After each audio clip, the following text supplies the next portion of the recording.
Hello and welcome to the fifth and final leg of the Workplace Inspirathon. I'm back. I've tried to get some sleep, having started the leg, the event 20 hours ago. We're just about to click into our 20th hour, having started in Sydney at 8:30 a.m. their local time, 9:30 p.m. in the UK, 4:30 in New York, where we are now.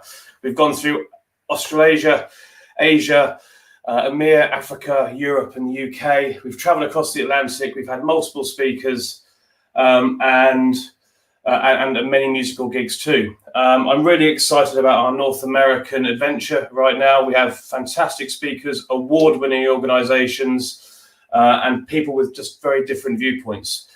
I would like to take one moment before we get started.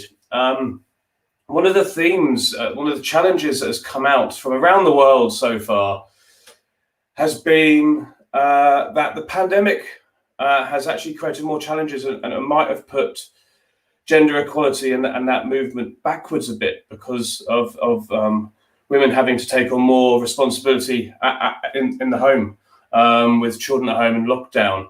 And that's something we really wanted to make a note of. And in the past hour, whilst we travelled from London to New York, Kamala Harris has become the first ever African-American, Southern Asian Vice President of the United States of America. And whilst I never like looking back, I think we should always look forward. I think that's a monumental moment in our history to recognise, and congratulations to her and her family and to the United States for electing her and Joe Biden. So to our first speaker in North America, and I just want to make sure the technology is working. It's a quick housekeeping actually. About 20 hours ago, no, about 36 hours ago, one of my favourite colleagues, Stefan, who runs all our technology, fell ill, and we're a little bit worried about him. He's not very well, and so he's been out of action for the whole of the Inspirathon. So the team have come together, and we've been doing the technology ourselves. And we're also in lockdown in London, like many other parts of the world. So we would have had a big studio, tech person, but the Inspirathon is a product of the environment that we are currently living in, so it seems apt that we're doing it all ourselves right now too. So without further ado, the Employee Engagement Company of the Year, when we're the Employee Engagement Awards, and the Inspiring Workplaces North American Organization of the Year, Northwell Health. This man, David Gill, I'm delighted to be our first speaker. There's only going to ever be one first speaker. His areas of expertise include employee engagement and retention, talent identification, performance management, and employee development. You might have actually seen the Northwell Health logo in the background of the first COVID vaccination that went into somebody's arm in North America very recently. Today, David is an AVP of Employee Experience at Northwell Health, where his commitment to making it a great place to work led them to winning, as I said, the Inspiring Workplace of the Year in 2020. Without further ado, I'm going to welcome you, David. Hello, how are you? I'm doing well. How are you doing, Matt? I'm good. We have 5 hours to go. It's been an incredible journey so far, and I'm looking forward to the further inspiration and insight from people like yourself. How are you? How are you on the day like today? Not too bad, actually. It's actually a very good day. Little snow flurries in the morning, but it can wake you up, so it's good. It's a good day. Well, when we get storms in England, we usually have New York to thank. They usually have started there and got really bad over at the Atlantic. So we've got a storm Christopher right now, and I'm pretty sure it would have started somewhere where you are. Yeah, right probably. Now. I'm going to bring in your deck and make sure we can see that properly. And if you're okay, I'm going to exit stage right and come back after you've had your talk. Excellent. Well, thank you very much, Matt. And really, I'm honored for the opportunity to come and speak at the Inspirathon. I think there have been a lot of great presentations, and I've popped in and out over the past 20 or so hours, so it's been very good. So thank you again. I should probably make note that I'm a Jets fan, and I'm doing this because we're in New York. I will return to my IW cap in a second, but Go Jets with the second worst team in the NFL. So thanks very much. Leave you to it, David. No problem. I won't hold it against you. I wouldn't. Speak soon. All right. Well, thank you very much, everyone, for this opportunity. I think Matt said it best when looking back on the impact that 2020 has had on a lot of organizations. It pretty much has redefined how we work. What I want to share with you today is a story of Northwell Health. Some of the challenges that we've experienced, but most importantly, how we look to support our team members through it. So just let's call it a quick understanding of who Northwell is. We are located in the New York metropolitan area. We have over 23 hospitals, and they range in location from what we view to be Sleepy Hollow all the way out to Riverhead, Long Island. And there are about 75,000 team members.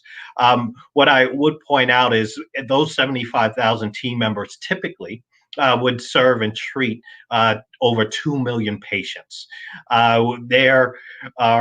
We hire about 10,000 team members per year, but unlike any other year in 2020, we've probably seen the most COVID patients just within the United States, where we've treated 60,000+ patients. Now, we did that in addition to receiving a significant amount of accolades, things that have been on our list of things to achieve, whether it was the Fortune 100 best companies to work, as well as Diversity Inc. So it was a year like no other, but what I would point out is that it really brings us back to where our mission is. So as you will know, and as you'll see, like many healthcare organizations, mission is critical. We know that our values and what distinguishes us from other organizations is typically how we're compassionate and really focus on caring and providing a service for the patients. But within Northwell Health, these values really became more than words on a wall. They became what we use as a decision-making approach while dealing with COVID. We also look to our promises and how we focus on our promise to our overarching brand of Northwell Health, our promise to the patients that we serve within our culture of care, and then also importantly, our promise to our team members, or our employee promise. And you can see the tagline of that in the background for Made for This. That rallying cry is what helped a lot of our team members get through, because we asked a very question. We know it's not going to be easy to work within a healthcare organization, and in 2020 that was the case. But are you made for this? Are you willing to make sacrifices? And what you know and what you've seen is that all of our team members did make sacrifices. They became heroes, Northwell heroes, healthcare heroes. In order for us to be able to amplify the heroic acts, we were fortunate that we took a step back over the past couple of years, really in 2019, and re-looked at what our team member experience strategy should be.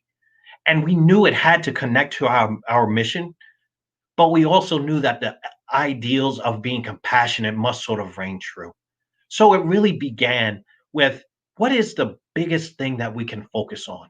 Well, we know that our team members' voice has to be woven into our strategy. We know that we have to create opportunities for growth and empowerment, but also, and critically important in 2020, we knew that well-being was at the center of what we were trying to achieve. And then lastly, if we think about a team member's interest to when they leave and become alumni, have they experienced a warm welcome to a fond farewell? And were they, in essence, feeling proud?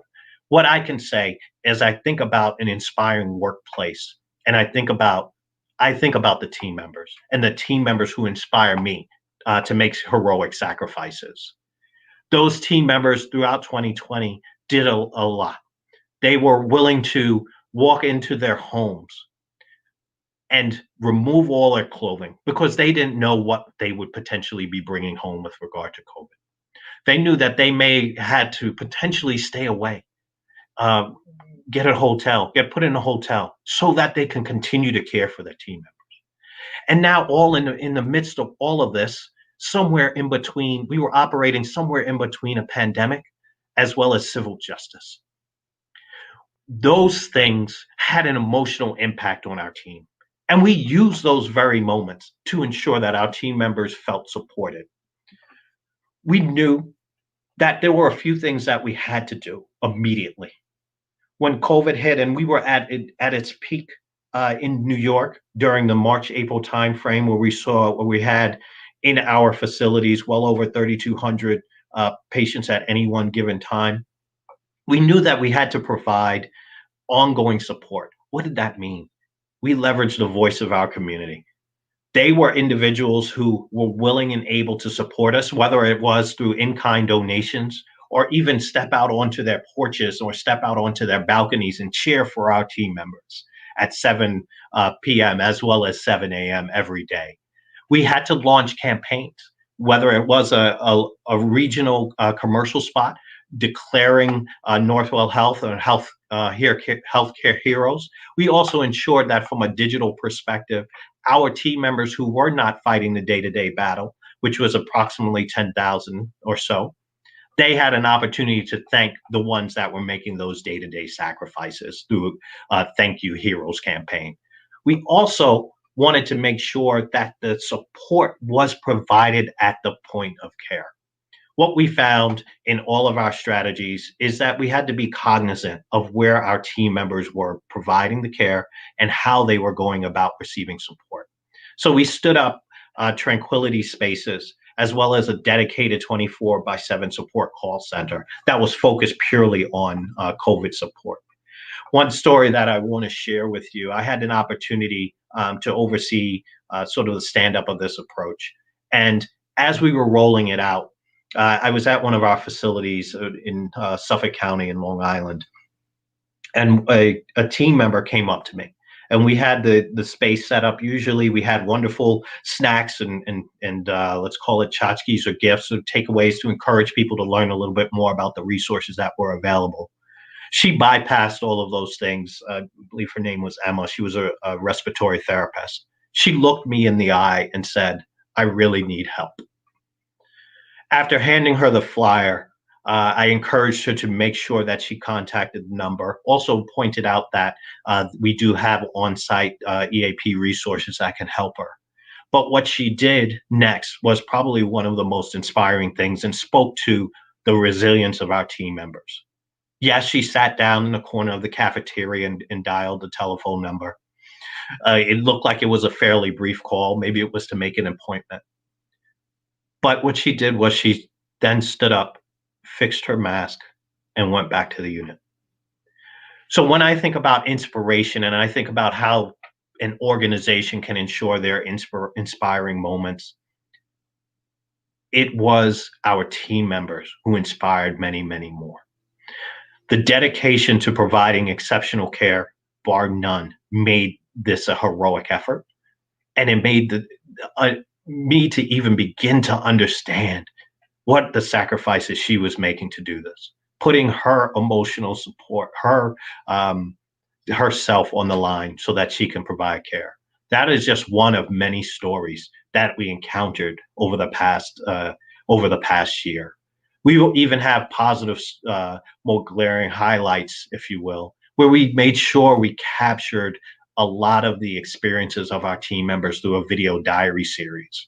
One individual by the name of Christine, also out in supporting one of our facilities out in Suffolk County, Long Island. She wasn't a clinician, but she found a way to support her team members and her fellow Northwellians through this process. So the inspiration was truly came from each and every one of our team members. So we did what you would expect, and many healthcare organizations have done. We made sure that they or understood what resources were available. We provided time off, provided added bonuses, but we also looked for ways to be a little different and meet team members where they were.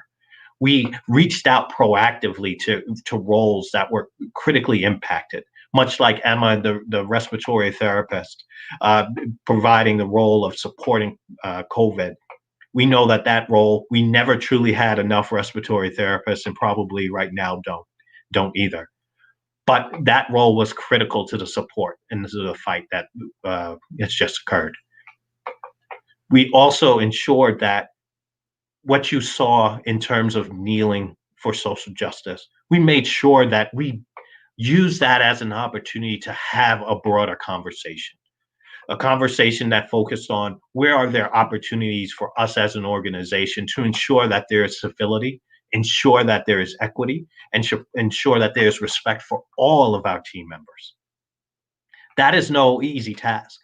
We know that living in a location in the heart of the New York metropolitan area, we are very diverse, and through some of that diversity, there comes some challenges. But we had to make sure that if you are a team member, you can be truly yourself. You can be. We do things that are truly together, and we ensure that when you walk into our walls, you are truly cared for. But that's not the end of it. Throughout the process, whether we look to enable recovery through those activities or even look for opportunities to sustain it, we ensured that listening was a continuous component. Whether we were surveying team members to identify other opportunities, such as additional critical roles, or even build out programs from those results. We also looked at what people were reacting to and what impressions they had via social media. But in addition, as we think about vaccinating team members, we also used it as an opportunity to understand what are the impressions, what's the sentiment around it. So through it all, if I think about 2020 and where we began, let's call it the most challenging part of the year at the end of February, beginning of March, it really leveraged our values, leveraged how we looked at our team members, but most importantly, leveraged how we thought compassionately about what their needs were. Now, I would say one of the more chilling moments in 2020 was the fact that because of COVID, we did lose 20 team members during the first surge, and countless others of our team members lost family members. As a moment to offer us a start to the recovery process, we did host a memorial to honor them, but more specifically for the families so that they can start the grieving process and know that they are part of a larger Northwell community. This memorial was, yes, a sad moment for many, but it also helped people understand that they, as a team member, will always have family. We will always support and provide caring and guidance. Now, I would be remiss to say that although there were solemn moments in 2020, there were also moments of pride. And in some cases, timing is everything. We had an opportunity to launch a Netflix series focused on 4 physicians working in Lenox Hill and Lenox Health in Manhattan, and it was a sense of pride. Many team members at home, they had an opportunity to let's call it stream that series, but also, and this is directly to what Matt referenced, Northwell Health. And this individual, a director of the intensive care unit at Northwell Health's Long Island Jewish facility, medical center, Sandra Lindsay, was the first to receive the Pfizer vaccine in the United States. And quite honestly, it was less of us choosing her, but more of her understanding that this was an opportunity to lead, an opportunity to inspire others. And many of you may have seen her image around the world. She's also had an opportunity to go to a very limited New Year's Eve celebration in Times Square, which is unprecedented, as well as be featured during some of the inaugural procedures later on today. But it's through her leadership, as well as the leadership of many others, that speaks to what an engaged workforce looks like, and then specifically what that looks like here at Northwell. But that's only the beginning for us. That only starts us toward healing. It's hope that is at the center of it all. We remain focused that this challenge that we refer to as COVID-19 is something that can be fought, and it can be fought through the support of our team members and it being done together. But what I would add is throughout the year, and as we continue into 2021, there are a few things that really ring out as true. Yes, we do remain focused on continuing to listen, but there's also those opportunities to build those ongoing inspiring moments. So if we looked at some of the top 10 inspiring moments for our organization, it was really our ability to continue to meet our team members wherever they were on the recovery journey. Use it as an opportunity to recognize and empathize the impact that they had, but also the impact of this experience on them. And then lastly, where there are opportunities for well-being and listening, be sure to listen with a compassionate ear so that you too can build a unique experience for all of your team members. So what I will say, and again, I thank everyone for the opportunity to share a snippet of our story from 2020. The goal of creating an exceptional workforce really begins with just the strength of the workforce and their willingness to work together and inspire each other. So with that, I'll turn it back over to you, Matt, if there are any questions. I'm on mute. There we go. I'm glad I recognized that quickly. Thank you so much. I think perspective's everything. You know, we've all had challenges, but what you and your colleagues have gone through is another level. And I just want to pay our respects to the 20 colleagues that you've lost and the family members that have been lost during this pandemic. So our sympathies to you and your colleagues there. Thank you. What's next? One of the biggest challenges I think that everybody's feeling on a very personal level is who is suffering from the pandemic in those parts of the world. It's the constant shifting of deadlines. So it'll be okay by summer. It'll be okay by Christmas. It'll be okay. So it's and because the line keeps getting further away, we took the decision to not have any physical events in 2021. Just totally bin them until 2022 because it was actually impacting us negatively to try and keep putting something on that kept being pushed back.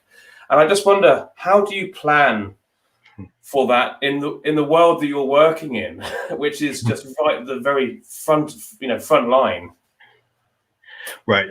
No, that's a great question. I have to be honest. There is a lot of agility required, if you will. Yeah. So we do look at what is really capable, where are there the opportunities to hold things, if we even think about events that allow for social distancing. Even if we go back to that memorial was held outside.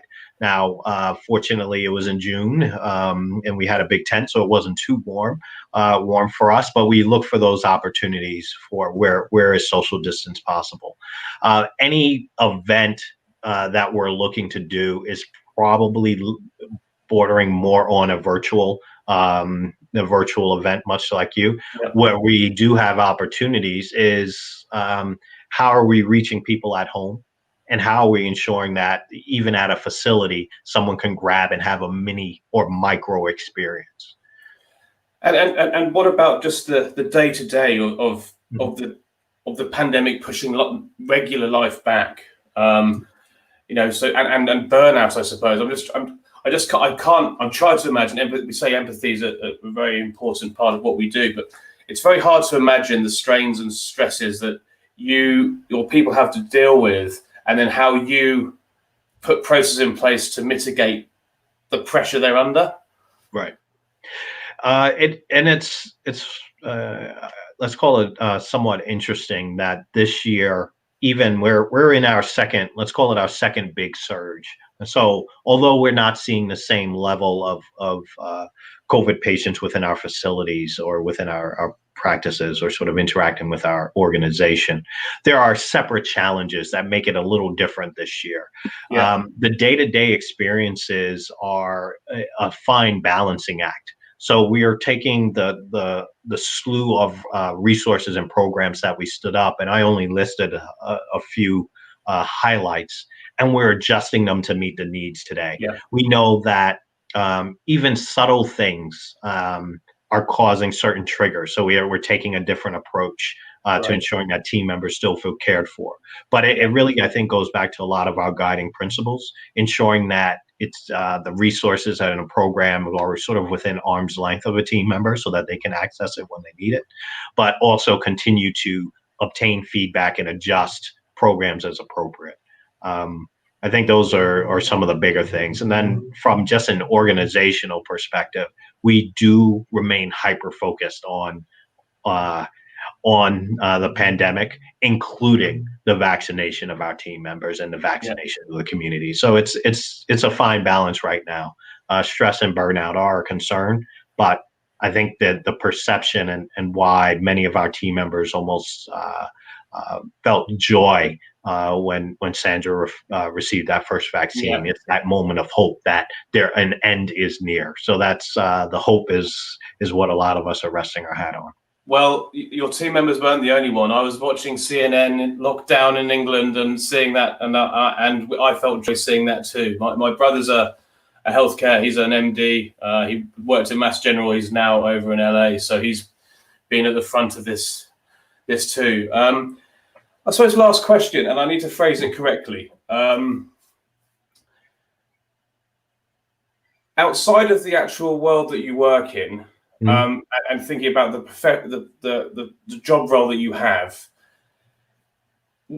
people in your position, you've been elevated right now. You've been put right in more than you always should be at the heart of everything a business does, because people matter, and focus on people, and we know the results that happen to a business and its performance. But have you felt like you've been elevated even higher into the C-suite in your business now? Do you think that will remain once the pandemic goes away? I would say absolutely yes, and let me even say this. I know that many of the conversations, if you think about over the years, when within a role in HR, there's been this quote unquote sort of clamoring for a seat at the table. Yeah. During the pandemic, what I watched many of my HR colleagues do, and quite honestly, I could say a lot of the work that I presented today isn't my work; it's our collective work. Yeah. Awesome. They were the strategists. They were the executioner or the operations lead. They did several things of ensuring we had enough people to support our team members, readjusting some operational and supply chain issues. The elevation that you referenced, Matt, I think is spot on to where HR as a function was elevated because of the need for the care for team members. Many of the HR team members took on different roles just to further support. Do I see in the coming years there being an adjustment back?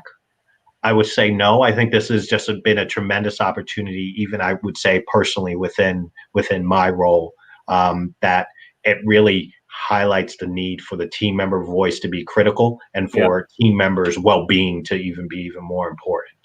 Yeah. Well, you talk about defining moments. This cuts through. Everybody has been impacted by this, so the message gets through to those people who control the budgets. Look, I just want to say thank you again. Really trying to get to New York. I'm trying to get to many places, but sadly, it's just my living room at the moment. Has been for the past 9 months. So I wish you and all your colleagues to be safe and well as much as you can, and to thank you for your heroism for what they are doing on the front lines right now.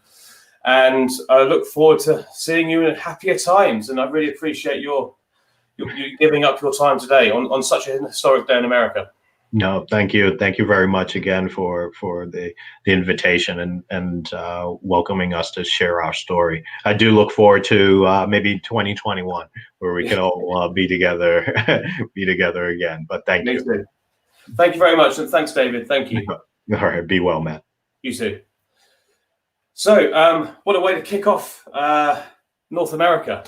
Our next speakers are here. As I told you, I am a jack of all trades today. doing the technology. So I'm going to go have a chat with them and get them all set up. It's actually our world exclusive where we're announcing and going through a report around a global report around employee experience. You get the first look before it goes live into the world tomorrow. I will be sending it out to you, as they will too. But I will be back in probably about 3 to 4 minutes with a great presentation for you. Be back soon.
Hello, almost another one for the blooper reel there. I must remember to turn the mic back on.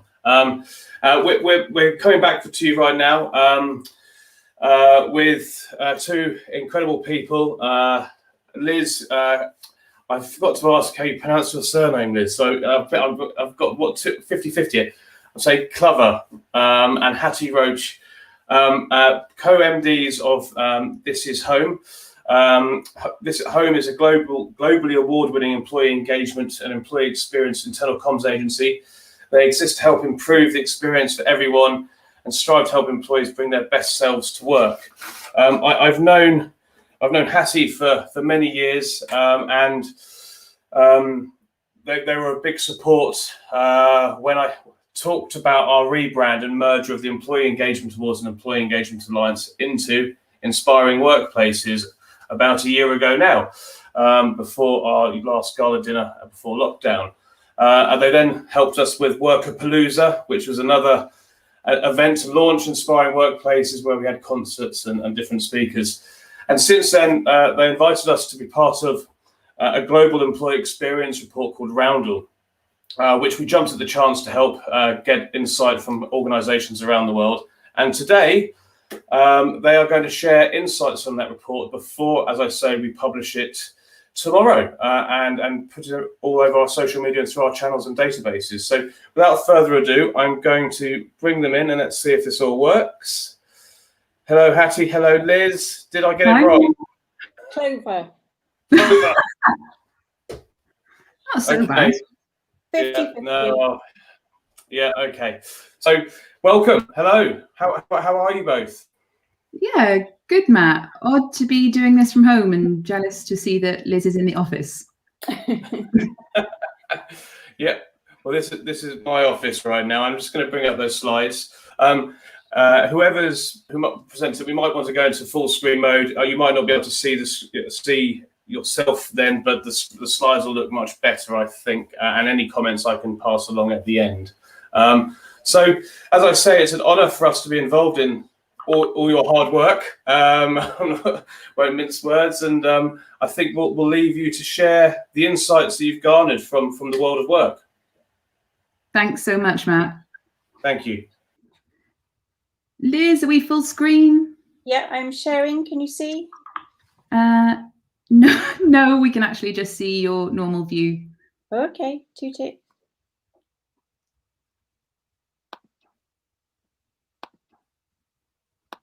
Oh, Matt, I think you might be on mute. I'm just saying this is live TV, so you know this is what happens. Can you see now?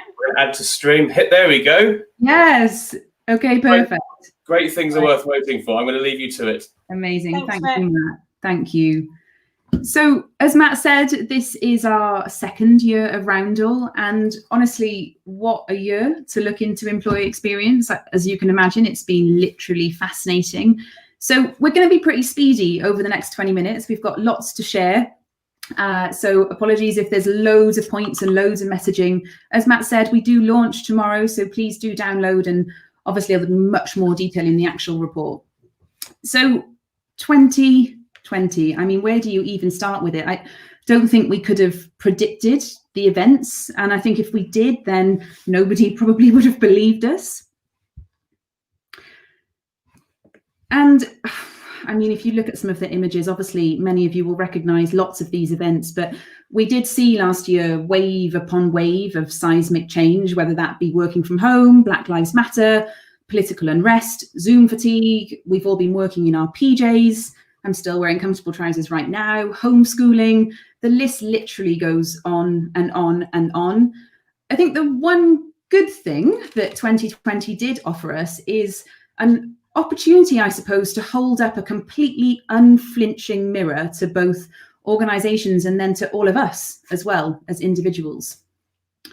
So 2020 was a lot. That is probably the understatement of the century. It totally goes without saying. But we also think this is a watershed moment for our profession. And we can all be pretty proud, I think. I think we can say that we rose to the challenge. You know, we've grappled as a profession and as an industry with some really big questions, you know, from how do you engage a remote workforce for many businesses for the first time? How do we support line managers when none of us know the answers to any of those questions? And I guess above all, what have these changes meant for our organizations and for our people? So we're not going to go back to normal. We know that. And God forbid that anyone uses the phrase new normal again. We obviously don't want that. But we do want to take the opportunity to go forward better. And we think that there's actually a really big, clear choice ahead. You know, we have an opportunity now to revolutionize work. And this does feel like a once in a lifetime thing, a once in a lifetime opportunity to truly transform the world of work. And hopefully this will be, I guess, the era of employee experience. So who did we speak to? We heard from 634 professionals from employee engagement, employee experience, internal communications, in large organisations, small organisations from all around the world. And we're really excited to share with you the big themes that we found in the year when everything changed. So the first theme, obviously, is flexibility. We found that on average, 60% of employees are now working remotely. And incredibly, we're offering more flexibility when, where, how work gets done. And it's, clear to say that we didn't have much of a choice. We really have been living at work. And when we think about the context of living at work in a global pandemic, there's some amazing news, and this is absolutely incredible. What we found is many organisations saw that remote working actually had a positive impact on the 6 key performance indicators we looked at. So productivity, collaboration, innovation, empowerment, engagement, and culture. The question we're really left with now is why? Why people are feeling so much more empowered, and where do we go from here? So this is obviously a pretty big one. 8 out of 10 organizations are saying that increased flexibility, and like Liz said, we've increased flexibility without much of a choice. But 8 out of 10 orgs are saying that increased flexibility hasn't hurt their business. And that's to say that they saw either no impact or a positive impact across these 6 KPIs that we looked at.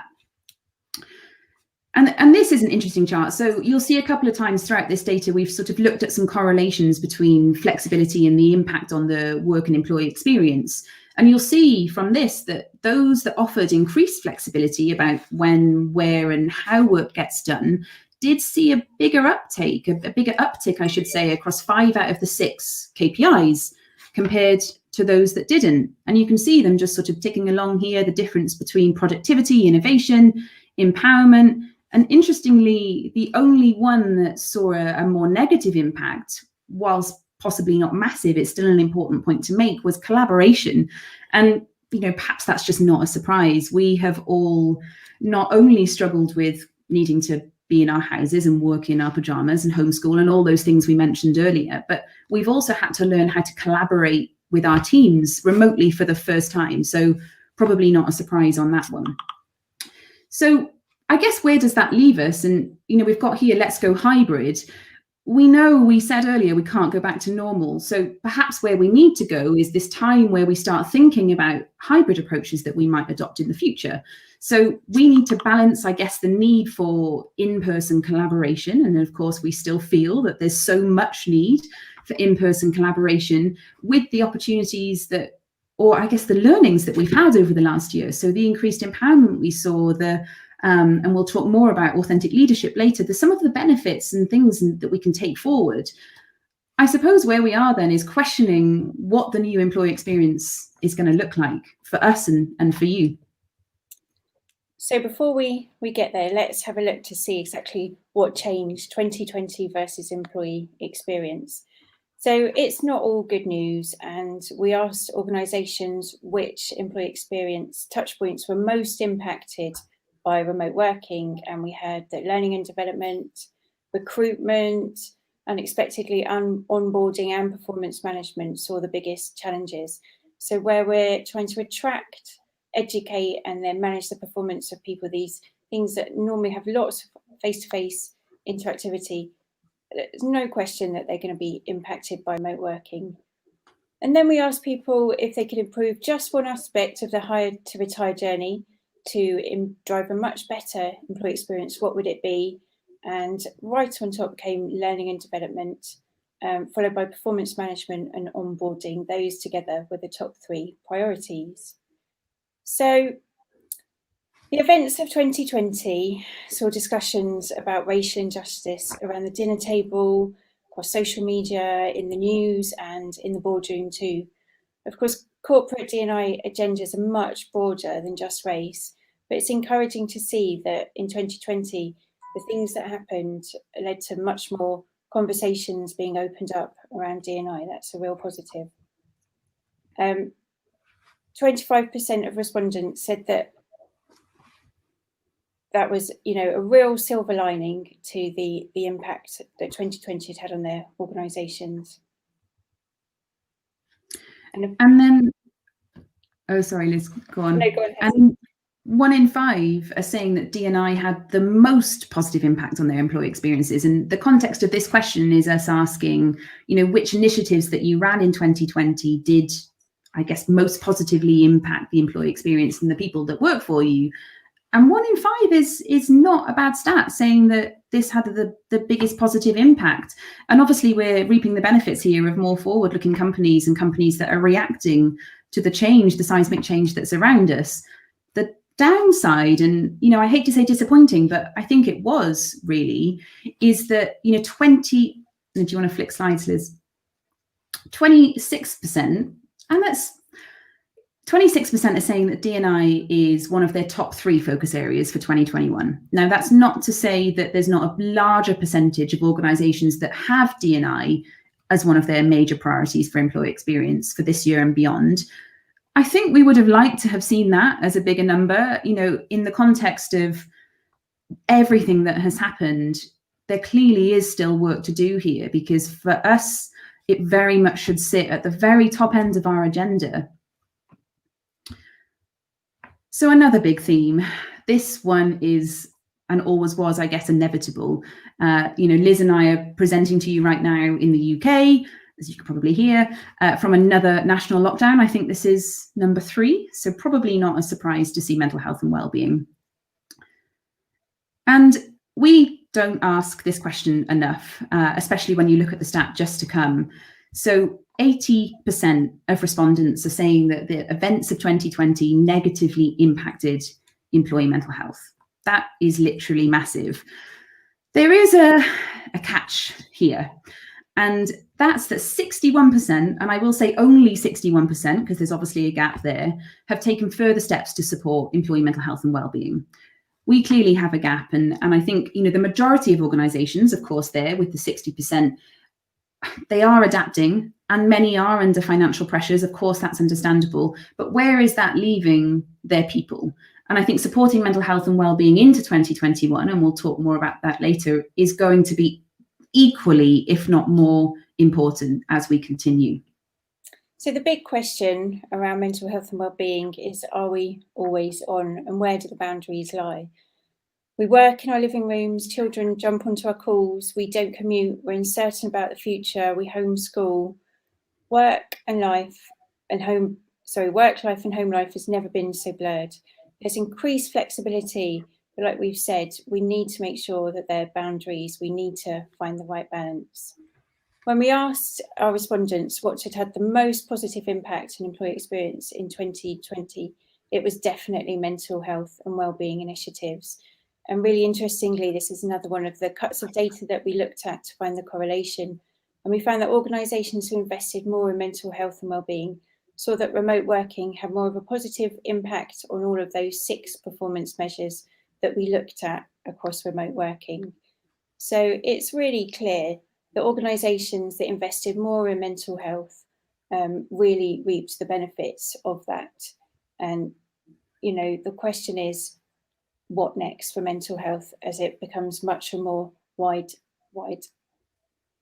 So when we look at what organisations did, 52% offered counselling or increased support. We had 41% of organisations provided extra training and awareness campaigns. We had new wellbeing programmes launched, and 20% better promoted their existing employee assistance programmes, and the list goes on and on. So we're certain that investing in employee mental health and wellbeing is a trend that's here to stay, and it could be a key differentiating factor in the organisational performance and the war for talent as we go forward. The next key theme that came up is leaders and line management. And we think that the upticks in productivity have been driven in part by leaders showing up differently. We've seen much less PowerPoint presentations and many more authentic and open communication styles. We've all been in this together. But of course, leading authentically and with empathy doesn't come naturally to everyone. Supporting our leaders develop a more open and real style that's underpinned by active listening, coaching, and developing others will be fundamental to the revolution our workplaces need to go through as we find out about the new hybrid models of working that we'll move towards. And then listening. Now, I think we were pretty pleased that this came up as a theme, especially considering everything that's happened in 2020. How could we, as employers, as organisations, large and small, not listen to our people about what they've needed as part of their experience? And so, we were pleased to see 2/3 of organisations are using listening channels in 2020, and that's in the context of specifically us exploring whether organisations were using listening to try and find out how employee experiences needs and expectations, I guess, had changed within 2020. Only 10% of organisations are using real-time data to make people-led decisions. And by real-time data, we mean having a constant evolving conversation with your people, understanding their thoughts, feelings and sentiment, and using that insight to make current live decisions. Now, this is the sort of super interesting bit. We actually found that the impact of remote working was more positive in organisations using employee insight across all of the 6 KPIs that we looked at compared to those that didn't. And you can see some pretty big differences on some of these, especially, to call out something like productivity as well. Silver linings, and this is an interesting one. Do we want to use the phrase silver linings for last year? There were definitely some positives. I know they can be hard to sort of think about when we're again in a national lockdown, but we wanted to ask whether 2020 gave any silver linings for your organisation. And you can see some of the big themes that came up, and it is definitely a strange idea, but they were in the workplace, and organisations reported more flexibility, more empathy in leadership, and then also more agility were experienced, I think, by many organisations. And there's some big differences as well, completely unsurprisingly, between 2020 priorities and 2021 priorities. So what you can see on the left are the top 3 priorities of when we did the Roundel research last year, and we asked people, what are you most focused on for 2020? Compared to on the right, what we most focus on for 2021. So now, the 3 things on the right, there's not surprises here. Mental health and well-being being by far the top focus area. That's super positive. Values is another interesting one. And then, of course, remote working and flexibility. So there's a couple of differences. When I say a couple of differences, it's fundamentally changed. What will be interesting for us to see is the 3 priorities on the left. When will these come back into our playbook, I guess? When will they become our focus areas? So the last topic that we asked our respondents about was the future of work. Where do we go now? The future of work is ours to shape, as we talked about right at the beginning of the presentation. So we asked our respondents what they thought the top 3 long-term trends were. And again, probably not too surprising here, we got increased flexibility as the top one. So flexibility is definitely here to stay. Mental health and well-being and remote working. And then the 4th one was virtual collaboration. So all of those long-term trends really reflect what we've experienced in 2020 and show how 2020 has really turned our work experience on its head and going to have some really long-lasting implications for the world of work. So let's try and make it good. I mean, what a way to close, really, for everything that we've presented. And of course, that's a total in a nutshell situation. Please do download the report. We'll be going live quite late tonight, I should imagine. But from tomorrow, we're officially live. Have a good read, and please do share around and ask any questions. I think there's a couple of important things to say just to close out.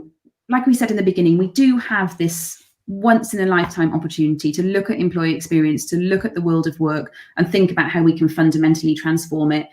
We don't want to move backwards. We only want to think about how we can learn from what we've experienced and take that forward in a positive way. The one big learning for us probably is around listening. And if you didn't last year, and even if you did this year, taking the moment, taking time out now, early on in 2021, to listen to your people, to understand the changing needs and expectations of their experience so that you can continue to build strategies that transform for now whilst we're still in remote working, but then into the probable more hybrid models that we'll see in the future. So thank you. Hopefully that was helpful. Helpful, fantastic. This is the first time I've seen that. So much to take in for my poor little brain at 21 hours in. Really, I think I love the sigh when you mentioned silver linings, Hattie. that was one of the good moments. But the mental health initiatives, 41%. Became more productive, and they reap the benefits. Now, that, unless I've misheard that feels like a real watershed moment stat. Caring about your people and their health, their mental health at home and work, your business performs better. That's incredibly powerful. I've obviously been working around this for a long time. So have you. These are the stats that get the investment. It's people, sadly, they don't always care about their people, but they listen to numbers and bottom line. So for me, that's a huge number out in that report there that we should be banging the drum around. So for those who haven't got it yet, there is actual business impact for looking after your people. So, and sorry if I sound a bit preachy, it's probably 21 hours, but and also we've heard empathy so much today, and so I've probably never heard it so many times in a day. But then again, I haven't done a day-long event. But again, I think that kind of comes back to at your last point of changing the world of work and trying to rebuild it, and not overcomplicating it, but having core human philosophies. Have empathy, be curious, be kind, look after your people. But what were the points that really stood out for you two when you put this report together? And obviously, people need to download it and read it because there's a lot in there. But I'd love to know what stood out for you. For me, it was the correlations between the investments that organisations were making and the positive impact that had across the performance measures that we looked at. We were so blown away to see what we know instinctively to be true, backed up by data. So the mental health, listening, the increased flexibility is really coming through on the bottom line. And it's, that is great in terms of what you can do with employee experience, the power of it. I completely agree. The correlations were genuinely fascinating. Matt, also what you said about mental health, I'm glad to see that.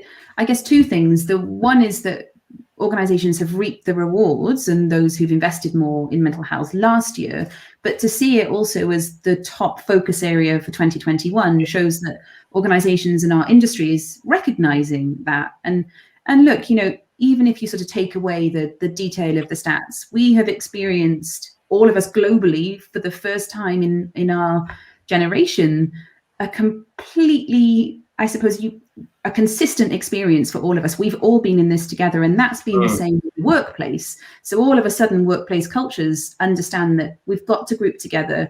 We have to, like you say, take away some of the politics, the bureaucracy, the policies, frankly, have been pointless. This has been a ripping it up and starting again situation. And so that gives us the opportunity to do just that, to rip it up, to start again. And that might sound dramatic, but I think what could be more impactful right now than going out to your people and saying, we want to build this new experience, which is inevitably going to be different from now on, with you. So I guess mental health and listening were the two big things that were good to see.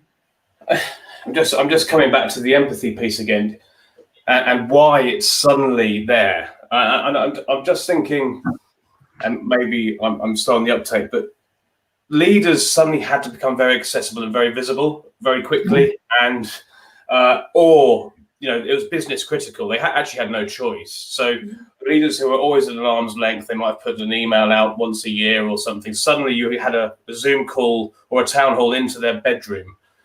And maybe that the empathy piece is actually being driven from the top, because they're all of a sudden having more personal interactions with the people they're working with and going, actually, I need to be have more empathy as a leader. My team need to have more empathy because we're nothing without our people. So I'm just wondering whether that's actually coming from the top of the business, saying we need to be better at understanding the people we work with because of that accessibility piece. I think that's what we've seen, and Liz will probably add to this, but in the clients we've been working with in the last year, I don't think we've ever, certainly in the years that I've been doing this, talked so much about top down. You know, our profession is all about creating these bottom up movements and energy, and actually there was already empathy amongst employees. What we were maybe lacking, and certainly not everywhere, but what we were lacking a little bit, like you said, was accessibility to leadership. But I think last year I should say, we've realized that people are people. And you know, we've all been in the same situation. It doesn't matter whether you're employee, leadership level, line manager. It has been irrelevant. We've experienced this together. And I think that complete removing of boundaries and more, I guess, concentrated hierarchies has helped open things up and we realize that we are all just in our pajama bottoms, and we have, you know, we're wearing nice tops and dreadful joggers, and that's fine, and that is fine. I was considering running a little poll, like a lottery, on guessing what I'm wearing beneath the screen. I just thought that would sound entirely inappropriate, but We know what you mean. I didn't, and I won't. So look, if there's anything else you'd like to add, please do so now. Otherwise, I just thank you so much.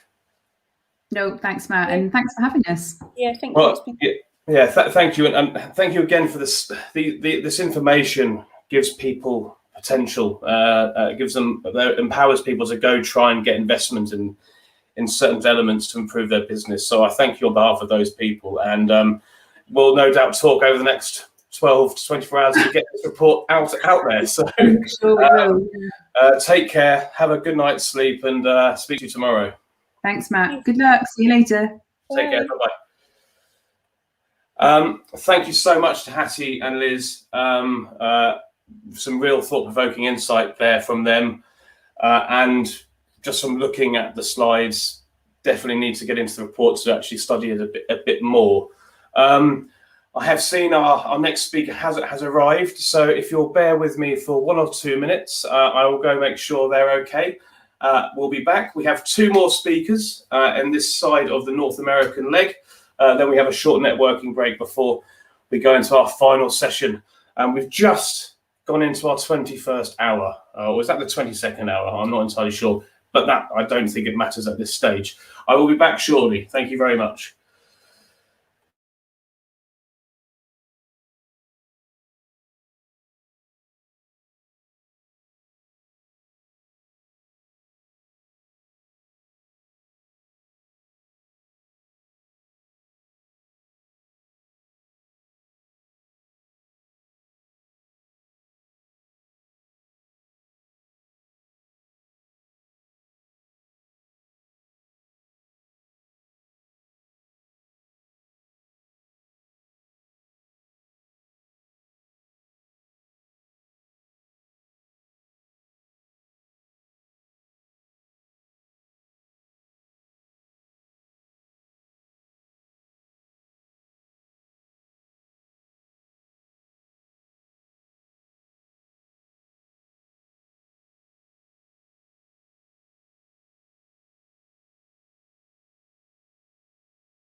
Hello, I'm back. Our next speaker has been a staple at our events virtually and in North America for many years. I have a proper introduction for him that I will look at in a second. But I first met Jason on a panel.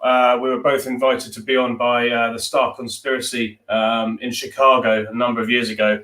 And all I thought was, he's so much smarter than I am. And I didn't really want to make any comments on that panel after Jason had spoken. So he inspires me every time I hear him speak. He makes me smarter every time he speaks. He makes me think about things differently every time he speaks. Jason Lauritsen, if you don't know him, is basically an authority on all things employee engagement and workplace culture. He shares our passion at inspiring workplaces to make the world better and through the world of work, to put the humanity back into the workplace. I think we both feel passionately about that. And he's got insights and ideas that he wants to share with you today. So without further ado, I'm going to bring Jason in, and he tells me that you have technology that means I don't have to do a thing, which is music to my ears. Happy New Year, Jason. Happy New Year, Matt. How you doing, man? 21 hours is epic. I cannot believe that you're still standing.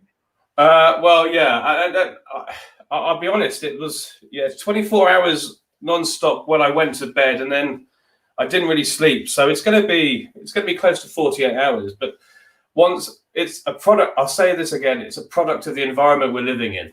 We can't get to you, so here we are. I'm telling you, man, it's an Iron Man feat. This feels like one of those things that, in hindsight, you'll look back on and say, wow, that made a lot of sense when we were, it was exciting when we were mapping it out, but the experience of it, maybe next time we spread it out. I don't know. I mean, I wouldn't even conceive of doing what you're doing. So mad props. This is amazing. Thank you. And I'm loving the setup as well. Our chats are usually totally different. So looking good there, Jason. I need to get off and let you do your thing and share your wisdom with others. So I'll be back soon. Cool. Well, thanks, Matt. I appreciate it. And hello, everyone. And today is an awesome day. Like you caught me on a good day. I'm feeling great. I know the world is still, we have all sorts of issues and challenges and problems, but as a citizen of the United States, I feel like we've been sort of reborn, refreshed today, returned to competence. I don't know. It's Inauguration Day. I just spent a little time to hear what President Biden had to say, and I'm feeling optimistic for the first time in a very long time. And so I'm full of a lot of energy. So I'm excited to be here with you, really with I guess a call to action today is what I am planning to share with you. And I hope to spark some thoughts, maybe spark some conversation. And so let's get rolling and see if I can get your wheels turning a little bit. So we're going to talk today about the relationship between well-being and engagement. And this is something that I have been fascinated in for a number of years now, dating back to my years as an executive in HR, and really when I first kind of started brushing up against wellness and what wellness was, workplace wellness, corporate wellness. And so I'm excited to be here today. I think it's taken on an entirely different dimension and an entirely different meaning. And so I want to start today by sharing a story with you from, I think this was back in like mid-December. This is my son, Colton. He's my youngest. He is an avid gamer, as most kids his age are. He's 11 years old. He back in December. So one of the things I have to tell you about us as parents is probably we're sort of a weird combination of probably overly strict sometimes and not strict enough other times. Like most parents, we're just making things up as we go. Colton is our third one. He's the youngest, so he probably has a little more rope. But anyway, back in December, there was one of the things that we do is we give our kids a lot of latitude, particularly during the summers when they, are on vacation or on the weekends, about sort of how they manage their bedtimes. And so for years, obviously, we managed their bedtimes pretty strictly when they were little. But now that they're a little bit older, one of the ways that we try to give them some agency and autonomy is they can make decisions about how late they want to stay up or when they go to bed and that kind of thing. And so this was back in December. There was a weekend where Colton, I don't know if he was playing a particular game or watching a particular show, but he decided that he was going to stay up late. And so I think for both Friday and Saturday night, he was up pretty late, like past midnight late, and which is unusual in our house. And so he had been up late, which, didn't say anything about they can sleep in as long as they want. I mean, it's COVID land, so we never go anywhere on the weekends anyway, so they can sleep in as long as they want. But I don't think he slept in all that long. Well, at any rate, fast forward to Monday. Monday morning comes, and where we are, our kids are in school. They go to school. They have been going to school since the fall. And so we have to get him out of bed at his, regular time, get him ready and ship him off to school. And that Monday morning, it was rough. Like, he didn't want to get out of bed. He woke up angry, kind of bitter about having to get out of bed. He clearly was just not in a good place mentally. He woke up on the wrong side of the bed, let's say. Got him ready, he and his sister, and then sent him off to school. And dropped him off. And even going into school, he wasn't feeling good. I picked him up at the end of the day. He's telling me about how he had a terrible day. He was telling me about how he had broken down crying at one point in the day about, one of his friends had said something. He started crying about his great grandpa had died, and his great grandpa died, years ago. And so we sat down when we got home and we talked a little bit, and pretty quickly, as we started talking about things, he even was able to identify the fact that, maybe the fact that he stayed up really late all weekend and didn't sleep in, was really short on sleep, was so tired, like maybe that was having something to do with the way that he was feeling and how hard his day had been and how hard it was for him to control his emotions.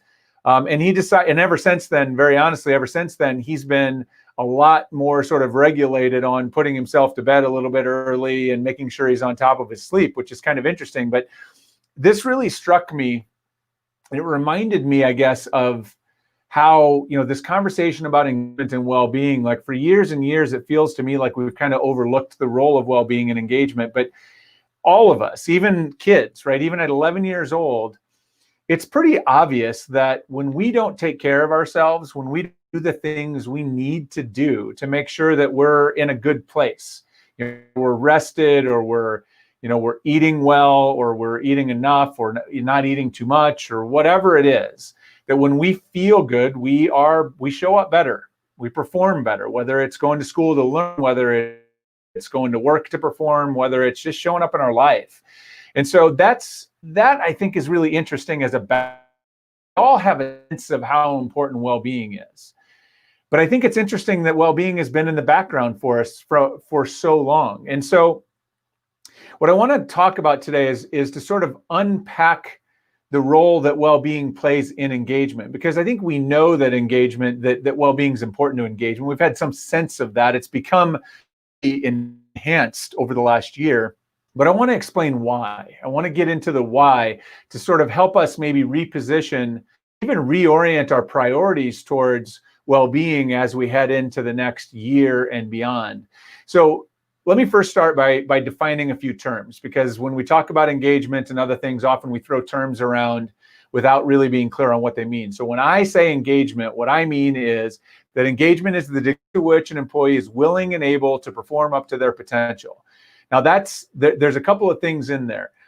Number one is that there's two things going on in engagement. There's a willingness, which is, am I choosing to give you my effort? Do I want to give you my effort and focus and energy and creativity? And then there's an ability component. Like, an ability is a lot of things. Do I know how? Do I have the right tools? Do I have, sort of how able am I to do it?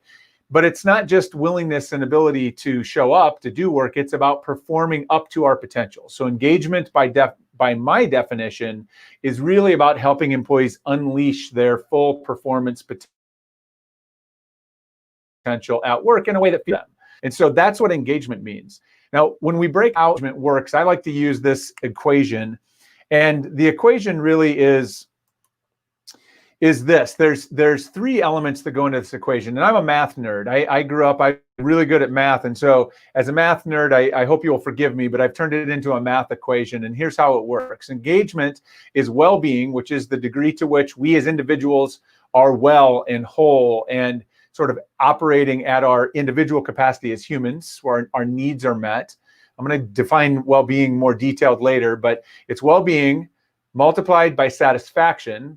And satisfaction is how well our experience of work compares to our expectations. So when we are satisfied, when we feel like our work, the experience is better than what we expect, or at least is equal with what we expect, then there's no barriers, there's no obstacles. I'm not angry, I'm not disillusioned, I'm not any of those things. I don't have negative emotions about work. Whereas alternatively, if my experience is less than what I expect, that's where problems show up. When I am unsatisfied is where things get in the way. So satisfaction is important, and satisfaction is where we spend, honestly, most of our time in engagement. Most of our programs, most of our survey tools are focused on measuring satisfaction historically. And that's not a bad thing. It just misses some of the broader, I think, components of engagement, like well-being.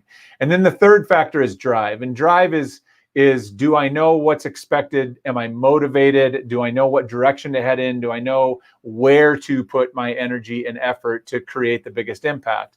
And when you take well-being times satisfaction times drive, that's when you get engagement. And remember, engagement is about maximizing my potential to perform. Historically has been that most of our efforts, like I said, were focused on satisfaction, some of it on drive, a little bit on well-being. But when you look at this equation back, so fellow math nerds, you'll notice I use multiplication, not plus signs, because in multiplication equations, if you'll recall, when any variable in that equation goes towards zero, what happens to the product of that equation? It also towards zero. So what that means is that when well-being goes towards zero, my well-being is not good. That can cancel out the best engagement program in the world. That can cancel out the best performance management program in the world. And so well-being has always been there. It's been important. And I think well-being's actually been throwing wrenches into our engagement works for years. We just weren't aware of it. We weren't paying attention to it. We weren't taking it seriously. And then along came a global pandemic, punched us in the face and reminded us like, hey, you should probably be paying attention to well-being. And so suddenly here we are talking about well-being. And so the bottom line is we I think have been confronted with this reality that when well-being is reduced, engagement's reduced. That is a reality. And that's a challenge because well-being can get impacted in a lot of different ways. And we know, we've seen this. So for example, we know when we are sick, when we feel sick, when we are under the weather, I mean, if you think about that, the last time you're under the weather, you don't perform well that day, right? You know that when I'm sick, I know it takes 3 hours to do what used to take 1 hour, what normally takes 1 hour, right? That's when we're sick, we don't perform well. Or, when I was young, right out of college, when I came into my career, only a work hard, play hard guy. So I would, I'd go and I'd work hard at work, and then I would go out and my friends, I'd go hang out. Some of my friends were still in college and stay up till all hours of the night, or my coworkers and I, it's a young group, we'd go out and we'd drink late, and then we'd come into work hungover the next day. And working hungover is not optimal. For those of you that even as a young man, that didn't work for me. As an older man, I can't, it just wrecks me, right? If a hangover wrecks me. And so again, if you're drinking too much, if you're self-medicating your way through the pandemic, not good for well-being, bad for performance. When our finances are off, right? Right now we have probably lots of employees that are on the payroll, even at your organization, where maybe their second job at a restaurant is no longer there, right? Went away, or whatever. They were barely holding it together, and then suddenly now they're at risk of being thrown out of their, being evicted, or they're worried about, paying for food. When that's happening, if you're worried about that, you can't show up to work and perform at your best. It's just not possible. And I mean, think relationship problems too. Like I've been through a divorce Thankfully, I was young and there weren't any kids involved, and that alone wrecked me for a while. There were days I would call in sick to work just because with my marriage was falling apart, I couldn't deal with it. I was emotionally a mess, and I knew that I couldn't contribute at work. Think about right now, there's so many people out there who are stuck in their home with spouses they didn't like before any of this happened, let alone there's abuse and there's all sorts of other issues going on. If that's happening, can you show up and perform at work? No. Right? When our well-being is off, we can't perform. And and it's not just an individual effort. To make matters worse, and starts to help explain, I think, why engagement's been such a global challenge for so long, is that there's this, if you haven't read this book or picked this up, you should check it out immediately. It's Dying for a Paycheck's the name of the book. It's written by Jeffrey Pfeffer, who is, I think, one of the giants in our world in terms of thinking about HR and workplace and really speaking truth and evidence to what's actually happening. But in this book, he outlines that they did a ton of analysis, and their conclusion is that the workplace, the way that we manage people, the culture we put people in, the way people are experiencing work is actually killing people, is causing 120,000 additional unnecessary deaths per year. These are preventable deaths that are being caused, based on their analysis, being caused by the workplace. That is scary. And so well-being is this huge issue. Not only do we have issues going on at home, but the way that we're doing work is actually counterproductive in a lot of cases to our well-being. And that's not only making us unhealthy, but it's killing our engagement and our performance. And so if we're going to really move the needle on this, I think one of the things that we have to do is we have to rethink. We have to step back and really reimagine what the work of engagement is all about. Because historically, when we talked about employee engagement, we talked about it, we would focus on, and even the conversation about employee experience, which is really important. Creating great employee experiences is really important and powerful. Engagement is really important and powerful, but we've thought about it largely as inside the box of work, right? When you go to work, when you go home from work, when you are clocked into work, it is in the context of work. And we've always sort of had this illusion in our engagement programs that work exists in this bigger bubble called life. And once in a while, maybe in our engagement programs, we'd put in a question about work-life balance, as if that is a thing, because we were pretending that this artificial boundary existed between our work life and our real life, which now when you think about it makes no sense. But then, and we've known, we knew that boundary was artificial. It was imaginary. It never existed, but we pretended it did. The organization wanted us to pretend that it existed, and so we as employees pretended that it existed, even though we felt it and we knew it was nonsense. But then along came COVID. That's terrible reset. Like I said, I'm in too good of a mood today.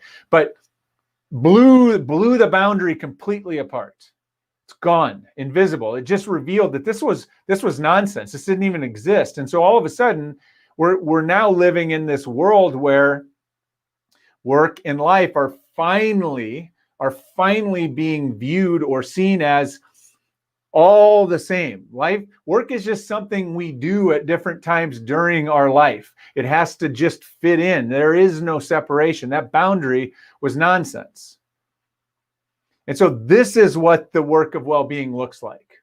This is the domain of well-being as we go forward, is that it's not just about what happens during work hours or when someone's clocked into their laptop doing work. It is now about the whole thing. It's now about, if we're going to invite our employees to perform to potential, then we've got to be thinking about ways that we can help improve and impact their life broadly. And so what does that mean? Well, we need a model then for well-being. If we're going to do that, that sort of reframes, like if engagement requires well-being, then we have to get a lot smarter and a lot more intentional about our efforts around well-being. And so with well-being, the model I like the best comes from the University of Minnesota. And I've got the links at the bottom at the end of this presentation. I'm going to show you a way that you can enter your email and I'll email you all of the links and resources I'm about to reference, or the data sources I'm about to reference. But they define well-being this way, that well-being is very simply finding balance in mind, body, and spirit. And then they break it down that, this is what well-being is. It's being mindful, living healthy, creating connection, feeling safe, finding meaning, and healing environments. This is our checklist.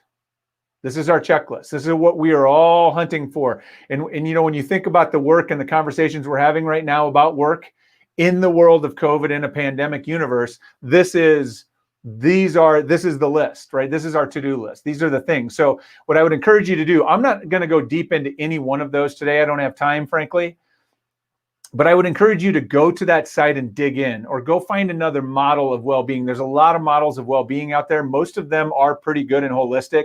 I particularly like this one personally, but there's a lot. Find one and dig in, get educated, and then start doing the work of understanding like where and how you can help foster the well-being of your people. But it's important to remember one thing, is that well-being, and I think this is where corporate wellness traditionally went wrong, is that we've thought about wellness as programs to help fix our unhealthy employees. It was about fixing the employees. That is not what the work of well-being or wellness should be about. Well-being and wellness are programmatic, or it's sort of in a programmatic intention from the organization to understand and meet the needs of human beings, so that those humans can be more whole and well and energized, and they then can give more of their full selves to their work, to their lives, to their relationships. So when we help people be more well, everybody benefits. So what do we need to do? Right? That's a list. That's a lot of stuff to do. You can dig into that. But what should we be doing right now? And that's what I want to leave you with the rest of my time, is I've got 3 sort of calls to action or imperatives for you that I would like you to think about and reflect on and take action on over the next 3 months, 6 months, 12 months. 2021, if you want to move the needle on this, this is where you start. So number 1 is that we have got to go all in on mental health support. There's been some conversation. I know that thankfully, there's been a lot more conversation out in the open about mental health. And I think we are making progress about destigmatizing it and making it more okay to talk about it. But holy smokes, do we have a long way to go. And there is a tidal wave of mental health and mental illness issues coming. Right? The wave of COVID will be followed by a bigger wave of mental health issues. The data is out there. The forecasts are out there. You can go find that. But I'll give you one data point, just to give you a flavor of what's coming. This comes from Mental Health America, from a report that they produced called The State of Mental Health in America. It's a fairly recent report. One of the things Mental Health America does, they're a nonprofit that advocates, big one that advocates for mental health awareness and issues and I guess treatment. And they have free assessments. That's one of the things that they provide. People can go to their website, take an assessment to see where they're at, or if they have some kind of thing, something that they should seek help for. 8 in 10 of the people that have taken their mental health assessment since March, which I think the number is north of 500,000 people just in the US, were scored with moderate to severe depression. That is terrifying. And if you get into this report, the other data in there doesn't make you feel any better. Like the trend lines on depression and anxiety, suicidal ideation are all pointing in the wrong direction. And there's no signs that anything is going to just naturally get better anytime soon. So we have to take action, which is what makes this next data point that much more frightening. And this comes from a PwC Workforce Pulse data report that they put out. The link's there. Like I said, I'll send this link to you if you'd like to look at it. But this is November 2020 data. So this is about as fresh as it can get. In their survey, 84% of CFOs said we're doing a pretty good job addressing employee wellness. 31% of employees in that same survey, those same companies, said, my employer's doing a good job. Huge gap. We are delusional if we think we are solving and addressing this issue yet. We have got to go what we're doing, and we got to multiply it by 10. We need to also go find professionals, right? This is not a time, this is too serious, too important, too big for us to sort of armchair quarterback mental health support. We need to go find professionals to help us understand what we need to do and how we need to do it. So that is an issue we've got to tackle, all in on mental health. Second is we have to help people feel safe again. Perhaps the biggest threat past mental health is our loss of safety. And this is contributing to our mental health situation, is that, COVID came along and things that once felt safe don't feel safe anymore, right? Going to the grocery store doesn't feel safe anymore. Certainly those that work in the grocery store haven't felt safe in a long time. And so we have to address this for people. Without safety, there will be no well-being. Without well-being, there can be no engagement. And so, again, this is a place where the trends are not great, right? This is back from the PwC data pulse again. Nearly half of the employees they surveyed strongly or somewhat agree that they are forced to sacrifice personal safety for their paycheck. Think about that. Like, I have to put myself in harm's way to collect that paycheck, and probably that paycheck isn't even a very good paycheck for a lot of those people. And then you see essential workers, the number's even higher. So they're putting their lives at risk. At least psychologically, they feel like they're having to put themselves at risk for that paycheck. And they probably don't feel like they have any, in the environment we're in, they have no other recourse. When you don't feel safe, do you ever feel well? The answer is no. Like, safety is one of our most Maslow's told us safety is one of our most foundational human needs. If we don't address safety, we will never feel fully well. So again, story is not great here. We need to step up. In that same survey, only a third of employees said that the modifications their company were making to improve the physical safety of the safety of the physical environment was making them feel more safe. We are not doing enough. We've got to do more. We've got to engage with employees to help figure out what it's going to take. We've got to step up, because unless we can get safety back, there will be no trust, there will be no well-being, there will be no engagement. So mental health and safety.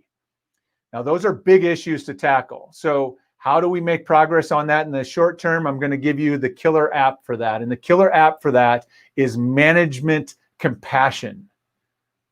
I know we're not talking a lot about compassion in the workplace, but I think this is more critical, maybe the most critical thing that we should be teaching our managers right now. A lot of conversation about resilience right now, teaching our employees to be more resilient. And I'm not anti-resilience. I wish we had a workforce or a country full of resilient people. That would be awesome. But when you are suffering, your mental health is under attack, you don't feel safe, everything's uncertain, you're afraid, having somebody show up to teach you to be more resilient feels almost insulting. Right? I don't want resilience. I need help. I need support. I need encouragement. I need you to make the pain stop. I need you to create some clarity for me.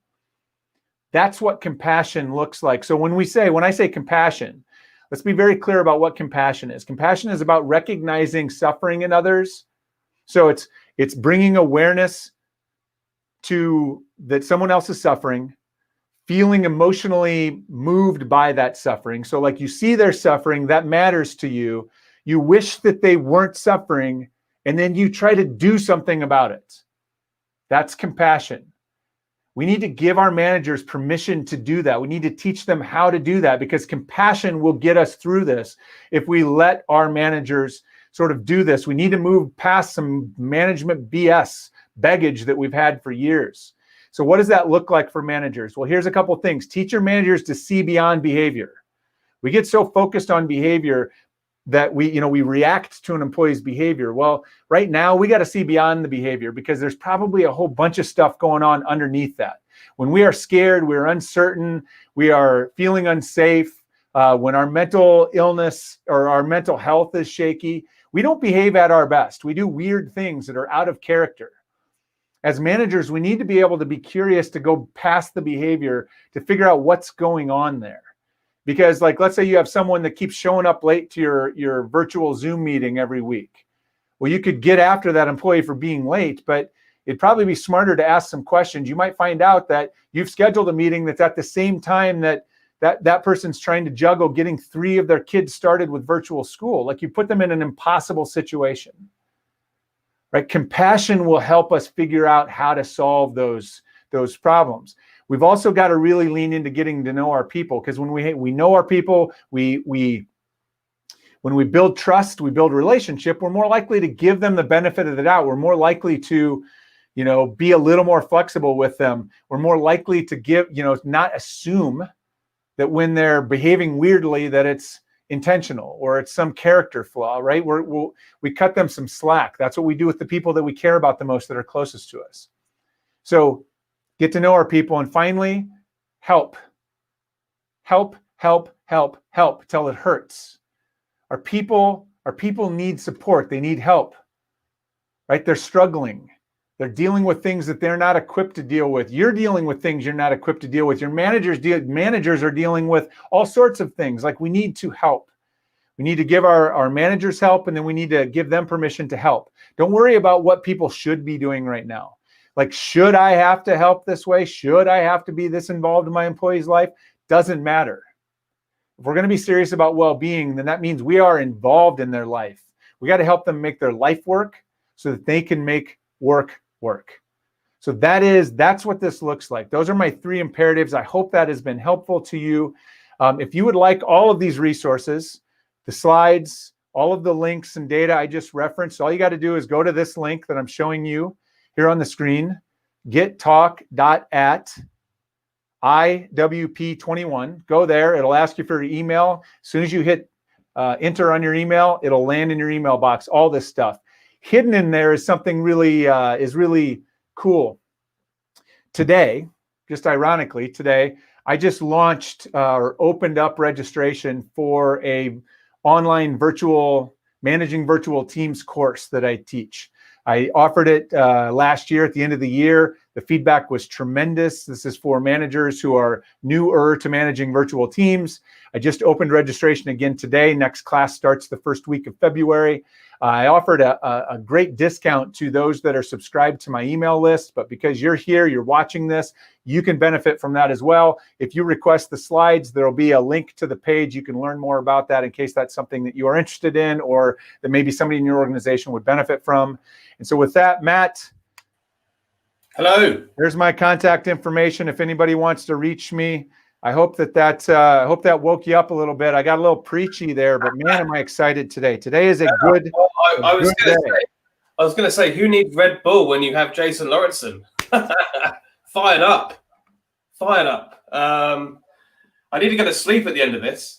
I'm sorry. Well, I'm just trying to keep you up for the rest of it, Matt. I'm trying to help you get through the rest of it. Yeah, and that really followed on very nicely from what Home was saying, and then I think what our next speaker is going to talk about. But out of all of the day, I haven't heard compassion once. So out of all the different, not that people don't want to talk about compassion, but that word. So we've been talking about empathy, but compassion, I think that's a fantastic word that we should probably spend some more time on articulating more and more, repeating that message. I've got so many things to talk about, as always with you. I think I'd love to expand upon this in a story on our website as well. I love the math nerd, especially when you started going into the plus sign and the multiplication signs. That really is getting to a whole new level of nerd. I salute you for that. I'm a history nerd.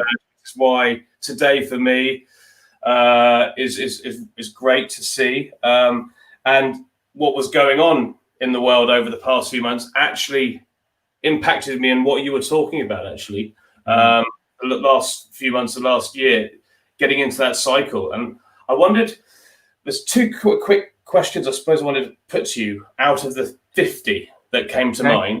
I'm ready. Earlier in your talk, you were talking about,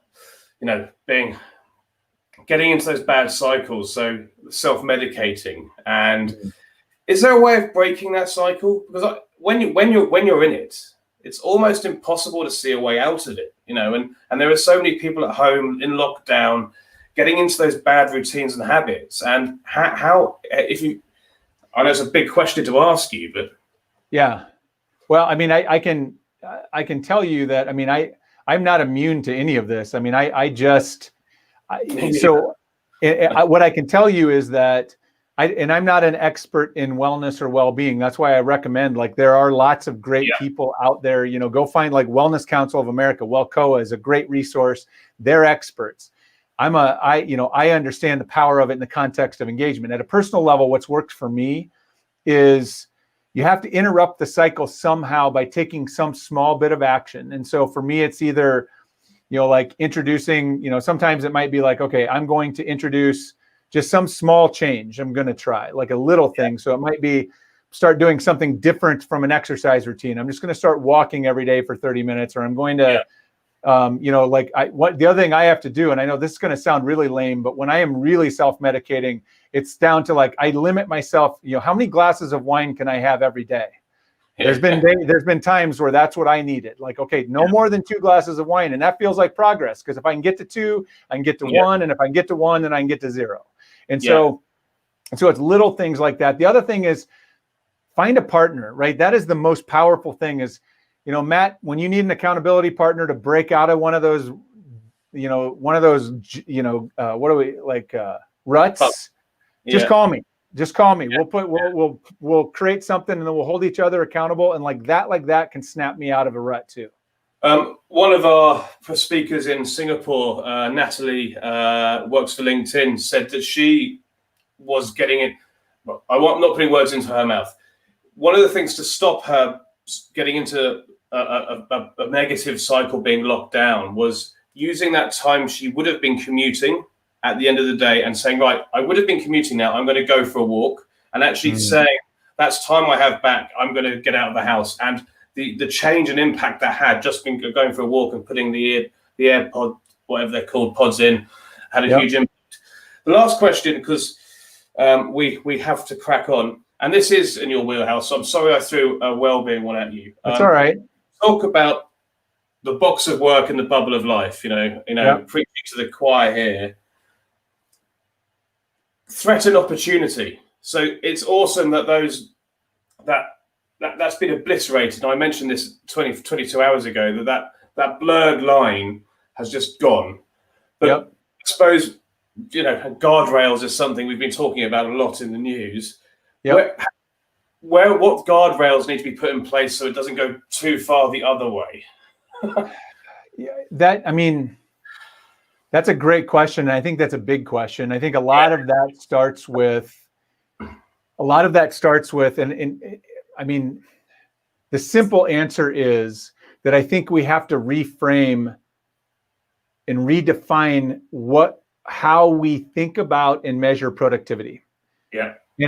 We have to finally get beyond, like, historically, what organizations, when they think about productivity, it's been about how much juice can I squeeze out of the orange, right? It was like, I want to get the maximum amount of productivity out of each individual. And so when you blur the lines, then what that looks like is like, well, now I can squeeze that whole thing, right? I can get more juice. But if you flip over productivity and you think, no, productivity is being really clear about what we're asking of that employee, like, here's what we expect. And then we want you to be able to do that most efficiently and in the best possible way for you. We want you to maximize yourself. And so you're defining, instead of an imaginary BS boundary that we all pretended existed, we create real boundaries that are driven by and designed into work. That's how we fix it. Fantastic. I'm going to let you go, and I'm going to say thank you on behalf of everybody. This talk is obviously going to be made available on demand as well for those who are different time zones. And when they watch it, it's going to really prop them up for the rest of the day, rest of the week. So I thank you so much, Jason. Enjoy the rest of this day. Keep that feeling, and we'll speak soon. I'm going to do some drinking today, but not for self-medicating. It's all celebration today, my friend. So thanks for having me. Good luck with the rest. Good man. Speak soon. Bye-bye. All right. Fantastic. I think I set the bar quite high for Jason. I think he surpassed it with ease. We're going to go straight into our next speaker. She's arrived. She's ready to go, and struggling for the right words for Carmen. Carmen just keeps winning awards, whether they be Employee Engagement Awards or Inspiring Workplaces Awards for Cisco. She's one of our employee engagement influencers, top 101 influencers, and she's helped basically Cisco set the tone in the social media space as an employer brand for many years now, using employee-generated content for engagement and social proof to candidates in the marketplace. She will be able to explain herself and what she does so much better than I will, almost at 22 hours. But she's here today to speak to us about why we should ditch authenticity and aim for empathy. So a really nice strand of information around similar themes in the beginning of North America here. So without further ado, I'm going to bring up the right screen, I promise. Welcome, Carmen. Hello. Hi, Matt. Happy New Year. Thanks for making me follow Jason. I really appreciate that. It's honestly, we're finishing on such a high. The speakers have been awesome, but it's great to be in North America and on such a day. Thank you for coming, because I know it's a big day for a lot of people. Well, I had to fix my makeup. I've been in happy tears all morning, very inspired. So went in and fixed everything up. Well, now I'm ready to go inspire some more. And I need to bring up there's your screen. So without further ado, I'm going to let you do your thing, and then we'll come back and have a chat afterwards. Sounds good. Thank you very much. Hi, everyone. Like I said, it's hard to follow Jason, but I think it's a pretty good transition, because where he spoke about compassion, how you get to compassion is to practice empathy. And that's what I'm here to talk about today, is why empathy is greater than authenticity. It's a way to trade up to get a better experience, to reach the audience you're trying to reach. As Matt said, I work in the employer brand space. And so I'm coming at this from a communications and branding and social media standpoint, but I hope you find some information in this presentation that you can apply throughout your day. But I just want to say that on every slide, I have my Twitter handle, which also happens to be my Insta handle. The We Are Cisco channels, those are managed by my team. And I think sometimes it's important to see how when a speaker presents information, how it's put into play on the brand channels. And of course, our hashtag to keep us inspired today. We keep hoping we're still virtual. Come on, 2021, let's get going. But for now, let's use that as a way to come together as a community, inspire each other, answer questions, lift each other up, and just have a great day to close out our Inspirathon. So let's jump right in. I think we need to talk first about authenticity, because if you go to any conference about marketing, social media, content, HR, you're going to have a bingo card. And if you have authentic or authenticity on your bingo card, it's pretty much a free space. In the first 5 minutes, it's going to be blocked off, and you'll get to move on to looking for your other words. We talk about it a lot. I myself have been talking about it since digital media was a thing. And I think we have good intentions with the word authentic and authenticity, but it's not the right word, because authenticity just means be real and not fake. Should you be real and not fake when you are communicating via marketing or other assets? Yes, you should definitely not make things up. But the word authentic just means that it's real. And that doesn't allow us to focus on the audience. That doesn't allow us to show compassion. It doesn't allow us to show empathy. It's just about being real. It allows us to still focus on what we want to say and how we want to say it, versus thinking about what our audience wants and our audience is looking for from us. And it's not working. We've been talking about it forever and ever and ever, and it's not working, because this study from Stackla about a year ago says that almost all of us as marketers and as communicators and as an employer brand think we're creating authentic content, but guess what? Our audience doesn't think we are. That's a huge disconnect.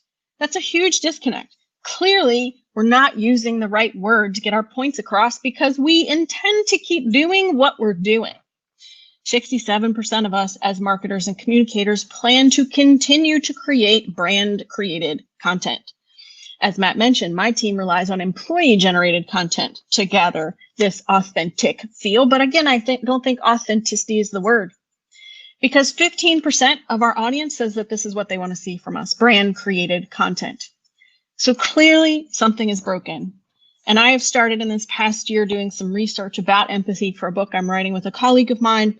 And I really feel like we need to change our terminology. Why? Because people do not like being marketed to. No one likes being marketed to. You know, think about after work, your computer screen is closed, you're looking at YouTube because you need a little brain break, and you're probably watching a cat video because it's the internet. And in this cat video, something really funny is about to happen. You can just tell with this cat that this cat is about to entertain you. And boom, right in the middle of it is an ad. Oh, nope, it's 15-second ad. You can't skip it. You can't go past it. And you're either going to have the reaction where you're going to close that content out, or you're just going to roll your eyes for the next 15 seconds while you wait it out, because that cat is really going to do something funny. No one likes being marketed to. And you may say, but Carmen, we're marketers, we're communicators, we're talking to an audience, whether we officially do it for our job or not. You are right. But there is a way to make a connection to sell a product or sell a service or sell an idea that is different than marketing to someone, and how that feels, and how it feels kind of icky. This is an example which I hope will get us from a transition to what authentic is to what empathy is, and why we don't want to market to people. And I call it show, don't tell. Having written one book and another one in the way, agents will tell you often that you have to show and not just tell your idea. And this is an example of that. If you go on YouTube and do a search for the channel Soul Pancake, great channel, check them out, and then you do Soul Pancake and empathy combined, you will get to this video. But I'm going to walk you through what the video is all about. It's a study they did with 2 focus groups about the power of empathy and the science of empathy. In that first screenshot, you'll see that the first focus group was shown a video. And in that video, they were presented authentic content. You can see a screenshot of it there. There's a piece of data, a statistic that says over 633,000 people can experience homeless on any given night in the United States. And they were shown a 30-second video like this and then interviewed after. A second focus group was shown a video not about the data about homelessness, but a story from a homeless veteran who was explaining what he goes through to find food and shelter, how he's treated, how he's looked at, how he's often ignored on the streets. And then they were interviewed after as well. In that first focus group that were shown the authentic content, they understood that they needed to be paying attention to the homeless issue. They understood that there was something they needed to grasp, but they kept using words like overwhelmed and a lot of information. And the reason is because the human brain scientifically is not wired to understand big numbers. It's why when you say that 400,000 people have died in the US from the COVID pandemic, that's a hard thing to comprehend. People in the TV and movie industries have figured this out already. Because if you look at a show like The Walking Dead, you're not focused on the zombie pandemic that has killed probably almost all of the world's population. Yes, I'm a Walking Dead fan. You're focused on a small group of survivors and how they navigate the new world. Or a movie about World War II. You're not focused on the battles happening across the world. You're focused on a small group on a mission. TV and movies have figured this out. We as an HR organization and an industry and social media and content and communications, we need to figure this out. These facts and figures we keep throwing at people to sell our white papers or our products, they're not working as well as they could be.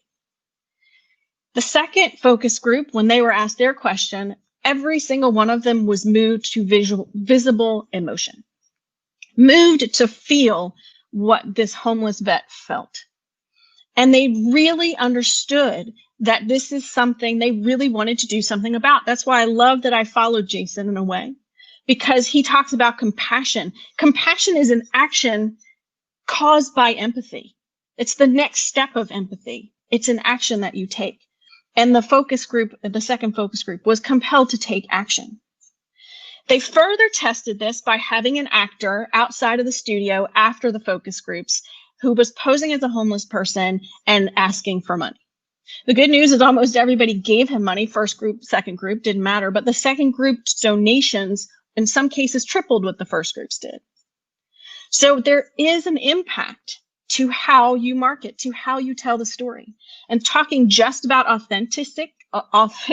sorry, I combined two words. Talking about just authenticity doesn't have the connection that empathy has. So hopefully I've convinced you that maybe authenticity is not the right word, but let's talk about empathy. What is it? Well, first we have to understand sympathy, which is just I feel, or I know how you feel. Empathy is I feel how you feel. I get it. I understand. I connect. And oftentimes when people are trying to explain empathy, they fall back on a very simple idea of walking in someone else's shoes. But I want to challenge us to go a little farther than that explanation, because you cannot literally walk in somebody else's shoes. It cannot be done, because empathy has some inherent problems with it in, for example, bias. If you pick yourself up and put yourself in someone else's shoes, you are naturally going to find someone similar to you, because that's an easier thing for you to experience. You understand it already. You're already there part way. What I want to challenge you to think of empathy as is walking beside someone else in your shoes and them walking in theirs. For example, you don't know if their shoes are brand new and maybe they're rubbing a blister, or maybe they're older shoes and the sole has a hole in it. You don't know if they're comfy slippers on a carpet, or you don't know, ladies, can I get a hands up, if they are high heels walking on cobblestone streets. You don't know. You cannot put yourself in someone else's shoes. So I encourage you to strap on your own shoes, tie them up or Velcro them or whatever you do, and walk beside your audience, walk beside who you want to communicate to understand what they need. How can you offer a service or help to them that helps them understand what you're trying to market and helps you get better results? That's the bonus of having empathy. It helps everybody. Now, hopefully I've brought you along and you're like, okay, I get it. I got to have more empathy. But Carmen, isn't empathy something you either have or you don't? Well, yes, there are people that are more inclined to empathy. I am an empath. I feel everything that everyone else feels. And I have my entire life been told, you're too sensitive. You need to get, hardened up. You're just too emotional about things. But it's an asset to be an empath. But it's also a skill you can learn. For example, let's say you want to take up guitar and you start practicing, and then you see a video of possibly one of the greatest guitarists ever to walk the earth, R.I.P. Eddie Van Halen, and you see him shredding on a stage, and you're like, I'm just giving up. I am not going to learn how to play guitar because I am never going to be that good. He has an innate talent that I can just never replicate. But wait a minute, you're missing the journey. You're missing learning enough guitar to just enjoy it on your own as a way to relax. You're missing out on maybe getting good enough to start your own band and have a pub, or maybe get to Eddie Van Halen status. But unless you practice it, you're never going to know. Empathy is the same. Research from the last 10 to 15 years has started to really focus on how empathy is a skill that you can learn. And I'll tell you a story that proves that it is a skill you can learn. Another group of researchers did 2 more focus groups because they wanted to test the age-old adage that women are more empathetic than men. And they gave them an empathy test. And in the first focus group, they just gave them the test. And sure enough, the results showed that women are more empathetic than men. But in the second focus group, they told the men that if they did well on the test they were about to be given, they would be given $50. I think that's a little unfair as a woman, but okay, fine. At the end of that test, it was equal. Men had the same amount of empathy as women. And you may say to me, well, wait a minute, Carmen, if you're incentivized to have empathy, is that the same thing? Is it really empathy? Well, if you think that you're trying to develop a skill, you're trying to develop a habit, And a habit takes 30 days or more to just really become natural to you. And we have a whole saying, fake it till you make it. Why would empathy be any different? Yes, fake it till you make it. Be incentivized to do it until it becomes natural to you, more natural to you. And I'm going to give you some good ways to practice empathy. The first, read a book. Read a book. The more fantastical the book, Alice in Wonderland, for example, the more empathy you can show. You want to take yourself out of your comfort zone as much as possible and transport yourself into a world that you would never experience any other way. Listen to some music. I'm on a Taylor Swift kick. I'm a big fan of Justin Timberlake. Why? They're lyricists. Listen to the words of the song. Transport yourself into another story. Watch a movie. Star Wars. Maybe it's a DC movie. Maybe it's a Marvel Comics movie. I'm a Marvel girl. I think that at the end of this, when they ask you for your best speakers, I should get extra points for telling you that you can go back to your boss and say, I can be a better contributor to our business goals if I could read books, listen to music, and watch movies. You can practice empathy daily. But you're like, okay, well, let's have a work scenario. Okay, well, we are all separated now by our computer screens if we weren't before. I work for Cisco, so of course I am always on WebEx. And with a computer screen between you and another person, it's harder to practice empathy. But you can actively try to do more of this on all these video calls we're all on now by practicing active listening, or what I like to call mirroring. Well, it's not just me who likes to call it, it's the researchers who call it mirroring. And you can say back to someone else what they have just said to you to make sure you really understand and have connected with them on your video call. So you may say back to me, if this was a one-on-one, you could say, Carmen, what I hear you saying is that authenticity was where we were going and it was the right way to go. But what we really need to do is change our vocabulary and talk about empathy. And it's a skill I can learn. And I would say, yes, that's exactly what I've said. Or I could say, no, I wasn't saying exactly this. I was saying this other thing. And it does two things for you. One, it helps you practice empathy. Two, it makes you a better communicator. It makes you understand the need, and it keeps you from that little inner tape that plays that always makes you want to think of what am I going to say next instead of listening to the person who's talking to you on that video call. So here's a work application of how you can practice empathy every day. Okay, empathy is a skill. This is what we need to focus on. What can I do right now? I need a takeaway. I need an action item. Well, here are 4 things. There are lots more than 4 things, but I only have a short amount of time. So here are the 4 things that you can do right now that will help you practice empathy, but also bonus, get you better results. Okay, the first is if you're designing digital content, design for mobile only. We talk about mobile first. I think it should be mobile only because 90% of our audience is interacting with us on a mobile device. And depending on what generation that is, it's probably 100%. That's all. Design for mobile only. Don't worry about mobile first. It's mobile only. Because especially if you are a social media communicator like myself and my team, the only people using social media on a desktop are social media managers. And you can't convince me otherwise. I posted this on my LinkedIn page and I had a woman respond to me that's like, well, I'm not a social media manager and I'm on social media on my desktop. And I said, well, okay, why is that? And she said, well, I'm older and I want to know what the young kids are doing. I want to know what the cool hip trends are. I'm like, well, why wouldn't you look on a mobile device? Well, I'm just older and I don't identify with mobile devices as much. They're a little harder for me. So it's easier on my desktop. I'm like, okay, well, you're starting towards the road of empathy. But if you want to know what the younger generations are doing, they don't live in a world without computers. I mean, I remember what it used to sound like when you signed on to AOL, right? They have no idea what that even means. They're interacting on mobile. So if you're not on mobile on your social media feeds, you have no idea what they're looking at or what they're experiencing. For example, this is a screenshot of my Instagram stories.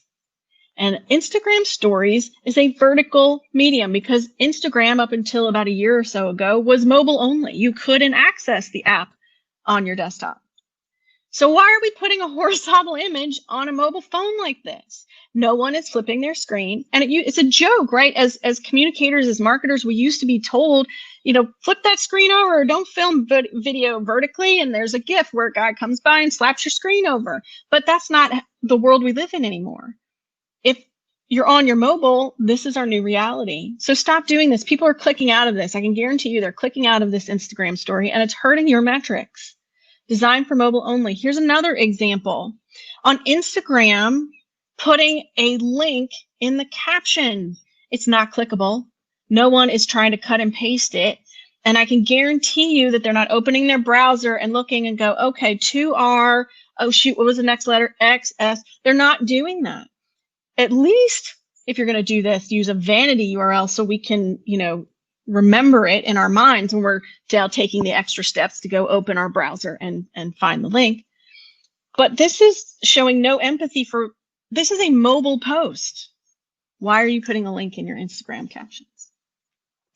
The next tip I have for you is to design for readability. If I could change one thing about social media and digital marketing right now, this would be it. Like, this is my platform, y'all. So come on this ride with me. This is where I get super passionate.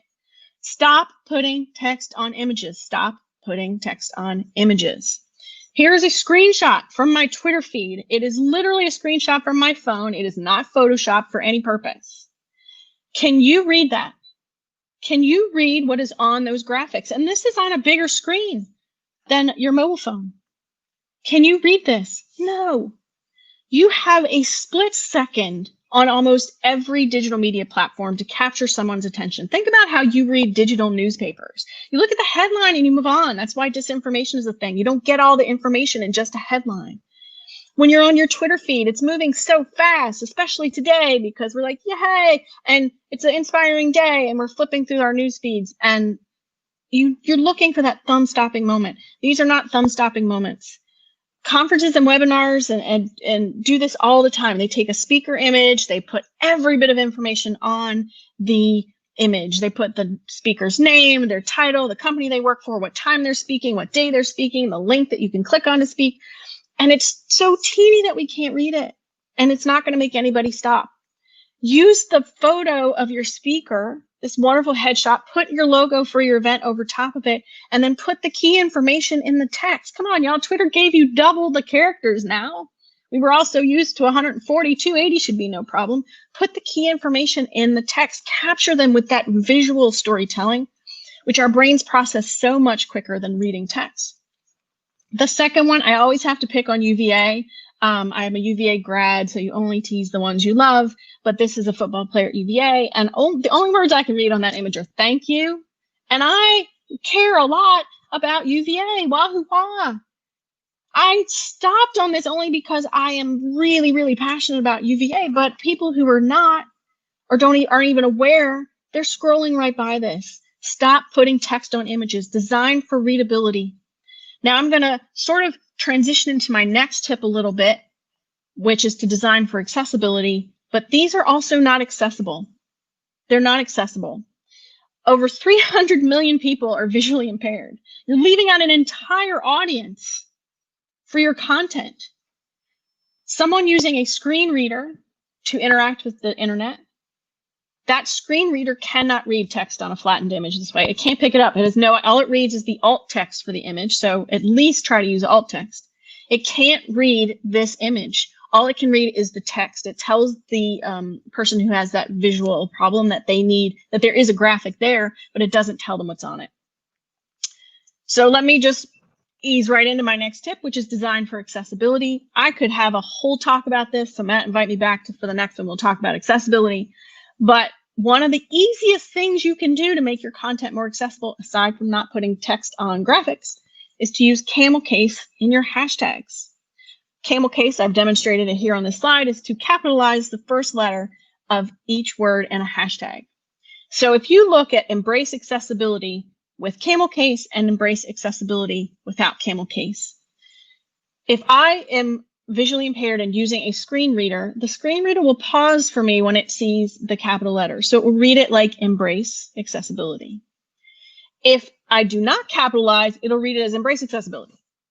which I'll get, but it takes me a couple seconds more. And again, we're trying to get a lot of information to people in a little bit of time, and we need to take every opportunity to make it as easy as possible to understand what we're saying.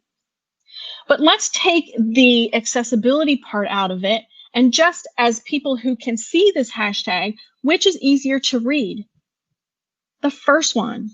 Our brains can process that hashtag way easier than the one without camel case. So just for all of your followers and all of your audience, you should be using camel case. Just make it easier on us. Have empathy. Understand how you yourself interact with things when you are not at work. Design it for how you would want to see it. Have a little empathy for yourself. And save yourself from PR nightmares. What did y'all think that hashtag says? I think it says Amazon's hit car show. But without camel case, who knows?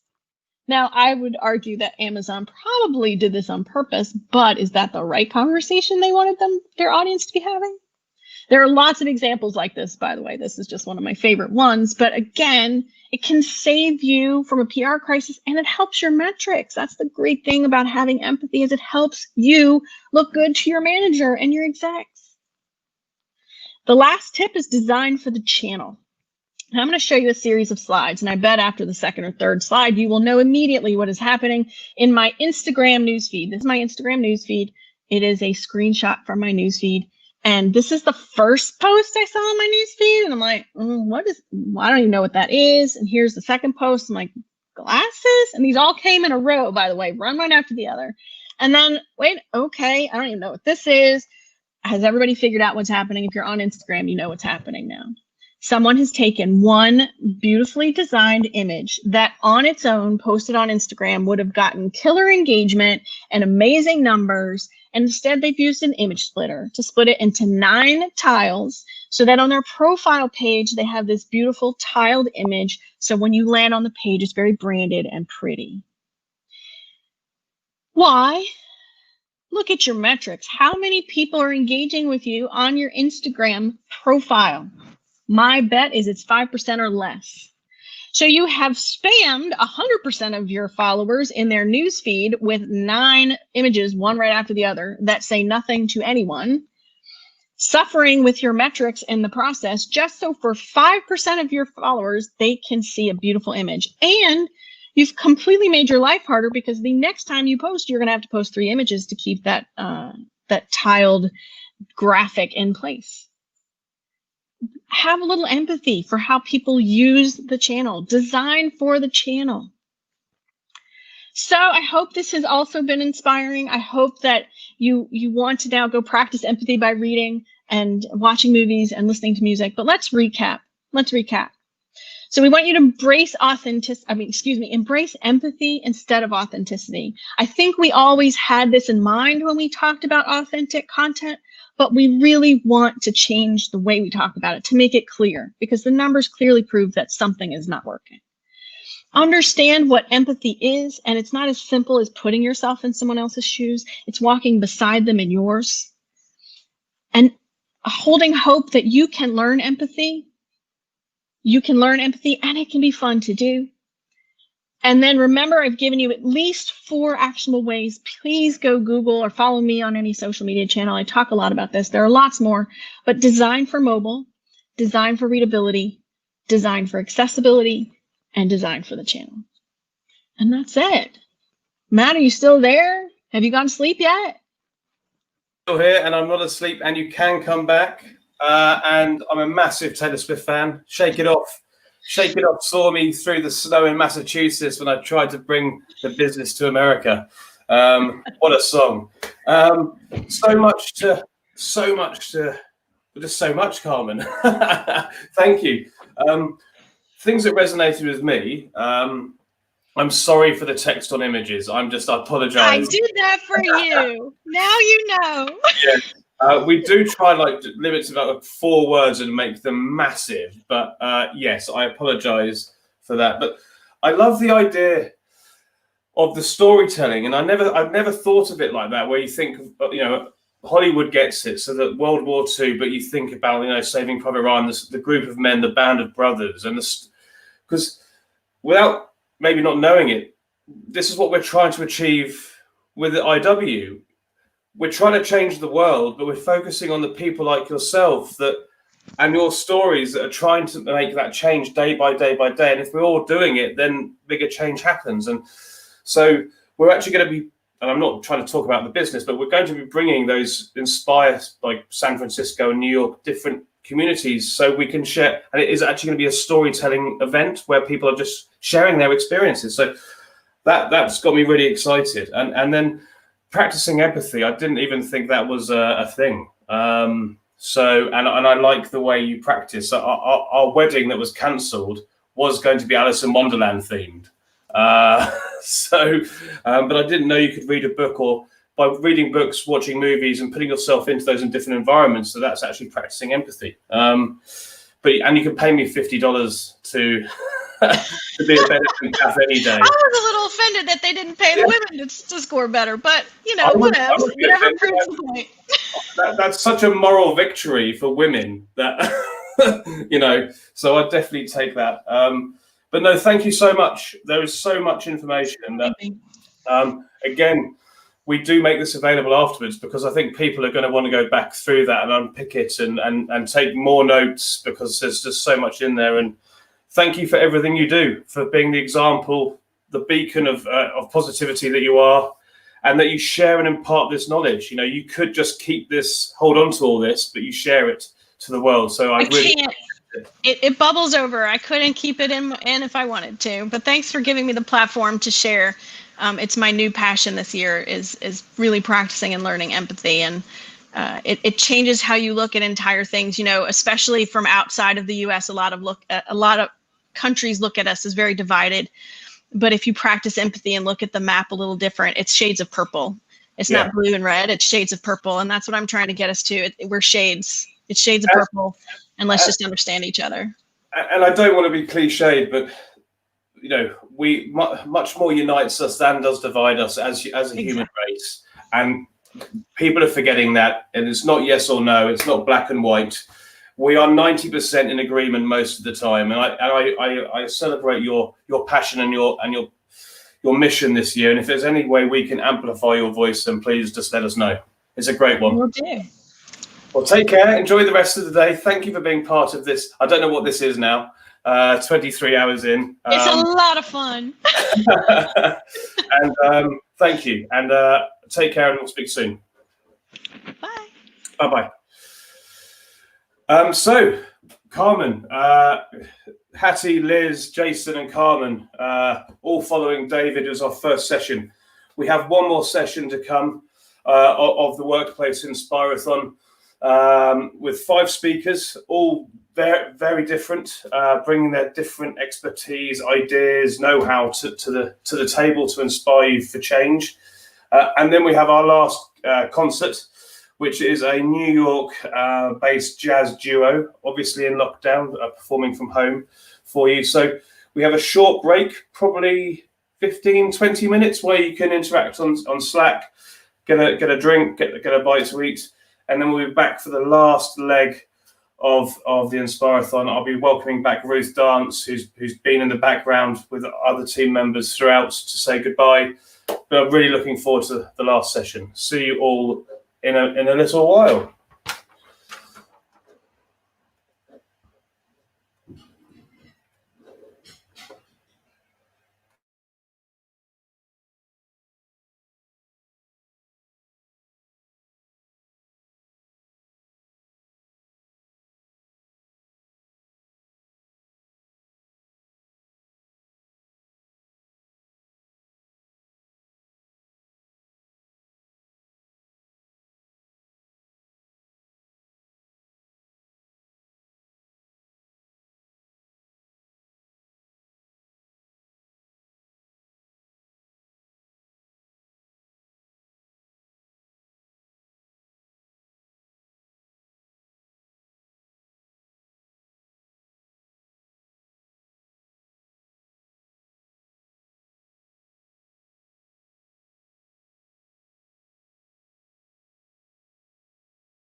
Hello, everyone, and welcome back to the fifth leg of the Global Workplace Inspirathon, where we are on hour 23 of 26. I am Ruth Dance, for anyone that's not met me, over in the North America leg that we're currently on at the moment.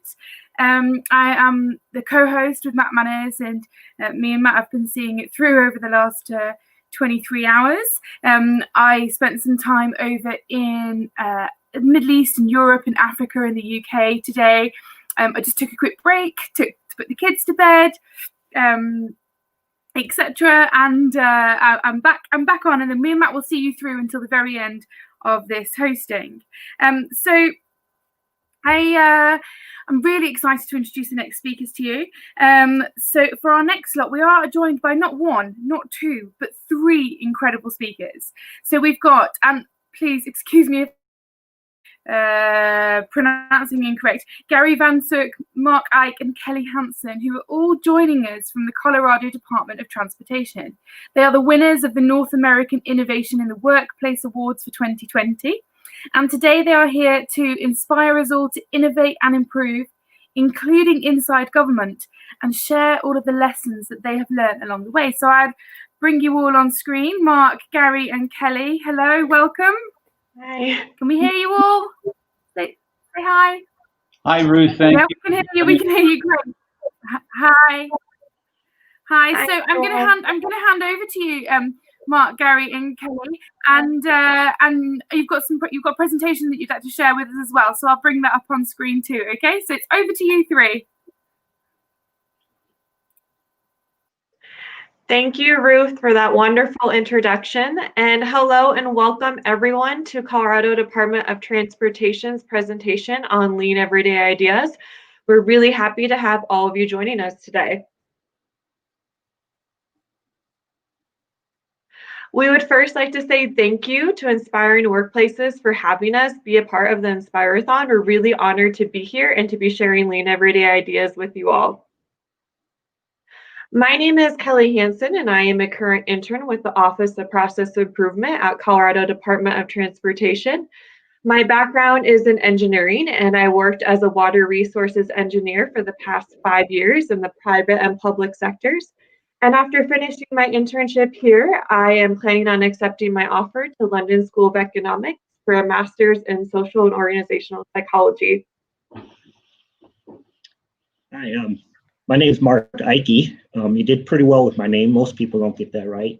I've been with the Colorado Department of Transportation now over 21 years. I'm a maintenance superintendent. I'm up in the northwest part of the state. In maintenance, we handle the snow plowing and the potholes and all the maintenance related to the highways. Formerly, I'm from Iowa, and I used to farm a lot, but now I'm in the transportation field, and CDOT's been a wonderful place for me so far. And my name is Gary Van Such. I've been at CDOT for a little over 9 years. I'm officially Director of Process Improvement for CDOT. Unofficially, I consider myself to be the most fortunate person on the planet. I have a wonderful wife of 41 years. I have 2 terrific grown children who are making important contributions in education and science. I have the very best job on the planet as Director of Process Improvement here at CDOT. And I have the great fortune to work with terrific folks. And you're going to hear from a pair of them today, Mark Ike and Kelly Hansen. And I also want to call out a former colleague who recently gave me this terrific tie about leadership. Our session today is on Lean Everyday Ideas, and it ties very well into leadership. Kelly, back to you. Thanks, Gary and Mark. So for today's presentation, we're going to start off by telling you guys about Colorado Department of Transportation, and we're going to go into some of the goals at Colorado Department of Transportation that led to Lean Everyday Ideas. And we're going to tell you guys how Lean Everyday Ideas works, and we're going to give you some examples that we have from this wonderful program. And we're going to end with a summary and some time for you guys to have a question and answer section at the end. So I'm going to be handing it off to Gary to tell you guys about Colorado Department of Transportation. Thank you, Kelly. You see Colorado highlighted in red there across the United States, and some of the wonderful scenery we have here in Colorado. At the Colorado Department of Transportation, which we call CDOT, we plan, build, operate, and maintain the Colorado transportation system. And that's not just about asphalt and concrete and steel and fiber optic cable. It's all about our people. We have over 3,000 people scattered at 200 different staff locations across CDOT. We are driven to serve our customers, and we are inspired to improve how we serve our customers. And there are two key drivers behind that inspiration. Our enduring values, including the excellence value, and the State Smart Government Act. We have 6 enduring values at CDOT: safety, people, integrity, customer service, and respect. And the excellence value is almost exactly the definition of lean process improvement, which is what we practice here at the Colorado Department of Transportation. I've been at CDOT for 9 years. I've run into people who have been at CDOT for over 45 years. These are enduring values because they were around when they started. It's wonderful to have enduring values. I'm convinced that organizations that are driven by values will beat out organizations that aren't. And we have these wonderful values, including the excellence value, which says that we should be continuously improving our products and services here at CDOT. And we also have the State Smart Government Act, and this is terrific. SMART, by the way, stands for the State Measurement for Accountable, Responsible, and Transparent Government, and reflects the desire of our fellow citizens to have everybody in public service in the state to work to improve every process, every product, and every service to benefit every customer. Smart government. I love the idea of smart government. Smart government here in Colorado means that we are engaging everybody in improving our processes and our products and our services. At CDOT, our 3,000 plus Team CDOTers take that to heart, and our people are innovating every single day. And they do it with this challenge. You see this map of Colorado, and it has dots where we have people. We have people at over 200 different staff locations. How do we take innovations developed in one location and help them spread them across the state to benefit even more customers? We'll be discussing our longstanding Lean Everyday Ideas initiative in this session, and that's how we do that. It embodies our CDOT values, especially the excellence value, and it has been recognized outside of CDOT. In 2017, the North American Employee Engagement Awards named us as a winner. Thank you for that. And in 2018, we were named a top 25 innovation in American government by the Innovation in American Government Awards program sponsored at Harvard University. And as Kelly mentioned, we've also been recognized by the Inspiring Workplaces Award program. Thank you, in the Innovation in the Workplace Award category. Thank you for that recognition. And as part of that recognition and the other recognitions, we've promised to share our story, and we're honored and pleased to do that today.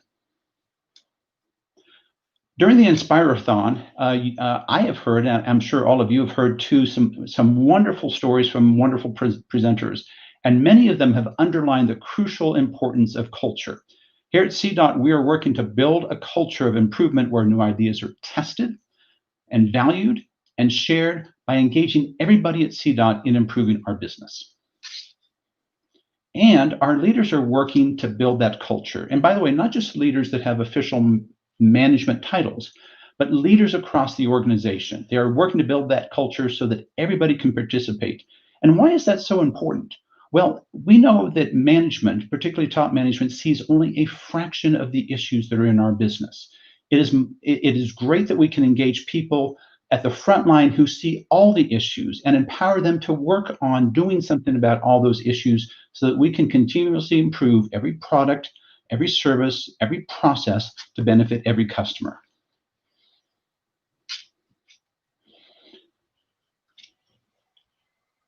If you don't have something similar in place, we hope to inspire you today to design and implement something similar to our Lean Everyday Ideas program. And we at CDOT take our inspiration from many diverse sources. We love the thoughts from Admiral Dr. Grace Hopper. For those of you that don't know her, she was a pioneer in the computer field. She helped develop some of the first programming languages in the computer field. And I love this quotation. The most dangerous phrase in the language is, "We've always done it this way." At CDOT, we believe that we can do things better every single day with every single process and every single product that we provide to customers. Here is one great example. Dave Ulaine, our Director of Aeronautics in Colorado, worked with his team on the excise tax process. So here in Colorado, we tax aviation fuel when it goes into airplanes, and we distribute that to airports across the state. The before process, well, you can see that on the left, very cumbersome. After they improve that process, 2 steps. Think about how much simpler that makes it for our customers, how much better that makes it for our customers. Thank you, Dave, and thank you to everybody in aeronautics. We also ask people at CDOT to fix what bugs them. And very often that's safety. We have some inherently unsafe places where we work. Gosh, we're just an arm length away from cars that are supposed to be traveling very slowly through construction zones and sometimes aren't. So we ask our people to fix things that bug them, and very often they pick up on safety. This is a terrific innovation from John McDonald in our Northwest Colorado section. Mark Eike actually is the maintenance superintendent in that section. It's an improvement about how we install some of the equipment on our highways. I want to thank John and thank Mark for his terrific leadership and John's terrific leadership in making this practice safer at CDOT. And we have folks in office situations also making things easier. Sometimes very simple things can go a long ways. This is using color coding to help save time and effort and reduce error within one of our functions at our headquarters location, our Division of Human Resources. I want to thank Taj Schenkel. And Taj is no longer with CDOT, but Taj, perhaps you're listening in today. Thank you for this terrific improvement that you made to how we actually organize our files. And as the great Simon Sinek advises us, start with why. So why is this so important? It's important because we at CDOT, and I'm sure it's true in your organizations too, are asking employees to do more with less in a field that is rapidly changing. Big ideas can only succeed when people are changing and adapting to them, and by making the changes to how work is done. What better way can we do that by empowering our frontline folks to work on what bugs them? And it is equally important about how that's done. So at CDOT, we believe in applying the principles of employee engagement to developing things. And our Lean Everyday Ideas effort started in 2013, and my colleague Mark Eike led that effort. So Mark, take it away. So kind of where we started. So back about 13 years ago, it was after a survey and we were engaging our employees, and it was like, are your ideas being heard? And we scored pretty low in that. So we got talking about, can we take that and improve on that? And then how do you do that when you start doing that? So we started trying to collect ideas on a small regional effort on over in the Northwest side. And we had a little bit of success, but then I got with Gary and some other folks, and it's like, no, this is way more important than just a regional thing. And plus, we like to get these ideas across the state. So we got a group together. And you can see the picture here. And this was with maintenance folks, and this is with office folks and different departments. We tried to mix that all up, and we got together, and we took about a week, and we dissected this. How do we do this? How do we collect ideas? How do you share ideas? How do you vet an idea when someone gives it to you? You can't just put something on the highway when someone suggests it. So this team was a wonderful team. We got together. We had a lot of support from upper management when we brought this idea forward to them to do this, and they were supporting us the whole way. So ideas happen every day. They're happening if you're collecting them, or if you're thinking about it, or if you're doing anything with them or not. So your goal as a group and as managers or even supervisors is what are you doing about it? Are you collecting them? How are you engaging them employees to do that? And what great ideas are you missing every day? They're here. How are you going to make your organization better by doing all these things? Thank you, Mark and the team, for coming up with Lean Everyday Ideas, which allows everyone at CDOT to be innovators and to fix what bugs them. And they do this by going to our external site, which is Lean Everyday Ideas at CDOT. And you have two options there. You can either click the I Fixed It button or the I Suggest one. So after you go to our site, if you click the I fixed it one, this means that you have a solution. You have an innovation already in place that you want to share. So after you click this, you go to a Google form and you'll fill out some questions about your innovation. And once you're done with that, you'll submit that. And now we'll start the vetting process where the Office of Process Improvement here at Colorado Department of Transportation will see if this innovation is ready to be published on our external site. You know, it may need additional vetting where we may need to get in contact with the innovator for some more answers. And once we determine that it is ready to be published, we will use what we call as an idea card, which we'll go over in the next slide, which will be published on our external site and anyone can borrow this innovation. The other option that we have is the I suggest button. Now, this is one that you maybe don't have a solution for quite yet, but you really think there needs to be. Man, do we have a lot of those. So you fill out the Google form again, and you'll fill out the questions about what you think needs to be solved. And once you submit that, that again starts the vetting process where we'll see, do we have a solution for this? Is this something that we can get a solution for?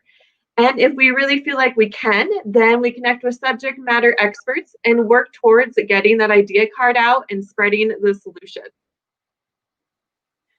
So with the idea card, this is how we share the solutions that we have. So this is when something has already passed the vetting process.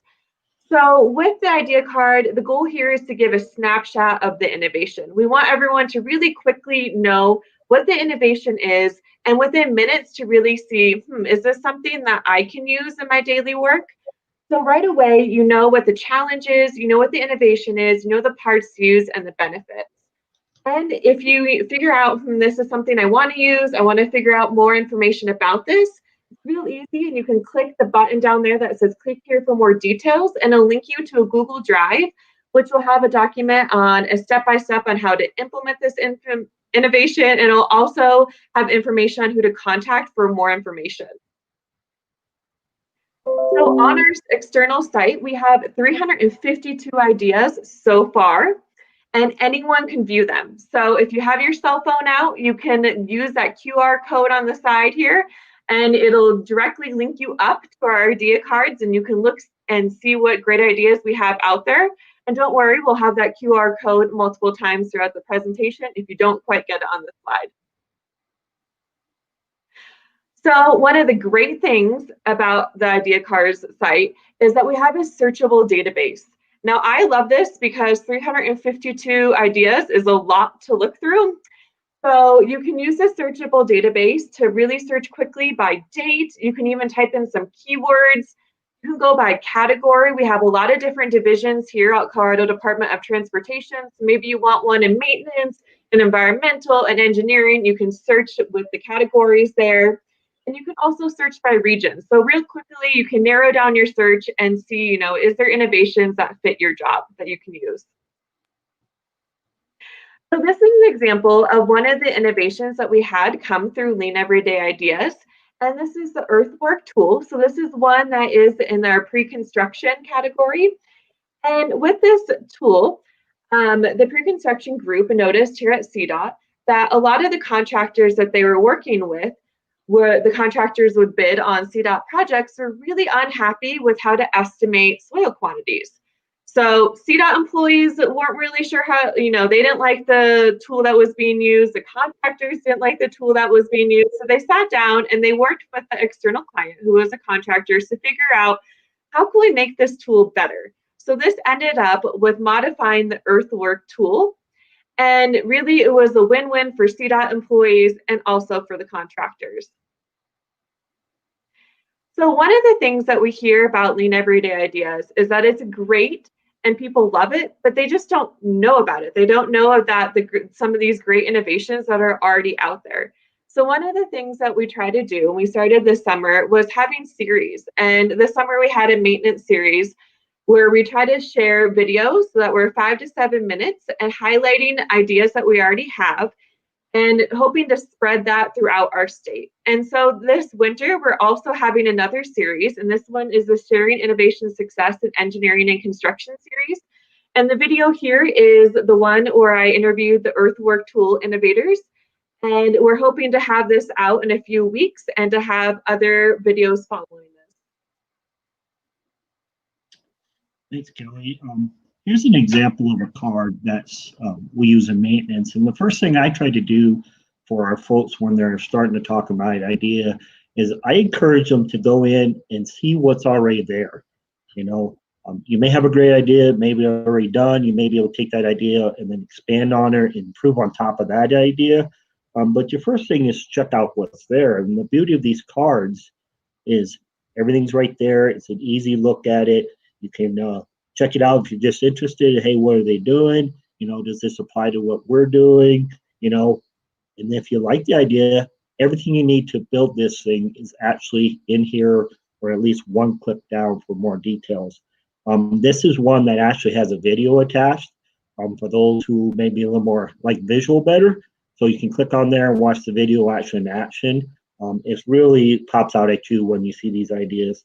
And another thing I really like, you see we got the name of the innovator on there. So this one's from Jennifer Cooley out of Pueblo. She's a HEO equipment operator for us down there, and she came up with this idea. So it's a way to recognize those employees on top of this.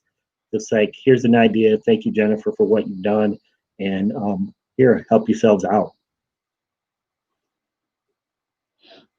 Another one we have here, and this is for recycle vinyl banners. And your ideas do not have to be large, complicated ideas. And sometimes the simplest ones work the best anyway for you. Someone had an idea.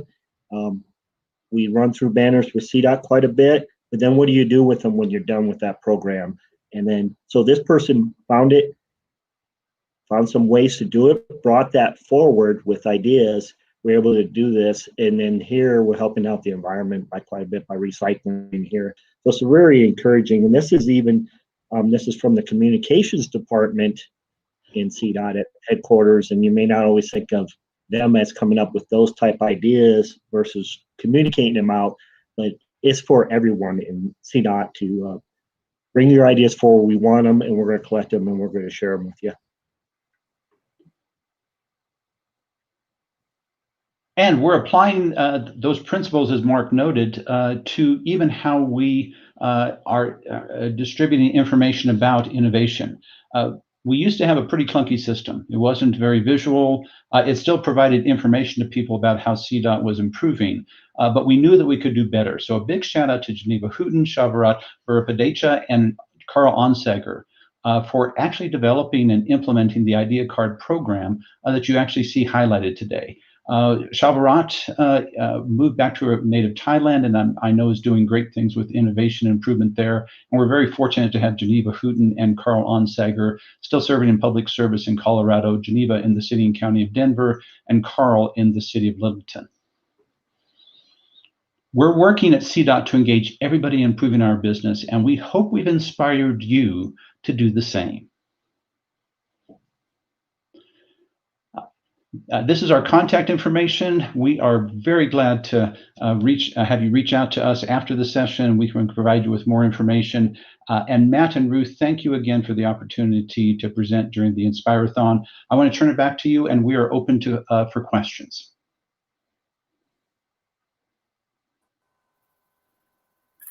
Thank you. Thank you so much. That was just a brilliant success story. I'm not surprised that you won the Innovation Award. And thank you so much for sharing it. And all three of you, that's definitely no mean feat, sharing the presenting. I was really blown away by your story. I really loved hearing everything you were talking about, but particularly the ideas scheme. And Mark, I think it was you that said sometimes the simplest ideas are the best.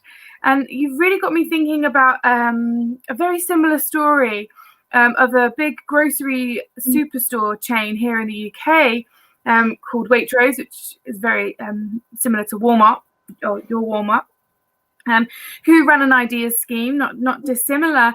And it was one of their frontline, part-time, near retiree cashier checkout workers who came up with the idea, who normally would never have had a voice in that organization. I think that's probably one of the key bits here, who came up with the idea that if we just reduced the amount of paper on the till roll for the receipts that we gave to customers, if we just reduced the amount, maybe printed the logo slightly smaller, maybe that would save us some money. And it was such a really small, simple idea that as an organization they implemented, and within the first 12 months, the organization saved over $1 million. Or £800,000 as it was in the UK. And what I love about what you don't really hear of many organizations putting these ideas cards and these idea schemes in place and seeing the success, just like what you've seen. So like I said, no surprises that you've won the awards, and thank you so much for sharing the scheme. I do have one quick question for you. If an organization maybe doesn't have such a scheme or isn't really thinking in that way around innovation and engaging all of their people in being part of that innovation and cost saving and change or whatever it is, where would you advise they start? This is Gary. I think you start off by having Mark work for you. And here's why. We started, we had this team that Mark led, and was based on Mark taking the principles of lean process improvement and implementing that in his area of Colorado, the northwest part of Colorado. I think you can start this any place, and Mark took it upon himself to do that. So thank you, Mark. By the way, nobody else can have Mark. We need him here at CDOT. But that's just my thought. Mark and Kelly may have different thoughts. I would say is don't think so big, and just start small. And maybe it's in your small office or in the room or in the cubicles, because I've always had this thought that your ideas don't always go across the cubicle and you're 5 feet from someone. You got to have a way of sharing that. So if you can get an idea, and Gary and I started with kind of like what we call a seed idea, something very simple. Take that idea and you start running with it. How you start sharing with it and getting people engaged. That's basically how this whole thing started, and then it just kept expanding out. And then, of course, we started taking it out to our upper management and say, hey, we have an idea here, this is working. And then we kept bringing it forward, and then we ended up with the program we got going now. And I don't think Gary and I would say that we knew where we would be now after we started this. So it's kind of surprising, but it grows on itself. Hello, I just thought I'd insert myself into the conversation. How are you, Gary? Hi, Matt. Thank you so much for your insights. I'm a huge advocate of employee ideas. I think that nobody knows your business better than your people. They work there day in, day out, and as Ruth's been alluding to, and you've proven the benefits can be massive. Just to give a couple of examples, last year we wrote a book around employee ideas. We actually said it was the year of the employee idea, but then other things happened. But the Post-it note was an employee idea. The Big Mac was an employee idea. These are the kind of business changing ideas that come from people. One of the offshoots of it is I think it builds advocacy. If you listen and act upon your employees' advice, they grow closer to you and then perform better and work harder. And I just wondered if you've seen that or measured it at all, the advocacy growing within the organization. Matt, I appreciate the question. There were several prior presenters during the Inspirathon, and thank you, by the way, again for the Inspirathon. Terrific inspiration there. A number of folks emphasizing what I call servant leadership, empathy, being empathetic for each other. I believe that Lean Everyday Ideas, this whole idea of getting people engaged actually does build empathy. It builds empathy with other folks. My idea I can do something, and boy, my leader's going to support me. Oh man, that's so powerful. And I can then, I have somebody support me to spread it across the state and potentially other places. Absolutely, it is a major driver of that empathy. Mark and Kelly may have different thoughts, but I certainly see that. I would say positivity, as it grows and people see that, it grows upon itself. And the successes grow, and then you'll keep expanding on that. It exponentially keeps growing on you. So it's exciting to watch too, and you see people light up when they do it. And one of the things too is we have people that submit multiple like innovations out there. So I think that just shows like how people are so engaged that they don't just submit one, they keep wanting to be innovators as well. Yeah. And it's often the spark, you know, somebody's idea creates another idea, and then away you go. So thank you so much for your time. We will obviously be sharing this content, so you can show it around Colorado, the state of Colorado too, and that you won the Inspirathon. And thank you so much, and congratulations again on winning last year. It's great achievement. So if Ruth, I think, oh, Ruth's off. So we'll say goodbye to you now and speak soon.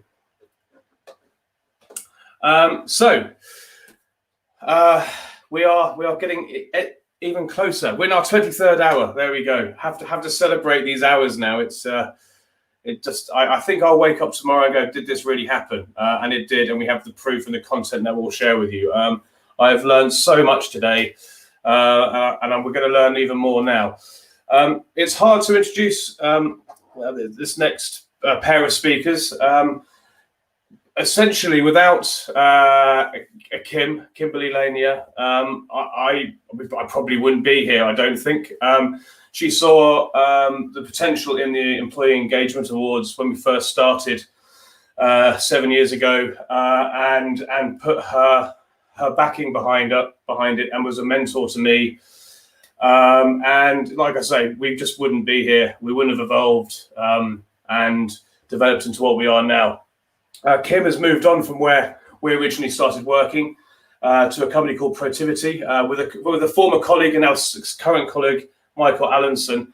And they've been working on something that they're going to launch this year. And I don't really want to ruin it with any introduction. So I'm going to basically bring them into the stream right now. So I'm going to say, welcome, Kim and Michael. Happy New Year. Hello, Matt. Happy New Year. I'm so glad we could make this happen, and welcome to the Inspirathon. I am going to exit the stage and come back later, and we'll have a few questions. So I'm going to leave it to you two. Thanks, Thank you, Matt. And good afternoon to everybody out there in the USA, and good day to wherever you are in the world. So I'm going to tee up my colleague Michael. We put together some material about rethinking the workplace. It's a response to what's going on out there in the world today, and we think it's incredibly relevant to creating the workplace and the atmosphere to drive engaged, inspired, and motivated employees. So, Michael, you want to kick us off? Absolutely, Kim. Thanks. So I'll jump right ahead. 10 months and 7 days. It's a long time. That was the last time that I went to the office, 10 months and 7 days ago. For all of us, many of us out there, we haven't been to the office in a very long time. And a lot has happened since then. And, in a lot of ways, we've had a lot of successes during that time. We've learned a lot about ourselves. We've learned about our organizations and how they work and what their potential is. We have been working with a number of companies who have been approaching the idea of, how do I get back to the office? When do I get back to the office? And, what we want to share with you today is some of the things we're learning and the key takeaways. And as you can see from the title, one of the things that's a big thing that we've been experiencing is people are starting to question and ask, what is the value of the office anyway? So first, the pandemic has forced organizations to transform process, functions, and the way they work overnight. As organizational transformation professionals, if we were told we're going to overnight send all of our employees home, or not if we decided we wanted to send them home, we probably would have mapped out a 6-month project to figure out how we were going to do that. And then at the end of that, we would be wondering why it wasn't working the way we thought it should. Yet we were able to do this, most companies, overnight. So it's an important lesson about transformation and, how we can think about doing things differently. So those 6-month plans just went out the window. That's right. Employees, they see benefits personally and professionally by not having to spend significant time commuting. Many expect to be able to work remotely, at least part-time going forward. One of the things that we heard about is just this idea of productivity and being able to just get so much more done, and just realizing how much people always hated the commute. Now they really realize how much they hate the commute. And it really is changing expectations. Michael, I've talked to a couple of executives who said that they've eaten more dinners at home with their family in the last 10 months than they have in the last 10 years, practically. That's not an over exaggeration for those who work long hours or who travel a lot. So it's really shifting a lot of the personal and professional dynamic that's out there. Exactly so. And if you think about that feeling that employees want to continue to work at least some portion remote, Microsoft actually did a major study very recently of over 1,000 managers, I think over 2,000 managers, and 82% of them said that they expect to have a more flexible work policy when the pandemic is over with. This is a major change. Yeah. And so, this is behind the fact that,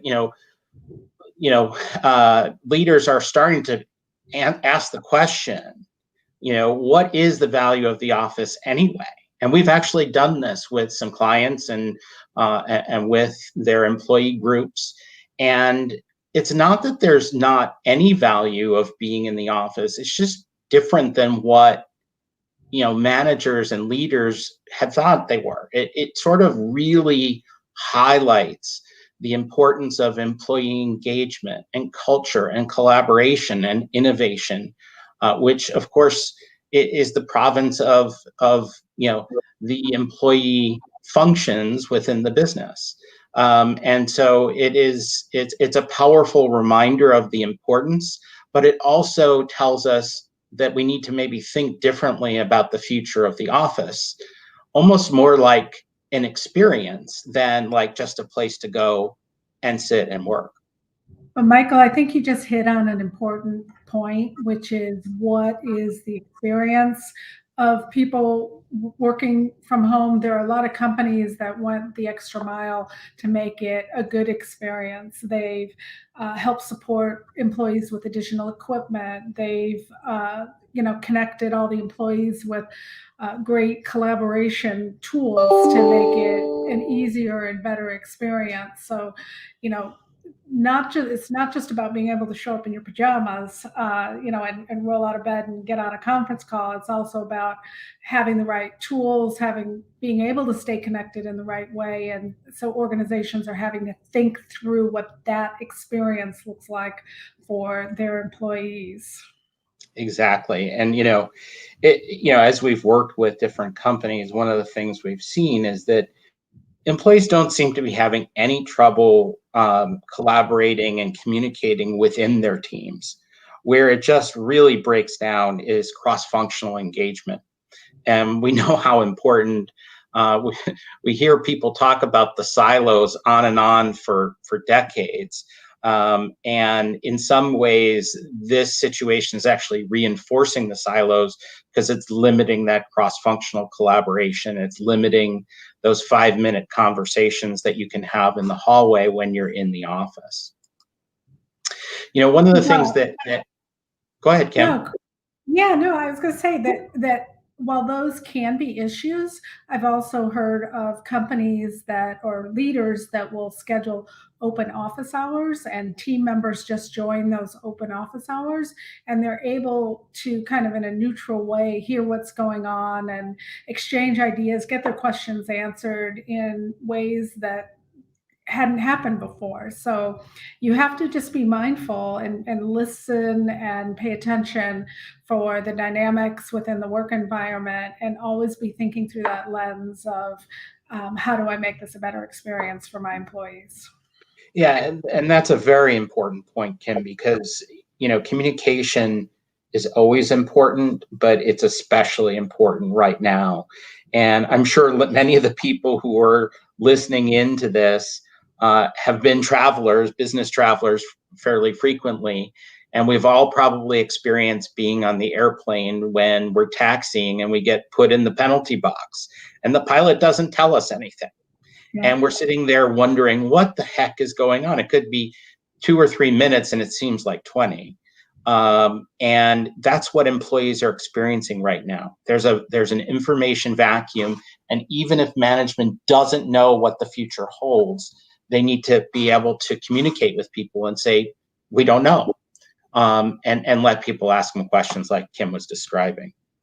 One concern that we have a little bit is, in this rush to move to more remote working and hybrid, I think there's a strong possibility that we're going to turn the faucet too far away. It's too hot right now.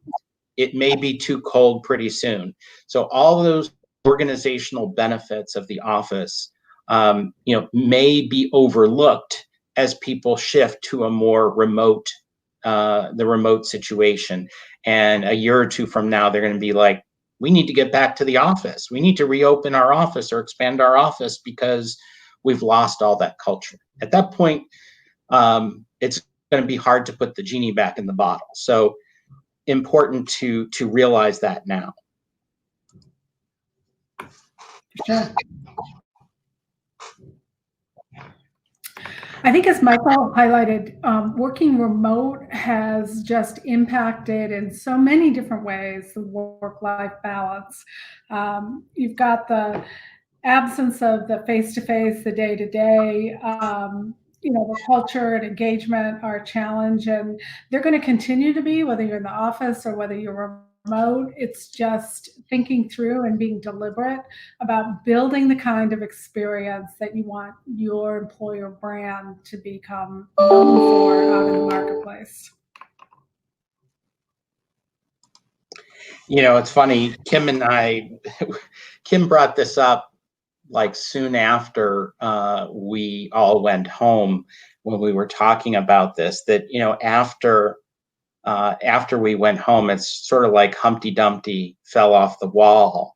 And, companies, should be thinking about not how do I put Humpty back together again the way Humpty was, but the way we should put him back together to tool him for the future, to tool the business for the future. And, we all realize that these normal work rhythms, they've been disrupted. A new normal will form. The question is whether you are guiding the formation of that new normal or whether you're letting it happen on its own. And so, more than ever, it is really important for the HR teams and all of the talent development, everybody involved in those areas, be involved in this return to office. One of the things that some of our clients, this all started from sort of an organizational resiliency perspective where, they needed to make sure business continuity and all those things. Many companies have now experienced that they didn't have a problem with business continuity, not in the way they thought, but now it really needs to migrate over those organizational areas of the business to take hold of the return to office because of these very issues. So just, some quick takeaways that we had from this. So first of all, as we talked about, transformation is more achievable than previous experience would have suggested. what a lesson we've had there. Employees have discovered how to maximize both their professional and personal productivity, emphasizing performance over presence. On the negative side, we've discovered that remote work is not for everybody. Some people have too many distractions at home. Some people just can't be productive when they're alone. Some people don't have enough space. Other people just benefit from being in the office. And sometimes when you have new employees, they more than anybody need that contact. Decreased interaction hinders innovation and collaboration. The lack of proper cultural norms make maintaining performance remotely difficult. And then opportunities, because as we think about putting things back together, how do we turn our workforce into more of a secret weapon for the business? And, reduce fixed costs of the office, reduce fixed costs of it being in place, give you the ability to have a more flexible workforce. Maybe you need special talents and you don't need them to be full-time. If you don't have an office model, then it's a lot easier and makes more sense to have some people that you're essentially hiring for half-time or some fraction because that's what you need from them. Technology enables the office to be wherever you are. The amount of productivity-related software innovation that's going on right now is just off the charts, and it's going to continue. And so, the ability to have a really advanced sort of remote working situation is only going to get better. A new workforce that's more productive and happier with their jobs. We cannot underestimate the change that people have felt by not having their commute. It is one of the things, while there's a lot of things that make us unhappy during this pandemic, the lack of the commute has been a source of smiles for lots of people.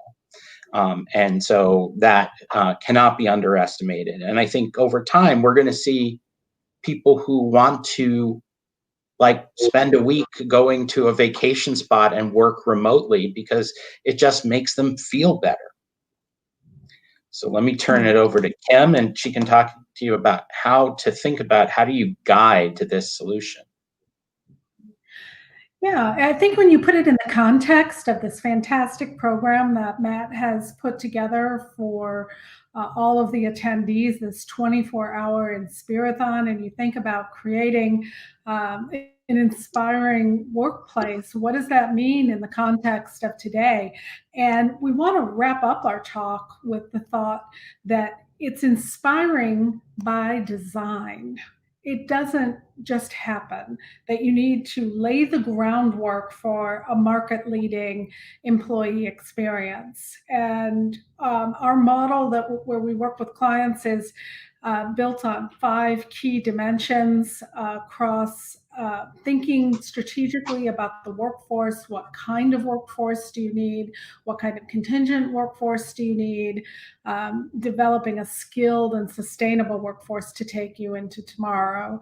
And from a people value perspective, making sure that you're intentional about building an employee journey map that is driving and creating the kind of brand and employer brand and the reputation that you want to have out there in the marketplace. And let's face it, employee experience is integrally related to the customer experience. So this type of foundation line pays big dividends, not only in terms of your workforce, but in terms of engaged and loyal customers as well.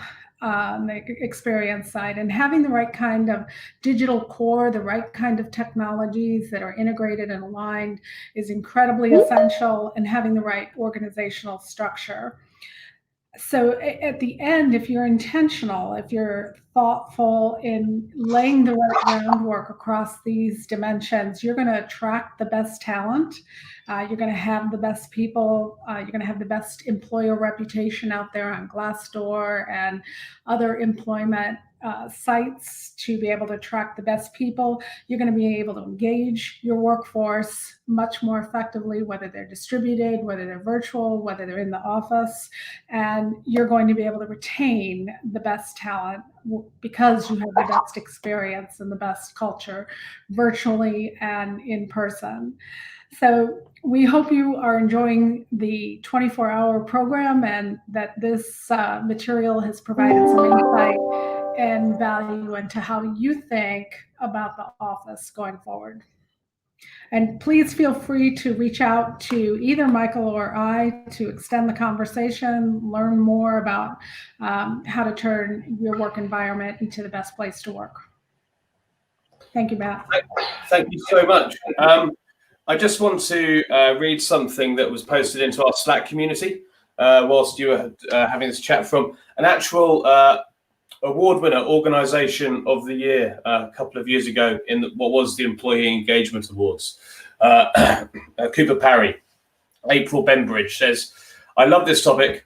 Our office has always been a huge hub for us and a massive draw for recruiting. It's a sensational office space. This new way has really had to make us turn our thinking on its head.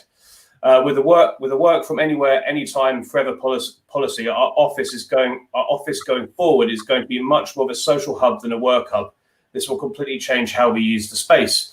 So, you know, your talk is of the moment, and obviously resonating with people watching right now. I suppose a couple of my observations, if you will permit me. Performance over presence. That's like Shangri-La for me. It's something we're seeing a focus on, but is it attainable? Will we actually get there? It's interesting, Matt, that you raised that, because one of the struggles, you know, and I've seen in the companies we're working with, as you might expect, a variety of personalities in leadership. Some of them I would call more progressive in their thinking about the way people work, and others more old school. And I think that, you know, for the old school leaders, it is a bit of a leap, but this has exposed, I mean, it like that immediate transformation, this has changed some minds and opened some eyes, even among those old school leaders. But it's also given the progressive leaders the permission to jump in and say, see, this is possible. Yeah. And so I think actually this has the potential to help reduce some of those barriers. Because one of my concerns, I suppose, is we have seen change that we've been trying for many years. What might take 10 years happen overnight because of the pandemic. And I'm trying to find my words in the 24th hour. I've totally lost my train of thought, actually. Bear with me. There we are. The pandemic has led to an economic crisis. An economic crisis I'm not entirely sure we've seen the fullest extent of yet. And over the past decade, we've seen people move towards looking for purpose and values and working towards a company that aligns with their values and purpose personally.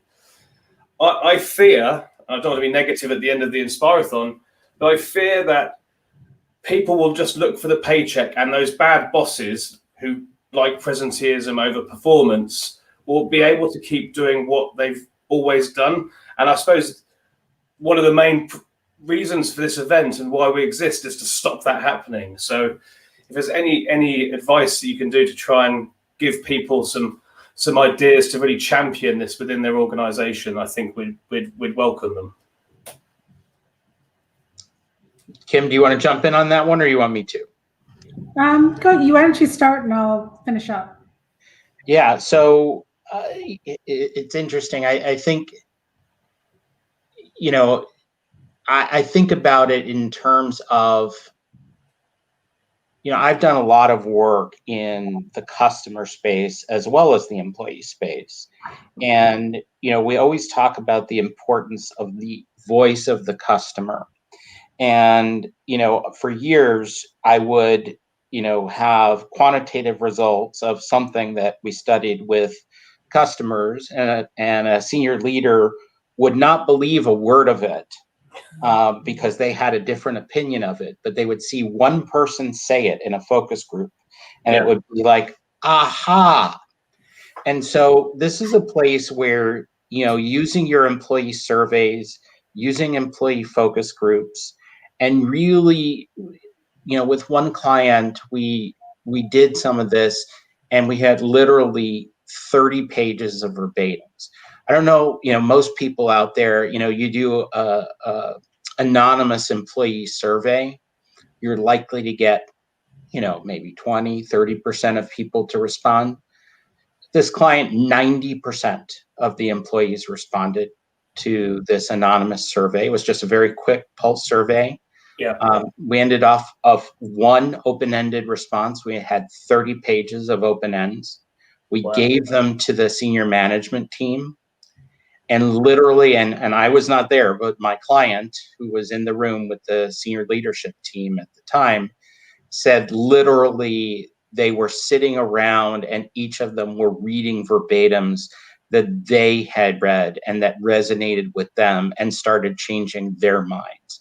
So I think the voice of the employee is super important here and can help to achieve that.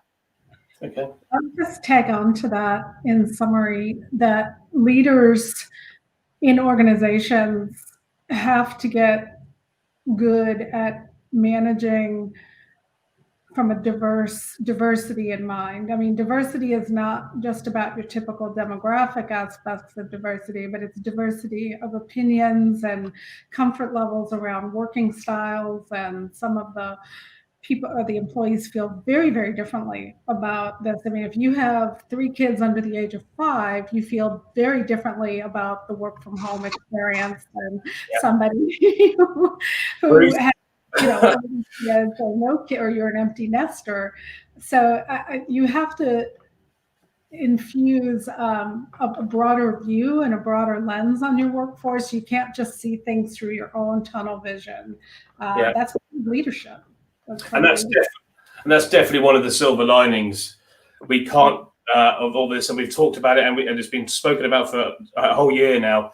That's been obliterated. You can't just ignore that person you're working with has 3 children under the age of 5 at home, and that those issues stop when she comes to work. And that's definitely one of the positives. I have one more observation, really, more than a question, and I'll say thank you. It's the negatives around it, not for everyone. I think it's such an important point you raised there, Michael and Kim, in the sense that people rush to extremes. So I think almost immediately Facebook said they will never work in an office again. And I think if anything that's been shown from this pandemic is that people want flexibility and choice. They don't want to be told one thing or the other. Give them an option. And I think not for everyone is a really great way of positioning that. And it's something I will borrow, if I may, moving forward. Absolutely. Matt, you raised such an important point. Not only that underscores what's going on in the world of work and from a leadership, but what's going on in our countries and in the society and personally, is that you have to be careful about polarization. Too much, pivoting too hard to the left, too hard to the right. And that, again, I go back to leadership has to keep their eyes forward. They have to manage to all stakeholders, across the entire workforce. And it really is dangerous when you take that polarized point of view and you're too reactionary. So I think it's a challenge for all of us these days. Well, I think that's a fantastic place to finish, a point that transcends work and our actual lives as well. On a day like today, there's a little subtext there. Thank you so much. As I said with everybody, we'll be sharing this content online. I would love to expand what you've spoken about in a longer written piece as well for our website, because there's only so much we can do when we're presenting. So for now, thank you very much. You're the fourth, your last session of the Inspirathon, almost the 24th hour. So thank you I hope you stay safe and well, and I can't wait to see you in the future in person sometime. Thank you so much, Matt. It was a pleasure. Take care. Bye-bye. Bye-bye. I forget I have Ruth, the awesome Ruth, helping me with technology now. It took 20 hours, but I have somebody helping me. Old habits I've developed over the past day are dying hard. So thank you, Ruth. I'm going to hand over to you to introduce our next speaker, who we recently had on our Inspire Club podcast, our updated podcast, and she's wonderful, basically, and has so much insight that I'm going to get off the screen and leave you to introduce her. So see you soon, Ruth.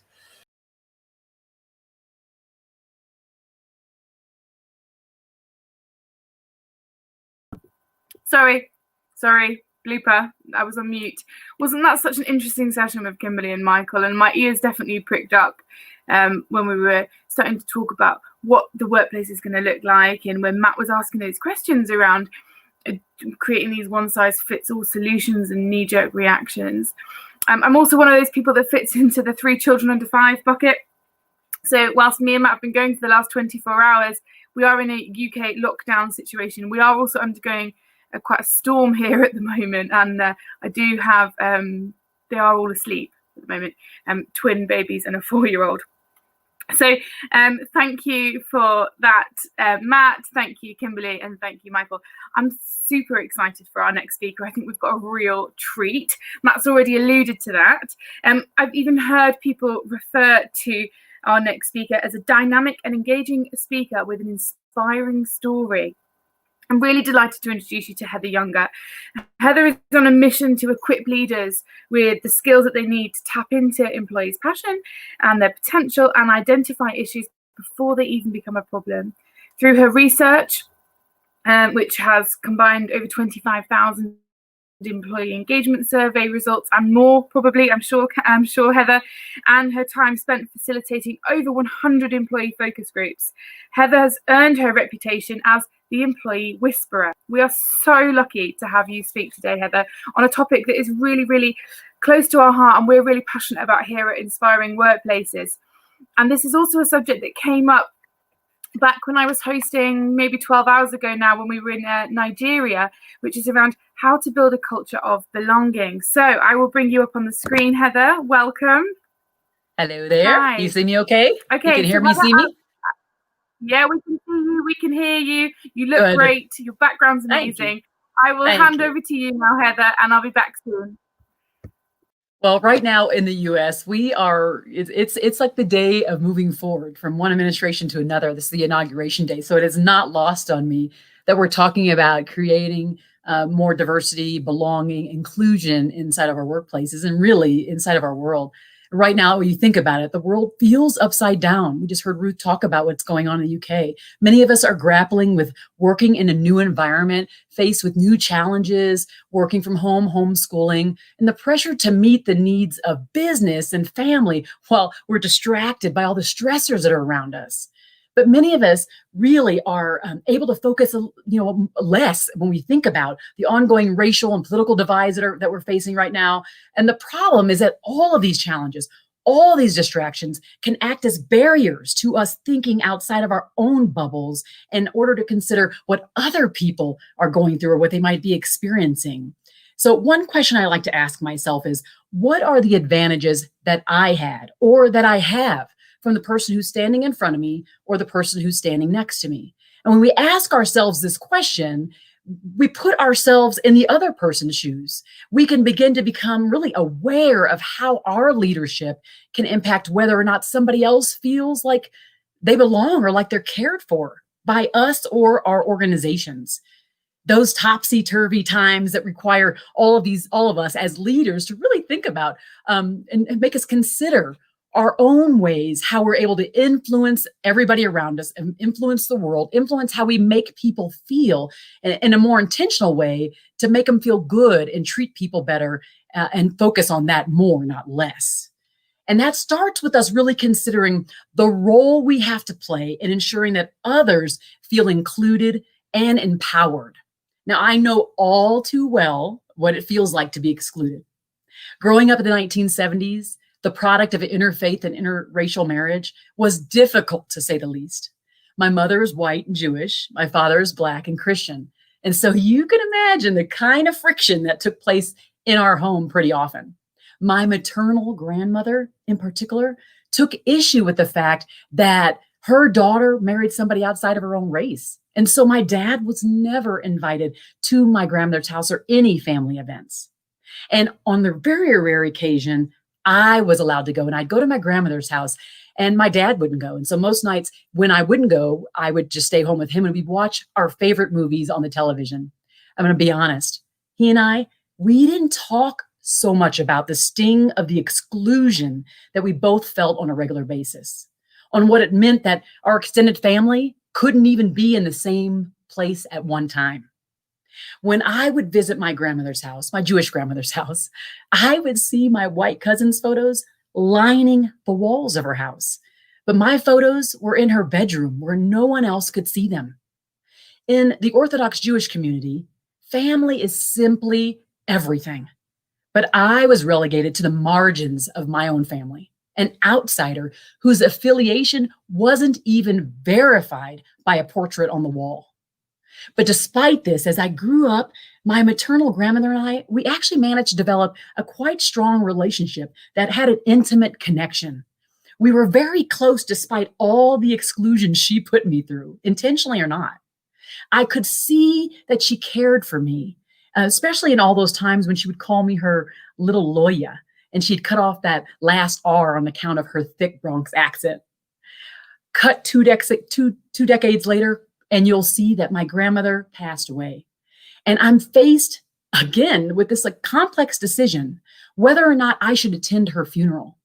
And on one hand, I felt like I needed to honor her life and her legacy and the love and the weird kind of love that we had for each other. And on the other hand, having never been invited to any family gathering, I felt kind of, to be honest, like I was unwelcome. Eventually, I say to myself, though, this is my family too, and I have just as much right to be there as anyone else. So here I am, 36 years of age at that time, attending my first large-scale family event in my life. And I enter this funeral home, and I inevitably hear whispers and side comments. And I can feel their eyes kind of burning a hole in my arm, sending me the message almost that you don't belong here. And though it hurts, my love for my grandmother really does outweigh the tingle of everyone's critical glances on me. And I march into that funeral home with great pride. After the funeral, I visited her home and I walked into her bedroom just to kind of have a moment of quiet. And to my surprise, I discovered several photographs of myself lining her mirror, all the way back to where I was 5 years old and past where I had gone to law school. You know what else I noticed? My cousin's photos were nowhere to be seen there. I finally felt like I belonged, like I was worthy to be a member of that family, even if she felt the pressure to keep me hidden from other people in her bedroom. Okay, so why did I decide to share such a deeply personal story with you? I share it because what I've come to understand is that everyone can relate to feeling like an outsider at some point in their lives. In fact, I bet you can call to mind a time when you felt excluded, either at home, at work, in your community, by someone else. For those whom ever participated in a team sport, you recall when you had to wait around to see if you're going to be the last one to be picked, right? Or maybe you'd be benched, or you'd be left out all the way around, right? Being excluded from my own family was painful, but it helped me place myself in the best position to advocate for those who don't feel included and don't feel like they belong. And that's what brings me here today to talk to you and share how you can do the same for those that you work with, as allies, as advocates, as inclusive and caring leaders. We are in an important time in our nation's history, as demonstrated by everything that's going on in our world. We get to choose how we demonstrate to the next generation that we are responding the way we should in this moment. We get to choose a more equal and equitable future for all human beings. But what does it mean to be equal anyway? It's making sure that everyone is given the same access to the same opportunities to achieve the same things. And to take it a step further, equity, it really does mean that we're evening the playing field, or we're at least seeking to. What are you doing in your own shoes and in your own neck of the woods to even the playing field for those who are in your circle? Someone once told me that diversity is being invited to the party and inclusion is being asked to dance. I remember going to a law school trip in Seattle, and I was the only person of color there, which I'm used to and I'm okay with. We decided to stay in kind of a remote-ish location, and we went to dinner. And on the way back, we decided to stop at a country western bar. Now, I'm not a huge fan of country western. I'm a big pop girl, but I decided I would go with the flow in the experience. I felt a little out of sorts, but I decided I would just stick with it. Then all of a sudden, a gentleman walked over and asked me to dance. No one else in my group was asked to dance. I was thrilled to be asked. Now, this is an example of an actual dance floor. But I can tell you that there are so many ways that we can all ask people to dance without any music even going on. So I want you to determine for yourself as you're listening to me, what are some barriers to you being more inclusive and helping others get on that dance floor? For those who have heard of Maslow's hierarchy of needs, you know that there are 5 levels that stack up on a pyramid. And the basic level is really this idea of needs for food, water, shelter. And then that next level is really safety, security, health, and employment. And then that third level, that's where we're at right now. We're looking at love and belonging.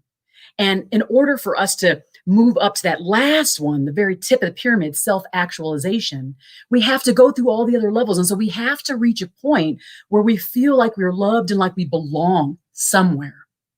So here's the thing, none of us can move up there until we've actually gone through all the other levels.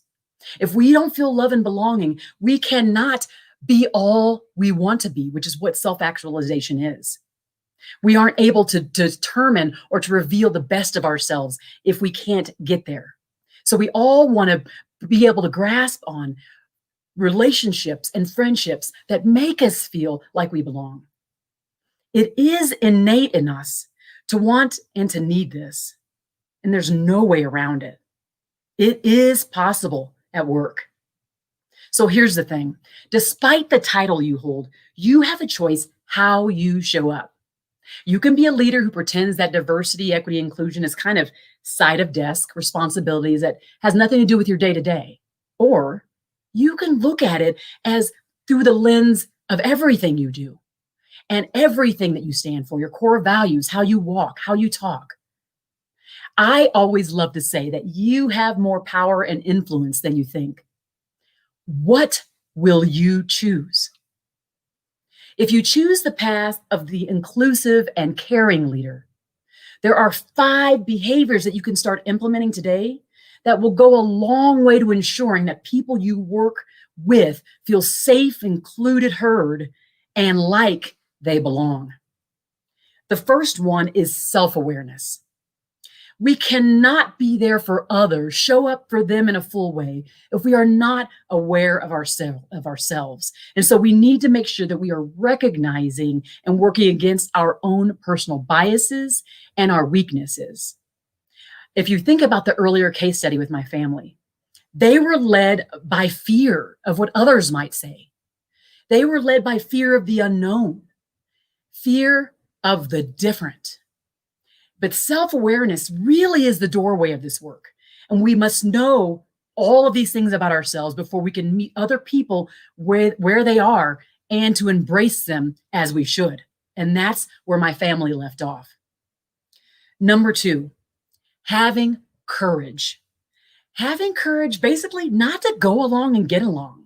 Really to realize that people are humans and individuals and not to lump them into one place. We stand in our ground and do what we feel is right. So maybe inviting people in whom others never will. That could be your role. Okay, I'm one of the very many people who is watching this Cobra Kai Netflix series. I'm kind of binge watching it. Let me just admit that. It's like every night, 4 or 5 episodes. This is a spin-off of the Karate Kid series, the movies from the 80s. The foundation of that story really is about not feeling good enough and not feeling included or like we belong to any one group. Our sense of self-love stops us from being more. And so we are searching for that sense of authentic relationships of care and concern. Number 3, empathy. Putting ourselves in the other people's shoes to understand their situation. This was a big part that was missing with my family. They considered all the outside views, but they never considered how I felt. We can be more empathetic, which will produce a deeper sense of being understood and of belonging. Number 4, compassion. Compassion really is the action behind the empathy we may be feeling for someone. So the action that we take when we're looking at compassion is taking action on behalf of another person's pain or the obstacles that they're facing that we may or may not be facing. So we hear a lot about this idea of allyship and solidarity. My family, if you think about that case study, could have been sympathetic and invited me into events and cast the other people's opinions or stares aside and stood with me, right, in solidarity as a family member. That is an act of compassion. And I want you to ask yourself, how can I do this more often? Number 5, seeking to understand. When we seek to understand, we sit in silence or we ask pointed questions to get to the bottom, to get to the truth. This requires that we stop, slow down, and then just listen. And maybe, like I said, be silent, ask clarifying questions, but we have to get to the bottom. We have to get to the truth. That's the only way we can meet people where they're at and make them feel included in our group. So self-awareness, having courage not to go along, get along, empathy to step inside their shoes, and compassion to take the action to stand with them on their behalf, and seeking to understand their background, their lens, as we all basically inhabit our own lenses and we walk in our own journeys. These 5 ingredients were missing in that personal case study I've been talking about, right? And in my upbringing. An inclusive and caring leader always has a choice. We can choose to remember what it looks like, what it's like, what it feels like to be excluded, to not be asked to come on the dance floor, to not be asked or chosen to be on that baseball team. And we can choose to invite people to the dance. Many of your colleagues may feel like, you were when you were waiting to get picked to go on the team or to go on the dance floor. And you can choose to invite them into the organization. You can give them a seat at the table. You may have the power to do that in many ways. You can choose to listen and learn and educate yourself about what those people need who maybe don't look like you or don't share the same lived experiences as you. You can demonstrate self-awareness and courage and empathy and compassion and understanding. You can be the catalyst for change in your small corner of the world. You can do that. Some years ago, I hired a gentleman who presented very different than anyone else in our workplace. He's an Orthodox Jewish gentleman who wears a yarmulke every day. He keeps kosher, so he really couldn't go to lunch with us. He attends Orthodox shul and more. Now, while many were a little uncomfortable around him for his religious practices and his differentness, I felt that his presence was comforting because it did remind me of some of my family. I knew that he would add rich insight to the team, and not surprising to me, he was a really loyal employee, and he was a super creative salesperson as well. He knew a little about my background, and he and I had a lot of respect for how we both chose to show up every day in this world. Some years later, after neither of us was working at the same company, his son became bar mitzvah. And when they scheduled that service, he went out of his way to invite me. He didn't know that I had never been invited to one, despite my family background. He just wanted me there. And as I walked through the doors to sit down, everyone was so welcoming. He was so happy to see me. I was grateful that he chose to include me and didn't care what I look like. He chose to act with empathy and compassion and had the courage to include someone who didn't look like him and who had a different lived experience. This was a very different case study than how my family treated me, right? I define an inclusive workplace as a safe space where employees feel valued and respected and are actually asked to dance, where they're treated with civility and dignity and fairness, where they can show up with their authentic selves, all for everyone to see, where they can speak up and take risks and be applauded for everything that they stand for. We get to choose that. You get to choose that. So how will your leadership style contribute to a workplace which everyone feels like they belong and are appreciated for their differences?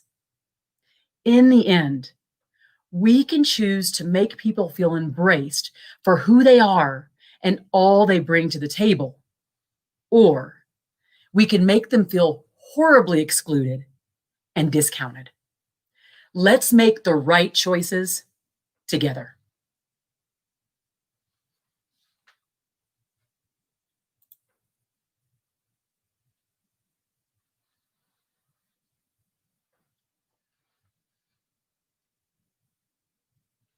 I can't hear you, Ruth. Sorry. If anyone noticed, I just moved locations. I did see that. I just moved actually. 2 stories down in my house. Did a baby wake up? And none of the babies woke up, but we do have quite a big storm going on where I am in the south of the UK right now, and it was really loud where I was, and it was affecting internet. So I came down, but I did it so quickly and quietly and covertly because I was so gripped by what you were saying. And you know what, Heather? I know I wasn't the only one. We've been seeing comments in our Slack community, and I've even been having text messages from people I know who are watching you right now who are utterly captivated. And I'm not surprised. You were incredibly inspiring, energetic, and the way in which you've just told that amazing story has really got us to think differently. And if that doesn't inspire change, I don't know what will. So thank you so much, Heather. I do have a question for you, actually, from one of our audience members who is watching you right now. She has a couple of questions, but the one I'm going to pick out is she was really moved about the story about your grandmother and the pictures and moving the pictures, and it really made her think about how we start to see things differently and see things through a different lens. How do you suggest we go about spreading that way of thinking? You know, it's interesting. I find myself even now in the United States with so much divisiveness. There's them, there's us, there's this, there's that, and there's really never an us. And I think the way to do it is to have an us mentality. It really is. My family didn't have an us mentality, or if they did, the us didn't include me. And so for me to say there's an us mentality means I include everyone. And if I have this kind of innate service philosophy, and I used to do and be a customer experience, but I have this focus on serving. And so when people come to me, I don't care who they are, I don't care where they come from. If they need me, I'm there for them, right? And so I think to that extent, I have just a really open, inclusive, service-focused way of showing up. And if you kind of just make a commitment to being that way, then it makes it easier for you to do the things you just asked me about. Thank you, Heather. I'm going to just bring Matt in now. Oh, there he is. Hi, Matt. Welcome back. Hi, Matt. Hello. I just wanted to say we've spared no expense in lockdown. We've just gone through 24 hours. I have a whole bag of them here. This is water, but okay. There's no champagne here, but okay. They're spared no expense in lockdown. It's 24 hours. I can't think of a better person to share that moment with, Heather. You're absolutely inspiring, as Ruth says. So thank you so much. Thank you for having me. And what a way to go through the 24 hours as well. Absolutely. So thank you. Definitely. Absolutely. Do you have any other questions from anyone else? Is there anything else that's on the top of your mind about? I'd be happy to answer anything. I don't see any live comments or any live chat. But I don't believe so, but I do believe if I haven't missed it, you've got a book coming out very soon, haven't you? I do. I do. I think if people want to know more and find out more, and they should be looking out for that book in the next couple of months, I believe. Yeah, so April 13th, or it might be a little earlier, but in April it launches, and it's called The Art of Caring Leadership. And so you can, the thing that I'm most proud about is I embody the book. And that doesn't mean the book, it has lots of messages of imperfection, and so I embody that too. But I embody caring leadership. Showing concern and kindness for those who look to me for guidance is something I embody. And I'm proud to say that that's the case. Fantastic. Well, forever grateful to have somebody just of your stature and brilliance gracing the Inspirathon. We have 2 speakers to go, and so thank you so much. Have a great rest of the day on an historic day in your country, and take care. Thank you. Be well. Bye-bye. Bye-bye. So we have 2 speakers left, and I have about 50 more party poppers, but I think I scared myself there, so probably won't use them too much. Our penultimate speaker is actually a pre-record due to the day's events and the world that we're living in right now, but he again brings a totally different set of ideas and an approach to the day, and I'm amazed we're still doing that through 24 hours. And then we have our closing keynote, Robert Glazer, coming after him. So really great last 40 minutes before our final concert. So without further ado, I'm going to set up the pre-record. Have patience with me with my technology, but I'm going to introduce Brett Starr. And Brett is the founder and the CEO of the Starr Conspiracy, a marketing and client experience agency in North America. And they work with thousands of work tech clients. So the reason I think his opinion and viewpoint on things is so relevant and important is that we all use technology as a catalyst to improve the experiences of our employees, whether it be through well-being, diversity, surveying. They could be key partners. So I think bringing it to a close, having that kind of viewpoint from Brett, is invaluable. So without further ado, I'm going to try and remember how to bring him in. So we're going to share the screen. And here we go.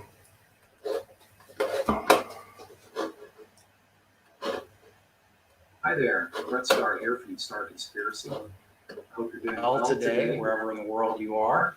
I'd like to thank Inspiring Workplaces for having me as a speaker. Very excited to be here, very excited to be participating in Inspirathon. I think we could all use inspiration, myself included, from time to time, and especially in 2021.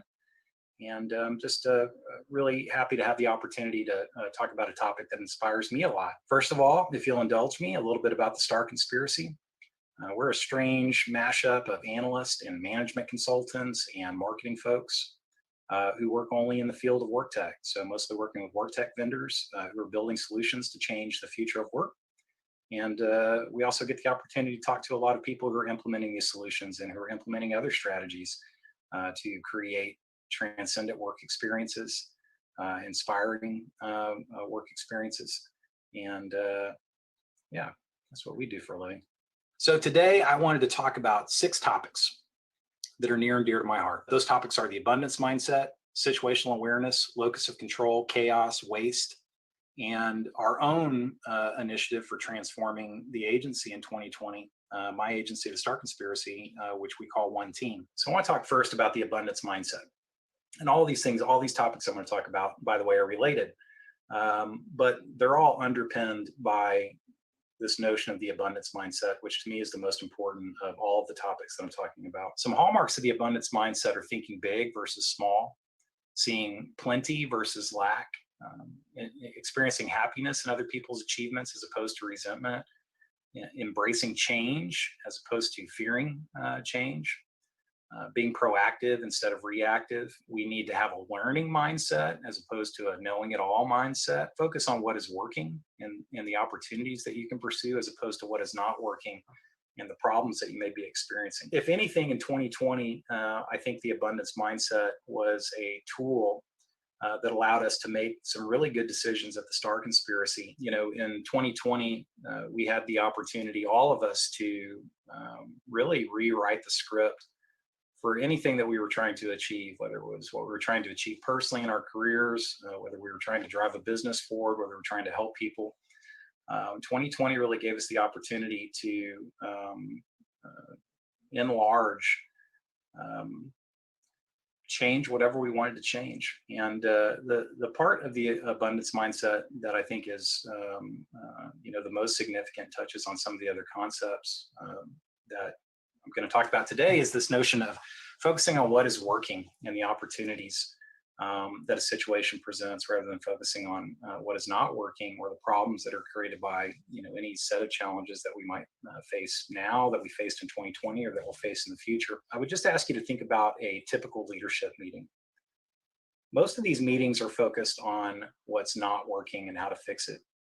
But what if they were focused on what is working and how to build on those opportunities? Well, when you focus on what's working and the opportunities as opposed to what you need to fix, the problems, really two things, and I've seen this in and out. First of all, the organization innovates and evolves based on developing strengths and opportunities. And because of that, many of the problems melt away, because those problems only existed in the context of the fact that you weren't developing your strengths and opportunities. The problems simply become irrelevant. So if you start a meeting by saying, what are the 10 biggest problems that we need to fix? Often those problems that you're trying to fix are manifestations of something that's not really working anyway. Whereas if you look at what's working and you make all of your decisions based on taking what's working and using it as a platform to innovate, then that often takes your business, your life, etc., in a direction that make those problems irrelevant. You get a lot farther by focusing on opportunities rather than problems. And so when you think about this abundance mindset, I just kind of want that to underpin everything that I talk about after this, because the next important concept I want to talk about is situational awareness. Situational awareness is a critical tool for individuals and for businesses across multiple contexts. And when you put situational awareness together with locus of control, and all of that is driven with an abundance mindset, I really do believe it makes people and companies and groups and organizations of any kind unstoppable. But what is situational awareness? Situational awareness is the perception of environmental elements and events with respect to time and space, the comprehension of their meaning, and the projection of their future status. If I were to put that definition in simple terms, I'd say that situational awareness is taking a look around, quickly understanding what's going on, and anticipating what happens next. If you see a team struggling, can you connect all the dots and figure out why they may be struggling? And then can you project forward and guess what the outcome will be if things keep going the way they are? When you take situational awareness and you put it together with the next concept, which is locus of control, then you really start to see the pattern of what differentiates people who know they can make a difference and do something about it from those who don't and don't. So locus of control in psychology is the degree in which people believe they have control over the outcome of events in their lives, as opposed to external forces beyond their control. So in other words, locus of control is whether you believe that things happen to you, which is an external locus of control, or believe that you make things happen, which is an internal locus of control. So when you put those things together, situational awareness and locus of control, you have a powerful framework for success. Simply put, high situational awareness combines with an internal locus of control to create unstoppable humans, unstoppable teams, and unstoppable organizations. So just think about that. If you have a low level of situational awareness and you also have an external locus of control, you're unlikely to understand what is going on and what's going to happen. And it might not matter anyway, because even if you did, you wouldn't think you could do anything about it. You view everything as uncontrollable and things that are happening to you as opposed to things that you're making happen. That ability to say, I know what's going on, I see the opportunity, and I know I can do something about it. That's what happens when you're able to combine locus of control, situational awareness, and abundance mindset into a daily way of being. The reason I think that's important is because of chaos. And when I say chaos, I'm not talking about all the stuff that's happening to us right now. Chaos in and of itself is not a bad thing. It just depends on how you respond to it. Chaos is a natural, state of being. Furthermore, I would say that the future of work is chaos. Here are some of the factors that drive chaos. When we talk about work and companies, really all work boils down to projects. It doesn't matter whether you're, building a rocket, or writing a white paper or developing software. Chaos in that context can really be measured or defined by three factors. The first is lead time. How long does it take to get a project done? In many organizations, the amount of time that it takes to complete a project is long. And when you have a long lead time, that means a lot of things can happen in that time, which creates chaos. If it takes a long time to complete a project, the requirements can change, the people working on the team can change, technologies can change, ideas can change. A lot of different things can happen. So the longer that a project takes, the longer the lead time, the more chaos there is inside an organization. The second factor that drives chaos is the project mix. The more different kinds of projects that you are likely to work on, or that a team is likely to work on, or that an organization is likely to work on, the more chaos there is in that mix. If you combine a big project mix with long lead times, then you get a compounding of chaos. The chaos becomes greater. The last factor in chaos is variability in demand. And that means how frequently does demand for different projects change. So if every project that I work on takes a long time, if every project my team or my agency works on takes a long time, and there's also a bunch of different kinds of projects that I need to work on in any given, day, week, month, year, etc. And on top of all that, I never know what kind of project I'll be working on next for, any number of reasons. Those three things together, depending on how much variance there is in each one, combine to create a lot of inherent chaos in an organization. So when I say that an organization is inherently chaotic, most organizations are inherently chaotic, and that's just a fact. That's not a bad thing. When you think about, the abundance mindset and situational awareness and locus of control, you can't control chaos. Chaos is just a thing. It's just a reality of life, and chaos is accelerating because we all have to, be able to move between different types of work more frequently than we did 10, 20, 30 years ago. But you can flow with chaos. So what happens when you view chaos as a problem? The only work that counts is the work that is done for customers. And when I say counts, I mean it's the only work that you get paid for as a company. And so all the work that you do to make your work possible may be great and may feel and may even be super important. But at the end of the day, it's invisible to your customer. When companies see chaos as a problem and they spend their time focused on the issues created by chaos, when they spend all of their time resisting and fighting the chaos, they create models and processes that generate tons of waste. So what happens in organizations is they create way too much hierarchy. Another root cause is too many departments. And so when a company says, well, we need a department for this and a team for that and a team for this, and they need to be separate and they need to have different goals and different numbers to measure them, those departments become a form of waste because work comes into that department and gets stuck until it gets handed off to another department. People tend to over specialize, and skill sets are required by that department and don't have enough insight and empathy to the other types of work that get applied to a project by other groups. And so they just really start to get a very narrow view and a very narrow slice of how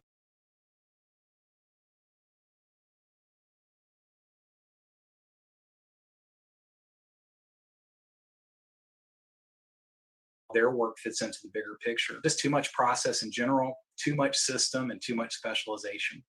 And so all of these things tend to follow a map where when you create, a significant number of departments side to side and a significant amount of hierarchy top to bottom, then in that context, it seems to make a lot of sense to have process systems and specialized skill sets that make that system stronger. So what happens when you accept chaos and find the opportunities in all the madness? For the Star Conspiracy, 2020 was a turning point, a true turning point in a 20-year history in our agency.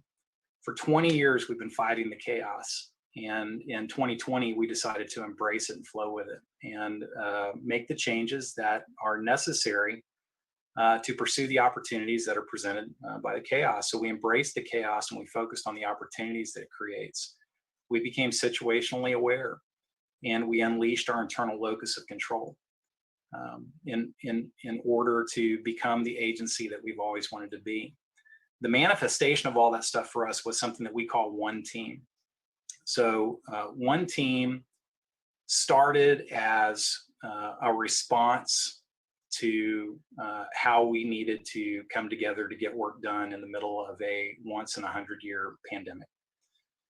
We weren't thinking about One Team at the time as a different way of working that we would permanently implement to take advantage of all the opportunities we've ever been presented, but it became that for us very quickly. First of all, we just started with a work experience.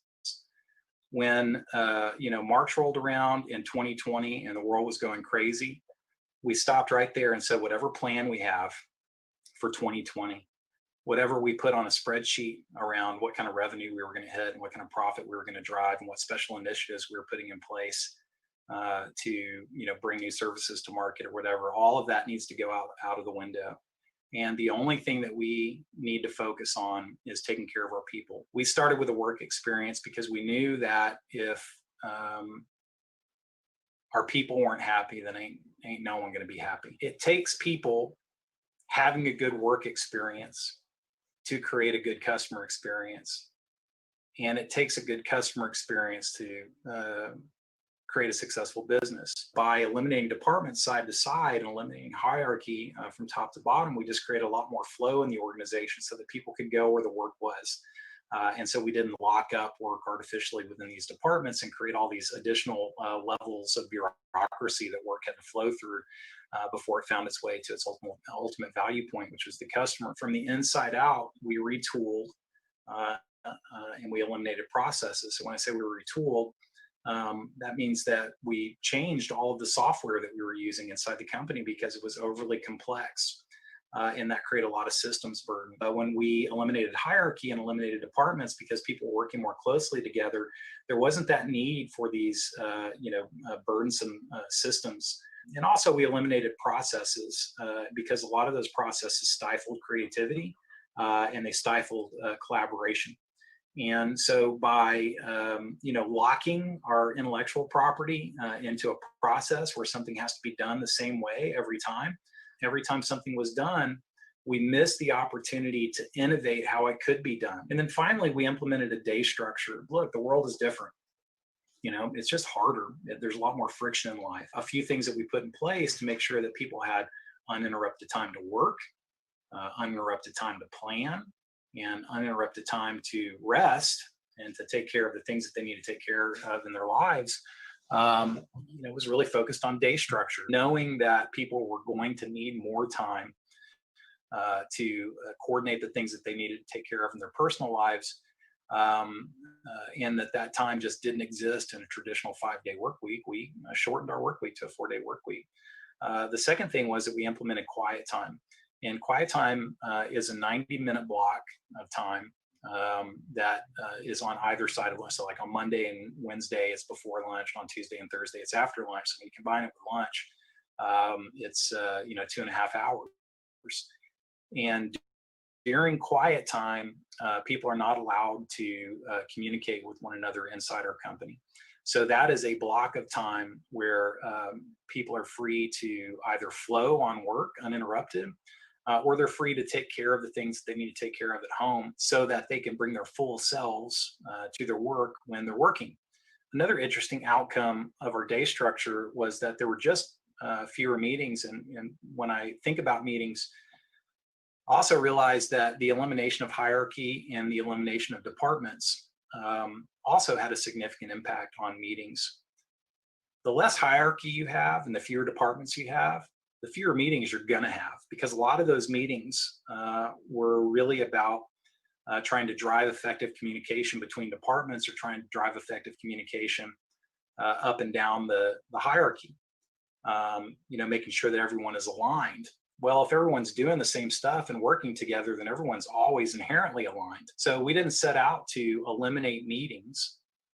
Meetings kind of fell away because their significance went down because the things that we needed to meet about went down. So meetings really became conversations and collaboration about work. 2020 presented us with a significant opportunity to change the way that we work and to focus on what's important. When I look at one team and the work that we went through to implement one team, and kind of measure, was it successful or not, and are we going to continue doing it? First of all, absolutely. I mean, people are happier. We can't imagine working the way that we worked prior to 2020 ever. We're just happier. We get more work done. Our work is better, but also our clients are happier. So we produce better work and have better relationships with our clients because all of these institutions that were put in place to tame the chaos have been stripped away. And so we're able to spend a lot more time collaborating directly with our clients and producing work that they value. And so our clients are happier. And oh yeah, by the way, in a year where we threw away our business plan and said, we don't really care about that. What we care about is, keeping everyone on the boat and making sure that we create a great work experience, the best that can be created in the environment that we're in. In a year where we basically stopped caring about business performance, or at least, put it in the back seat based on the multiple crises we were facing, our business actually performed great. This amazing thing happens when you stop pursuing the metrics of a business directly and trying to fix all the problems that you think are leading up to, this light on the dashboard turning red or that one turning yellow, but instead just really focus on the people and the work and the customers and seeing all the opportunities in an inherently chaotic, business. Amazing things happen because not only are you able to achieve, the opportunities of the best way to work and the best relationship that you can have with customers, but it has the additional benefit of also driving all the business success that you ever wanted to drive.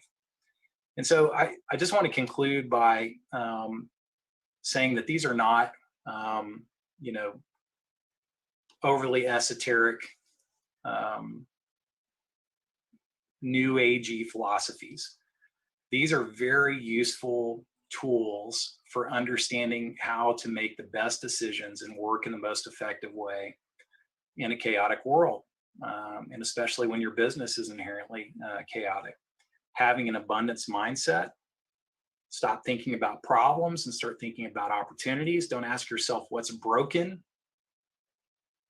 how do we fix it, but start asking yourself what's working and how can we build on it. Having a strong sense of situational awareness, taking a look around, figuring out what's going on, and thinking about what's going to happen next if things keep going on the way they are. Taking agency, having a strong internal locus of control. It's not enough just to know that people make things happen, that life just doesn't happen to people, that people make things happen. It's not enough just to know that.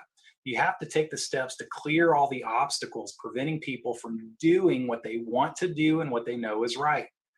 And so if you are fortunate to have a group of people who have a strong internal locus of control, then let them exercise that control by removing all of that management burden, all those processes, the unnecessary hierarchy, the unnecessary departments, etc. Let them act on their strong internal locus of control.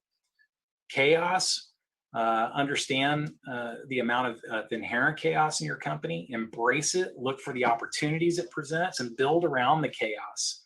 Don't try to fight it, but look for the opportunities in it and let it guide you towards innovation and evolution. Think about waste.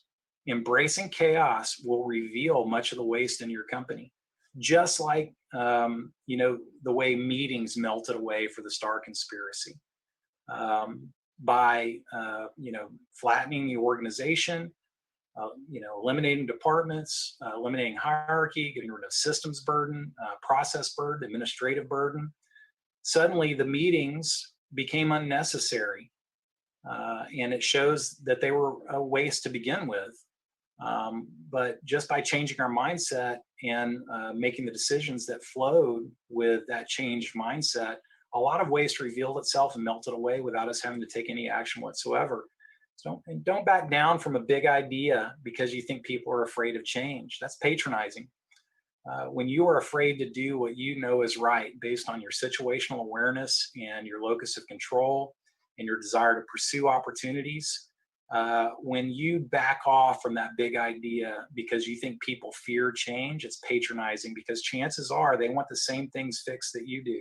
They see the same opportunities that you do.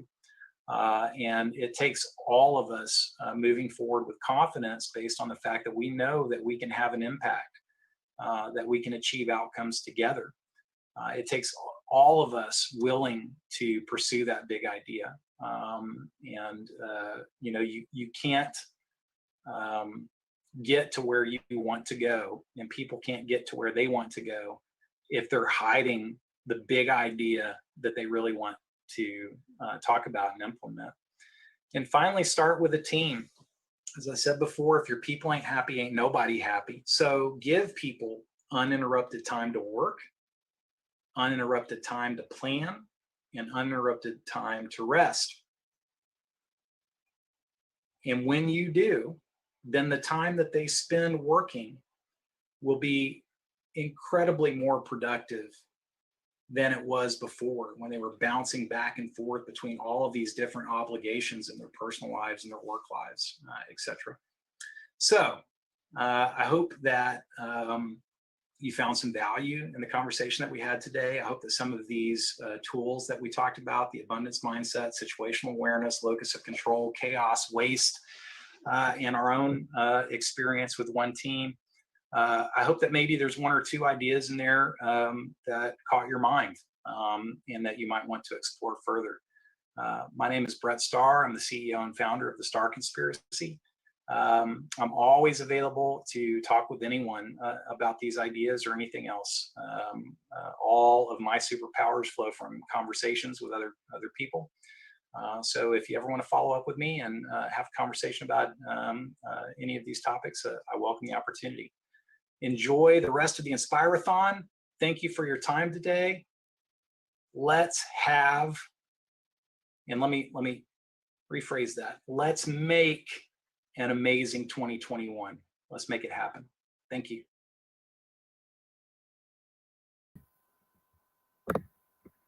Thank you. Thank you to Brett from Star Conspiracy for that. If anyone has any questions, because he wasn't here with us right here in live, we'll make sure we share details afterwards. Right. We are getting to the point of the final speaker. We've been going for 24 and a half hours. And before I bring Matt back on to introduce our final speaker, I can't even believe I'm saying that. I would really love to share with you a video. It's a 5-minute video as part of our Inspire Me in 5 series, And it is, I'm struggling to get my words out, but it has been 24 and a half hours, right? It's part of our Inspire Me in 5 series. It's a video by our partners at Musgroves. I hope you enjoy it. It's 5 minutes, and then you'll see Matt's lovely face.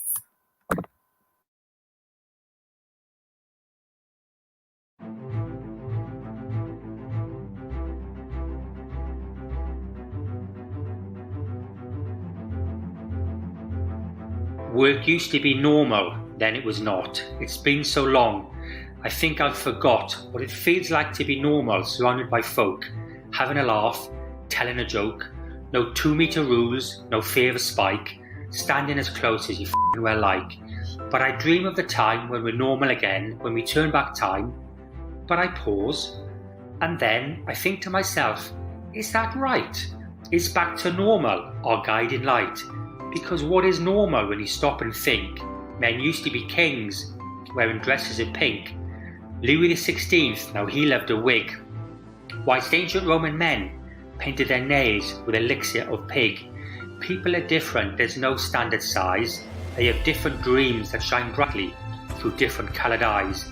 Yet when it comes to work, we're way too quick to pigeonhole folk from a list with a tick, to label them up as a this or that and dump their personality next to their coat and their hat.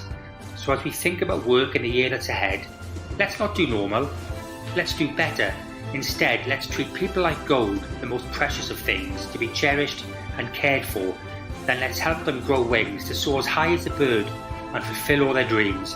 And when that is done, and we've finished, it seems, we go back to the start and do it over again with Barbara and James, Mohammed and Jen, because people are people in all shapes and all sizes, each one packed full of amazing surprises. So let's not go back to normal again. Instead, let's go forward, arm in arm, women and men, and create something better, something bolder and new.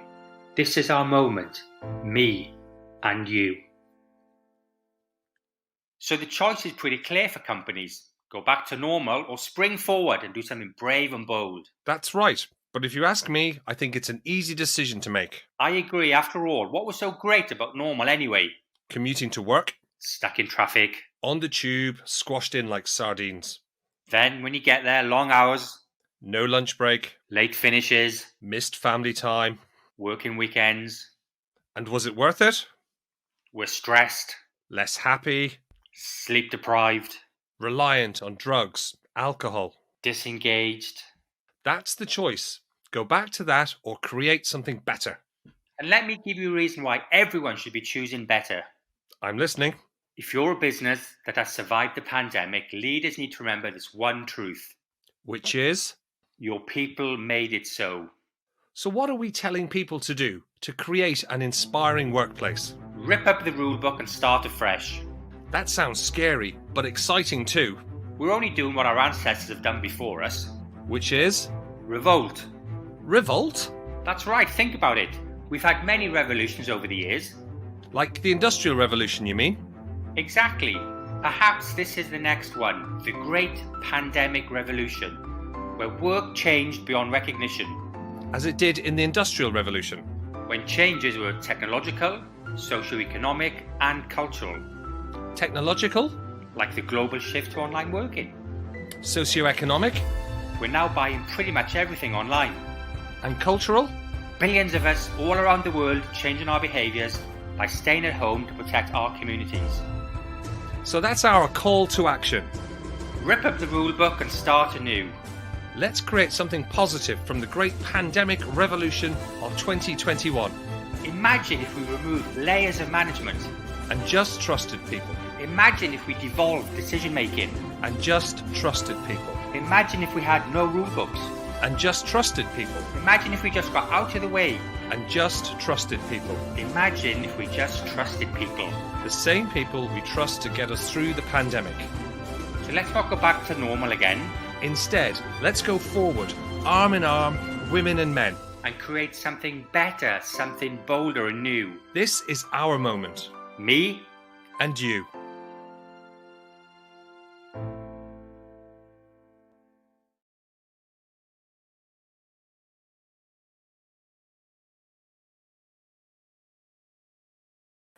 Hello, Absolutely stunning video by the guys at Masgroves. I just want to make a funny observation. Timekeeping is quite hard at face-to-face events. Quite often I'm there at the back of the rooms, just 5 minutes, waiting for people to get in their seats. After 24 hours, we are on the minute. I dead on the minute of our timetable. So obviously meant to be. And I'm honoured, as I have been with every one of our speakers today, that Robert Glazer is ending 24 hours of inspiration, of insight, of ideas to change your workplace strategy, to improve the lives inside and outside of work of your people and yourself. I've privileged to speak with Robert in the past, got a bit familiar there. It started actually with my father, our chairman, forwarding the Friday Forward every single Friday, and have become a fan ever since. So Robert Glazer, a best-selling author of recently the book Elevate, which I would highly recommend, and he's going to elevate this event right at the end. He's been an author and entrepreneur of many other magazines, Forbes, Thrive Global, writing on topics ranging from performance marketing, entrepreneurship to company culture. But today he's going to be talking about building a world-class remote culture, something he's done himself and helped others to do. And we're thrilled to have him close off our most ambitious event ever, a product of its environment. I can't believe we've got here. Welcome, Robert. How are you? Thanks, Matt. And put me in a dangerous position here at the end between the virtual bar and the end of the event. So try to bring it home for you. Well, and we know what a day it is in America today. So we thank you for giving us your time on such a day. I'm going to put your deck in and you have complete control over that. I'm going to exit stage right for the last time today and come back once you're finished. Okay, great. Thanks, Robert. Well, thank you, everyone. Good morning, good night, good evening. I'd love to tell you our journey to building a remote workforce started in 2011 when we had a team of about 7 people and $1 million in revenue or turnover. I'd love to tell you we had this grand intention, but we didn't. We had a problem to solve. We were in a business called affiliate marketing, and there was not a lot of talent in the US, and it was all spread out, and we had to find people where they were. So we started saying, all right, well, let's let people work anywhere. And that worked pretty well. And then pretty soon we started to think about like a vision for this. It wasn't really about remote at the time, but a flexible culture, remote culture that was scalable, maybe not only nationally, but globally with hundreds of employees. And it went from something that we were just doing out of need to something very intentional that we thought we could build. And 10 years later, we've had a lot of success with that. We've been able to grow revenue over 1,000%, our employees from 7 to 200. But more importantly, we've been named a best place to work by Entrepreneur, Forbes, Fortune, a lot of great places, despite not having a place to work. And none of this I really could have imagined at the start of this journey. And one of the things I like to say, we were not venture funded. Like, we grew by growing people rather than growing and churning through people. So the majority of our people, our leaders, have come up in the organization. So I thought I'd share a little bit about the playbook, thinking back how we got here, 4 things, which is kind of first, what is culture? We talk about it a lot, but maybe I think it's the foundation to any workplace. What makes a great culture? Thriving as a remote employee, and then just some key lessons. So I'll be honest. When we had 10 people, I used to think culture and core values were rubbish. I'll say for the British crowd.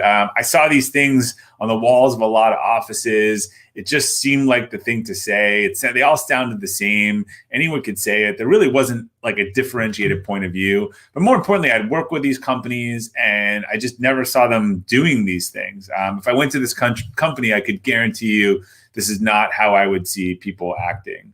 And if you think about like this, we see this a lot, right? So consider the core values for United Airlines. Americans not really known very well for our airline, but they say we fly right, we fly friendly, we fly together, we fly above and beyond. And I posture that these are kind of all, and we're uniting the world.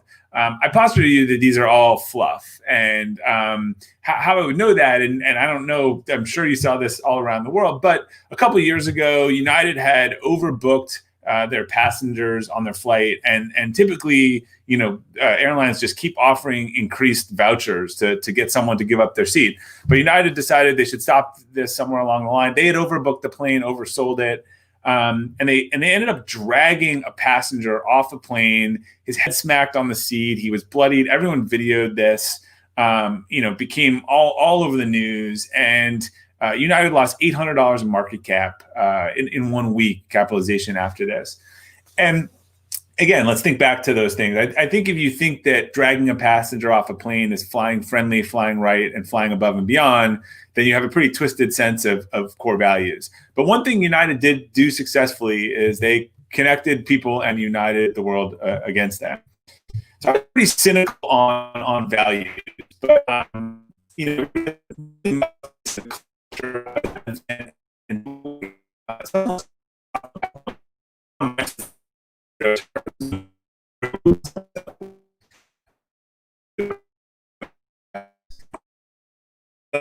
Southwest from 1980 to 2000 made more money with their entire airline industry. They're the carrier, one of the first in the world.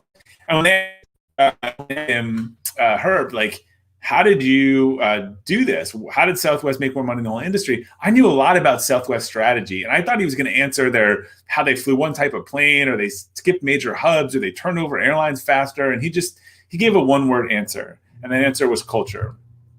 And that really got me thinking and talking to some companies that I thought really had great cultures. And I also just doing some research. And if you look at Southwest core values, you'll see some things that sound a little different, right? There's live the Southwest way, warrior spirit, servant's heart, fun-loving attitude. There's work the Southwest way, which is work safely, wow our customers, and keep costs low.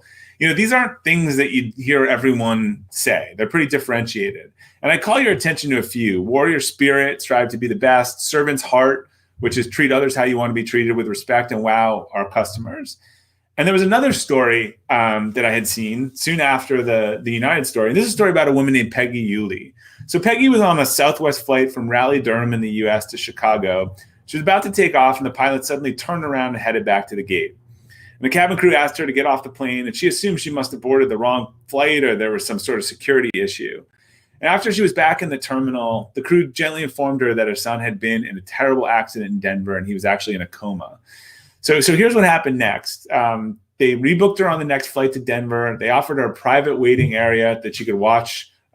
She could wait for the flight. They rerouted her luggage to Denver. They let her board first. They gave her a boxed lunch. They let her get off first. They put her in a car to the hospital, organized to send the luggage to where she was staying. And someone checked up on her to see how her and her son was doing after. Now, no one told the people at Southwest to do this. There was no operating manual. They were actually just living the core values, which have been operationalized at Southwest, unlike the core values at United, which were just something that you would paint on the wall. And, obviously huge impact and tons of great stories, and the opposite of what you get at United. You get tons of people talking about the great thing that your airline does. So we talk a lot about culture, but I don't think that we have a common definition of culture. And there's two definitions that I really like. And I think a lot of leaders want the culture, but again, they don't know what it means. So the two that I like, it's not what you write on the walls, it's your company's operating system, right? And then it's also how people make decisions when you're not in the room. So culture is not what you write on the walls. It's not ping pong balls, beer, and foosball table. I think a lot of Silicon Valley culture, that stuff has been done to cover up bad cultures and make you never leave the office. But it's really about creating principles, process, and infrastructure, and empowering employees to emulate those in their day-to-day work. Again, two examples of how people made decisions when leaders were not in the room, and two very different outcomes. So what makes a great culture? I've talked to a lot of companies. I've looked at a lot of sports teams. I've looked at this really closely, and I just found the same principles in every organization of a great culture that has a great culture. First, that organization has a clear vision of where it's going, and it's compelling. It has goals and targets, which are the manifestation of that vision coming through. And then it has real core values, like Southwest core values. And it tries to, achieve the vision by hitting the goals and targets while servicing the core values, in service of the core values, not by going around the core values. Like, you don't hit the financial target by throwing the values out the window. You get to your goals and targets by living the values. And then the two modifiers, which I think every organization really wants and needs, is clarity, right? There's a clear vision, there are clear values, and there are clear goals. At the same time, they want consistency. Consistent vision, it doesn't change every day. The values are consistent. What's on the wall and how people behave is the same. And then they want consistent goals. They want to know what's the game we're playing, what's the score, and how do we know how we're doing. Now, when I say this a lot of times, I think people say, well, what about the people? How can you have a great culture without the people? I really don't think you can know what people you need until you define the system or the game you want to play. When you think of like a professional sports team and there's a general manager, they kind of figure their general manager and the coach and the system they're going to play, and then the people that will weigh under that. So, if you're in American football, if you're a passing team, then you drafting a lot of great running backs is not really going to help you. So you need the right people in the right system. Now, running through, some of the things that I talked about there in terms of what that looks like. Yeah, we have in terms of a vision. In 2016, I created the first vivid vision for our organization. We laid out exactly what the organization was going to look like on January 1st, 2020. We wrote this document and we said, here's what it's going to look like and feel like when you're working here. And we said some crazy things. We were going to triple in size in 3 years. We're going to be the number one in the world in our industry. We're going to win 6 Best Place to Work awards, company culture awards. And we were going to write a book about our industry. And we ended up doing all of those things and more by the date. And the key was, we didn't tell employees how we're going to do this. We just laid out what it was going to look like. And it was really clear for them what the vision was. And they could either get excited about that or they could decide, not that interested in that. And then in terms of values, we have 3 core values. No one needs a card to memorize them. They see them everywhere. You got to know, own it, embrace relationships, and excel and improve. If you ask anyone in our organization who didn't start in the last month, they would be able to tell you these core values. And they would be able to tell you, because I'll show you kind of how we use them. Core values for me are the DNA of what makes a person successful in the organization. They're not marketing. They're not things that are public. And it's really important because I think they cover so many more decisions than rules can. So here's some way we use our core values. We use them in hiring. We have core value questions that people are asked, behavioral-based questions that align to our core value.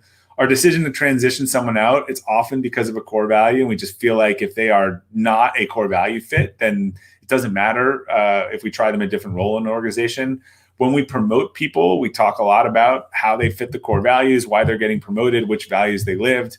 Our awards and recognitions are actually based on our core values. In fact, we have the core value awards at the end of the year where people win the Embrace Relationships, Own It, or Excel and Improve awards that are nominated by their peer. And we have a bi-weekly call where I read out a list of core value shout outs for one or more core values. So you hear the words talked about a lot. You'll hear someone say, we shouldn't make that decision. That does not seem like we're really embracing relationships. And that's really most important, right? Behaviors and decision-making. Those are the things that we want people to do without having needed a huge rule book. And particularly in an organization that's remote, we're really clear about our goals. We take that 3-year vision, we break it down into quarters, and we put that publicly for everyone to see, and everyone signs up for what their piece that they need to do. You can see how it's connected, and there's green light, red light, and yellow light. And so this is also, when people are not together, it's really clear way of making sure that everyone is on the same page. In terms of consistency, we have a consistent company call cadence. We try to have everyone on the same calls and the same timing in each week so that they roll down. We have our annual meetings at the same time, and we bring everyone together for something called AP Summit. We gather regular feedback across the organization in regular intervals once a month. We ask people how happy they are on an engagement survey. Weekly, they can write in. We have town halls. We have a core process for everything. We always say, if you have a better way of doing it, great, let's improve the process. But if not, we've got a really good way of doing it, and that's our best practice, and it should make your job easier to do that. Then we also use an alignment system. There are a couple out there. There's the Scaling Up Gazelle system. There's the Traction Entrepreneurial Operating System. But both of those are ways of just keeping everything really aligned and people using the same tools. And on clarity, our check-ins are really always the same. How is someone doing on the core values? How are they doing on those quarterly priorities that you just saw that's in that dashboard? And how are they doing on the 5 job responsibilities when they started at the organization that was in their JD? So really clear what they need to do. We're fully open book management. We have this dashboard every month that we share with everyone that tells them where we're on track, off track, which person on the leadership team is responsible for that. We think people make much better decisions if they're able to see that information. The Vivid Vision provides a ton of clarity, again, around what is important to them. And also I've learned you have to really repeat things a lot, particularly in a remote organization, 5, 6, 7 times to make sure everyone's heard the same thing and they're kind of moving from the same playbook. And then again, those alignment systems work really well in terms of creating clarity as well. So in terms of building a remote workforce, it really is important that people start well. I would tell you, I would posit that a lot of companies have poor onboarding programs. They actually get away with the fact that they're in an office and the person comes in and they say, oh, go shadow Sarah this week. Great companies, typically, the person doesn't start their job for 2 or 3 weeks. They come into the organization, they go in customer service, they go through a training program, and then they start their job. When you're remote, you really have to have this right. So, and it's one thing that's not, it's really, you're at a disadvantage in a virtual team. You cannot have someone come in and be sitting there with nothing to do. So we script out the first 2 weeks, every hour of someone's onboarding, when they're in shadowing, when they're in video training, when they're in one-to-one training, what they're going to do. And we give them that whole training plan from day one. And we have that as someone's job because we think that that's a really important first impression. And what starts well tends to go pretty well. Keeping a structured schedule. So this is really important. I think a lot of times people lose their sense of schedule. They just kind of get up at different times. They never really get dressed. It's really important when you're working from home to have a schedule. Get up, know when you're going to have your breaks, when you're going to have your lunch, when you're going to do different type of work. It really should look like a day in the office. You should put these things in a calendar, or else a lot of the sort of time and space and the social markers you have to delineate different activities in different times of day don't happen. So keeping that structure is really important. And when you're planning out your day, it's really important to think about like this notion of interval training and sort of managing your energy. Like, what are the high energy tasks, writing or editing or thing that you might be better off doing in the morning? How do you take a break after that? A lot of people are really morning people and do better with the high cognitive things in the morning and then meetings in the afternoon. But think about interval training, this notion of going really hard, then resting, and then coming back. You need to put in these breaks. You need to put in different types of work as you're putting your schedule. You need to kind of mix it up so you don't just burn out doing one thing or look up and realize, oh, I've been at my desk for 3 hours editing this and I didn't even move.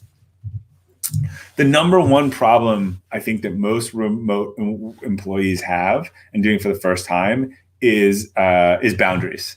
They have a hard, I think people long thought that people working from home would be distracted with home stuff into work.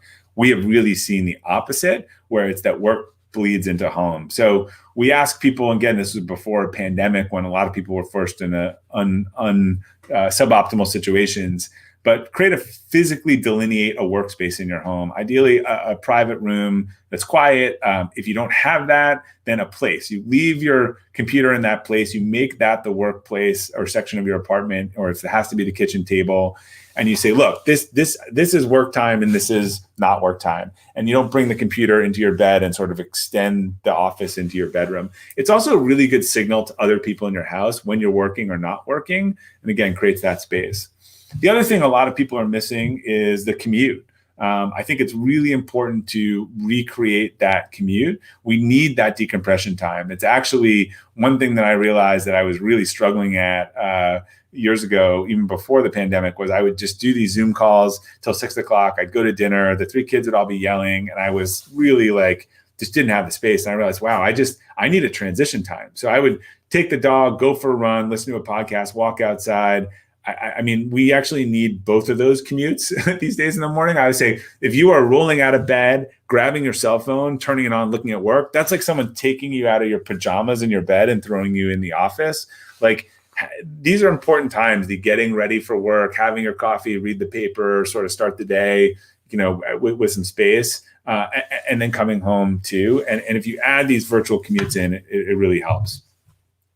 The other thing is, typically when you move out of your home, you realize there are a lot of things you don't want to move with you, and you throw out a bunch of them. As a lot of companies are moving to a remote workplace, I think first thing you should do with your meetings is just revisit them and figure out, like, are they any good in the first place? Do I need to be doing this? Can I cut it in half? Just don't take your in-person meetings and hold them over video conference. You need to adapt, change your format. In most cases, I would say you should cut it in half. And people have about a 3 or 4 hour total, I think, Zoom fatigue window before they're just really too much. And one of the ways to cut your meetings in half is to eliminate update meetings. I can't stand update meetings. That's where you get a whole bunch of people on a call to just do readouts, right? Where they're all at the same time and there's not any interaction. People are just reading an update. They're reading a finance thing. And this is stuff that they can read, frankly, like in advance of the meeting. So one of the things that we've done, I wrote an article about this on Inc. If you want to look it up, I tried Jeff Bezos' PowerPoint replacement and it works, is that people create a memo. They provide all the information in advance of the meeting. The meeting, then people come in expected to read that and have a discussion. We don't do a meeting where people just get on, except for one where we do all the company updates and do updates. If you can read it, it doesn't need to be in a meeting. A meeting should be for dialogue and debate and strategy. And this gets a lot to sort of when to use video in thinking about it. We try to prioritize video, especially for internal calls. It definitely builds more connectivity, but you can't do it all the time. There is a natural Zoom fatigue, as I mentioned before. So I think one of the things that we've done is switch a lot of internal calls to our cell phones so that we can go for a walk, we can get outside, and also these tools for asynchronous video. It's a great way if you need to send someone a message, if you want a bunch of people to hear a message, but they don't need to all be on at the same time. You can just record a message, share it with a company. We operate in every time zone around the world. There's no single time. So if it's not a live dialogue, I'll push an update to everyone. I'll send it in an email and they can watch it on their own time. It's a great way to sometimes to communicate with someone. Instead of writing a long, complicated email, turn on the video, say, hey, Stephanie, like, I got your email. Let me explain this. Like, sometimes a 5-minute video it literally gets more done than an hour email that you would have written. And then in the remote environment, it's really important to trust but verify. I think that trust is important in remote work. You should be setting expectations for your colleagues, managers, and reports for when you're available and when you aren't. And remote work doesn't mean you're doing whatever you want and not accountable. You've got to be accountable. Doing this well is dependent on trust. I think employees will do better knowing that you trust them and that you should give that trust up front. However, it's also important to do deep dives. It's always good to make sure that what you're being told is true and dive in and make sure that something is running. So I like the notion of trust but verify. I think we give trust first, but we also have to make sure that at some point do spot checks to make sure that what people are telling us is getting done. Biggest shift going on that's forcing managers into this is without people in front of you, is manage to outcomes, not inputs. Like, we understand this in sales, right? We don't reward the person who makes 100 calls that day. We reward the person who sells a lot that day. And a lot of us are still managing to FaceTime, to hours, to tasks. This means you don't have the right metrics for your team. If you have the right outcome metrics, you shouldn't have to babysit your team and how they're spending their time. The output should be really clear, and you should be able to manage them and get the outcomes. This is the number one thing I've sort of talked to a lot of CEOs, realizing how much they need to change their metrics and accelerate the shift to outcomes in order to accommodate this new environment. And then a lot of people also ask me, so what kind of spy technology do you use on your employees, or how do you make sure they're doing what they're doing? And as I said before, I just that doesn't set the type of culture that we want to build. I think if you set the correct outcomes, you manage to those outcomes, and you hold people accountable, you don't need to spy on them to know they're getting their work done. That just builds a certain culture of distrust. people are selling spy technology on the one side, and they're asking managers to go through logs, and employees are buying mouses that move their mouses around to make it look like they're working. This is a zero-sum game that no one wants to be playing. If you're playing that game, you're buying this, your employees are buying the other thing, you're already losing. So set the high bar, treat them as adults, and focus on outcomes. As I said before, the salesperson who closes $10 million in a month, you're much happier with them than the one who made 5,000 calls but closed $1 million a month. So we got to get to the right measurement. I think it's really important to be clear, this notion of fly your flag as a company. Like, who are you? What do you value as an employer? Your value proposition is not for everyone. Just like there's different colleges and universities with different value propositions, like we try to be really clear about who we're good for and who we're not good for, and not hide these things. So we believe in own it, embrace relationship, and excel and improve. We are a remote work environment. We are a client service environment. In fact, we're really fast paced. We have a lot of great comments on Glassdoor. In fact, these are cons that people listed who left 5-star reviews on Glassdoor, trying to make sure that other people understand exactly what the company is. Working from home does not mean it's cushy. It's an agency, so it's fast paced. You really need to be self-motivated to work in a company that's 100% remote. And this is a fast-paced environment with a lot of work. We are not trying to hide that. So the expansion of remote work, I just think, is going to dramatically change the landscape of how people live. For generations, we've had this city to suburb bridge, right? People start in the city, maybe in their 20s, they start moving into the suburbs, but continue working in the city. But I really think that bridge is closing. I think people are going to want to make a decision to maybe live in a more urban environment because they want to be there, or they want to be in a suburban environment, but they're not going to go through these hour and 2 hour commutes a day when they realize that they have to. So as people move to that suburban life, I think remote is going to become much more popular.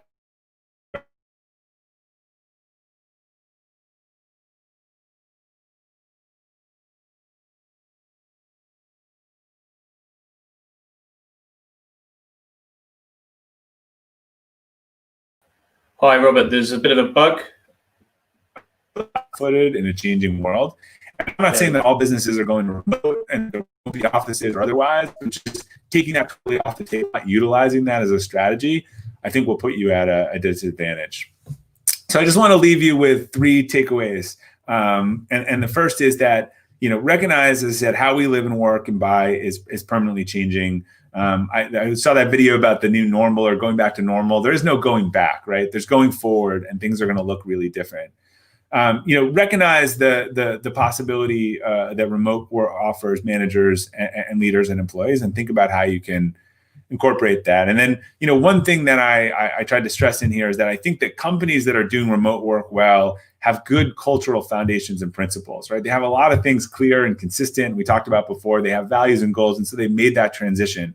I think a lot of companies are seeing that these were deficiencies they already had, and the remote work is just sort of exposing those. So the last thing is also make sure that as an organization, it's fine to pick whatever strategy you want. You might want people to come back into the office, and maybe they don't want to, or maybe you decide you don't want the office, but they're really dying to come back, or you'll say, oh, we're going to be hybrid. Hybrid, I think, is the most dangerous if that's the absence of a strategy. I think hybrid can be a good strategy if it is supported with what does that mean and what is the expectation. But if you're just not making a decision, but understand that you're going to kind of have to make a decision, and you might have a bunch of people that are not happy with that, but you should make it and support it and move forward when we come out of this, because your employees are going to be looking for what's my company's go forward strategy. So thank you very much for letting me close up today. As it happens, my newest book, How to Thrive in the Virtual Workplace, is actually launching tomorrow, the 21st, in the UK and in Asia, kind of basically everywhere but the US. So if you're interested in much more detail about how you can build a virtual workplace, either as an employee or as an organization, check out the links below, or Amazon, wherever you buy books. And if you have any questions, my contact information is right here, and I would be happy to connect. Thank you so much. Thank you so much, Robert. I'm going to make you unique, and no questions. I'm going to give you no questions. I think what you've just said finishes it perfectly. It's the virtual cherry on the top of 24 hours. You just want to go home. Come on, you know. Let's be honest. You got a beer right there, ready to go. I might have. We've been doing dry January, but I might have a rosé to toast with Ruth. You deserve it. It's a great event you put on.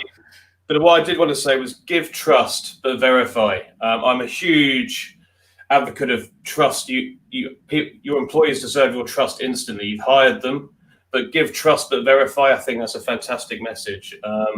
And as I said at the beginning, people need to go check out your writing, your views, your thoughts. They've helped me immensely. They've guided me, made me think different ideas. So thank you so much. Have a fantastic day on this historic day in America. And we're honored to have had you close the Inspirathon. This will never happen again. enjoy your well-deserved sleep. This is one and done. So thank you so much, Robert. Thank you. Take care. Bye-bye. I'm going to bring Ruth back in. Hello, Ruth. Hi, Matt. How are Wow. you?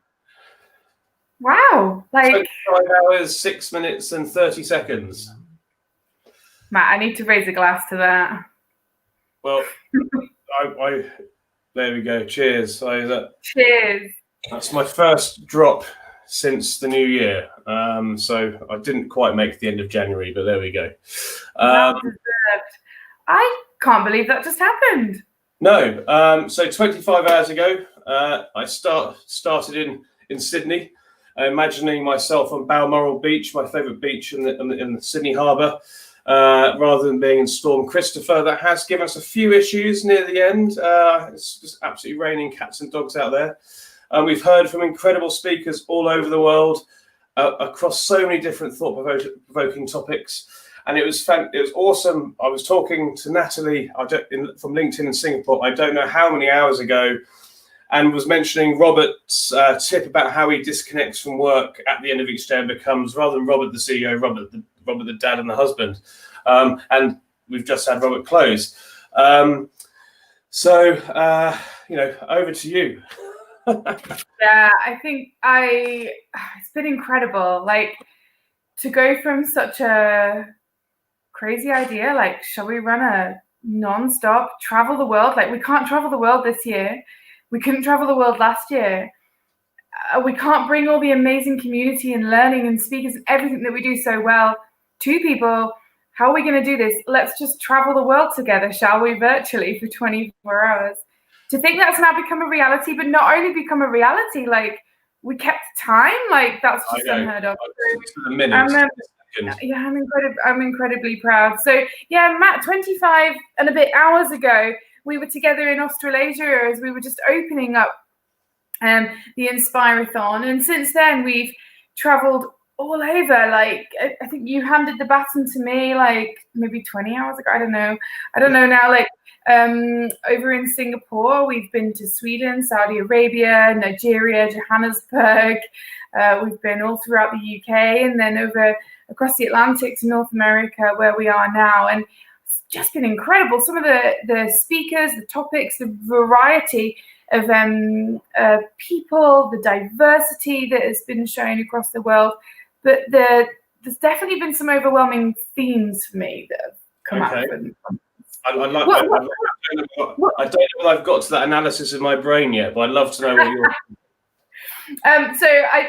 The big theme that's come out is, whilst 2020 was a really challenging year for businesses and for people, individuals, families, and it continues to be a challenging year, there are a lot of learnings that we can take in a positive way. It has been a catalyst for some things, and actually there's a hell of a lot of opportunities for organizations to grasp this year and really make their workplace an inspiring workplace. Like, rip up the rule book, start afresh, has definitely come up quite a few times. There's been some themes around building human workplaces, human leaders, inclusive workplaces, the opportunity to really let people's individuality shine. Trust has come up an awful lot, probably in nearly every single session, I'm sure you'd agree. And well-being and creating these psychologically safe workplaces, definitely came up a lot in the sessions for me. Well, I was awful at science as a child and as an adult. I'm not a math nerd like Jason Lauritsen, but I think, as Newton said, for every action there's a reaction. So America got Barack Obama, and then that created Donald Trump as the reaction. And thankfully today he's gone. And I know we don't go politics, but that's just a good news day. I think the pandemic, the reaction we're getting from that is that we are realizing that we are all human beings at work, and we do not change when we walk through that door. Now, a lot of people thought like that anyway, but I think that's the reaction to this pandemic, and I think you're seeing that in the content that's come through today. Yeah. It's something we believe in fundamentally, psychological safety, be yourself, and I think that's where I'm at. I'm going to wake up tomorrow and I'm going to go, did this just happen? And then we're going to realize it did, and we've got so much more to come as a business. But I just want to say thank you to all our speakers, to all the people out there who are, from the goodness of their hearts, and to help their businesses perform and survive this stuff, trying to do the right thing for both their business and the people that are within it. So that's where my head's at. 25 hours and 11 minutes 43 seconds in. I'd like to do some more thank yous as well. I agree with you. The speakers, well, this wouldn't have been possible without the speakers, their research, their experience, their lives, their stories, and everything that they've shared is really what has been it has been the only inspirational bit. Is all of them. A big thank you to our sponsors as well for supporting us, not just today and yesterday, but all throughout the year. Also to Global Acts, which is our partner who provides us all the live music throughout the last 25 hours, and actually at all of the events that we do around the globe. As we know, the music industry and the arts industry has been one of the hardest hit, and it's great that we've been able to work with each other on this and find a way to work together. I'd also really like to do a bit of a personal thanks to my husband and my 3 kids, who I haven't really seen but have been running around in the background and homeschooling, and I've got toddler twins and who haven't interrupted, pulled the internet cable out, and have been extremely patient without having their mum. I'm going to go to bed shortly, and then I've got 6 hours until I start my other job of motherhood again, which I'm really looking forward to. So I want to say personal thanks as well to all of them. My wife is right there, sat down on the sofa and looking like I better say thank you as well. So and now laughing. So thank you very much, Ivy. My puppy's behind me. He's on script. He's sleeping. Absolutely brilliant. So thank you. And I know I probably interrupted you there, Ruth, and I definitely don't want to do that. But I think we're both about to say thank you to the people that weren't on the camera. To our team, thank you so much. You're incredible. Stefan, get well. But people have stepped up in amazing ways to make this, which was already quite a hard task, become a reality. So thank you. Yeah, there's obviously this isn't the end. It is the end for us. Me and Matt really do need to go to bed. But this isn't the end of inspiring you. There are so many ways that we're going to give you the opportunity to get involved, whether that's through the academy sessions and the professional development that we'll be delivering, whether that's through Inspire Cities, focus groups. We'll be sharing many blogs after this with content and summary and learnings and contact details, etc. And there's a Slack community that if you haven't already been a part of today, then do get involved with the Slack community and continue that conversation over there. Any other ways that people can get involved with us, Matt? No, not that I don't think you've not mentioned. I think the most exciting part of this year is that whilst we're not having any big events until 2022, as hopefully the light begins to shine at the end of the tunnel, we are launching what we're calling Inspire City. So Inspire London will be owned by us, Ruth, and somebody else we will announce. We have about 15 other cities we'll hopefully announce very, very soon. which basically is something we wanted to do with the Alliance and the Employee Engagement Awards, is actually allow you to own your own community where you live. We've got a fantastic format of how we want this community to be built and run around storytelling, but we've kept it at bay because we want it in person. We don't want to launch it virtually. So that's going to be coming at the autumn full time in person, hopefully, but announcing in the next month or two. So watch this space. If you want to bring it to your own city, then get in touch with me or Ruth or anybody at Inspiring Workplaces, because it's very, very exciting. And I think that's it. I think if that's okay, I'm going to bring on the final concert. Yeah, Matt, thanks for being an excellent co-host and keeping each other awake. Yeah. Well, no, thank you. It was a long night last night, and your little WhatsApp messages. Cheers. Your WhatsApp messages kept me going when I thought you should have really been sleeping. So, thank you, Ruth. Go. See you soon. You're awesome. So there we go. Here we are. We have a 40-minute gig for you. As with all the gigs, we've had them recorded this week because we don't want any issues with sound. These are fantastic musicians who are at the top of their game, who have been hit so hard by the pandemic. And as I said, throughout the day, we just want to support that community. They make our events better. They bring musicians bring life to everybody. So the final act, and I'll get my notes so I could do them credit, is Benny Benak III. Benny's been showcased in international headliner tours in Shanghai, Mexico, and extensively all over Asia and Europe. He has headlined domestic tours around the US, including the Mid-Atlantic Jazz Festival, Pittsburgh Jazz Live International, the Vancouver Jazz Festival, and many, many more. It's a real New York twist on the music. Sit back. In New York, you probably can grab a drink now. I'm probably going to grab a water and head to bed. But really enjoy this last act, and we'll see you soon. Stay safe in 2021, and we'll see you in person in 2022. Thank you so much. And last bit of technology that I need to do. They have Fly Me to the Moon around a video, and it's an absolutely fantastic rendition, so please enjoy it. Welcome to the last gig of the Inspirathon. We hope to entertain you in person in 2022.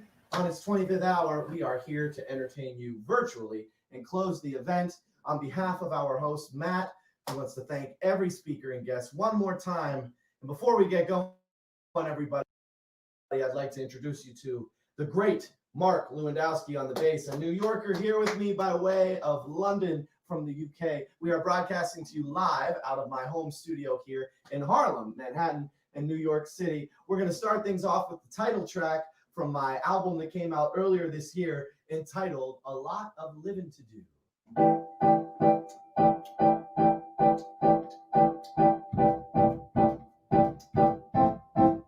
There are girls just right for some kissing, and I mean to kiss me a few.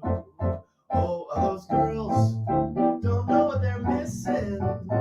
I've got a lot of living to do. Well, there's wine all ready for tasting, and there's Cadillacs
life's a ball, if only you'd know it. And it's all just waiting for you. You're alive, so come on and show it. There's such a lot of living, oh, such a lot of living, such a lot of living to do. Such a lot of living to do.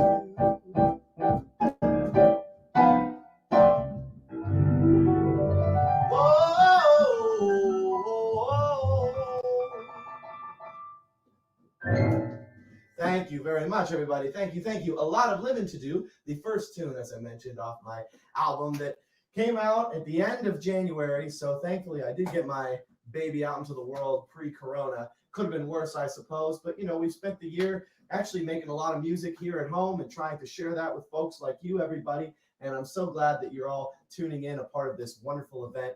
Thank you, everyone. Thank you to Matt. Thank you all for having us. We are going to continue now with a beautiful standard, a jazz standard entitled September in the Rain.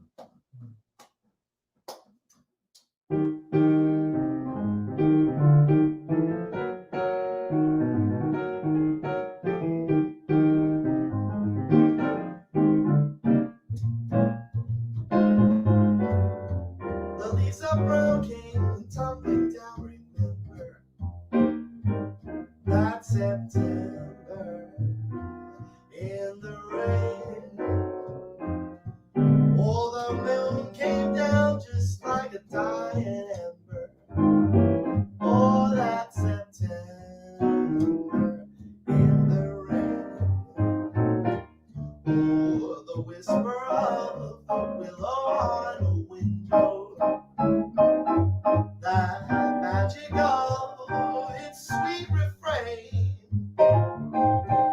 Although spring is here to me, it's still a September. That September in the rain. How would I forget all the times we shared, my darling? In the rain, in my brain, they remain a constant reminder of the days when we were young and foolish. But when we made mistakes, we made them all together. Look at us now. It's safe to say that we are blossoming to our golden years. And yet, whenever I am with you and we're not apart, then do I feel young at heart. You make me feel like spring is sprung, and our love, it will never die. I know that though our youth is done, you will always be my lady and I'm your guy. You and I, we won't live forever, but our souls will still be together. Heaven is in the clouds above, so let the rain pour, 'cause we have our love.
Give it up for Mark. How about two at once?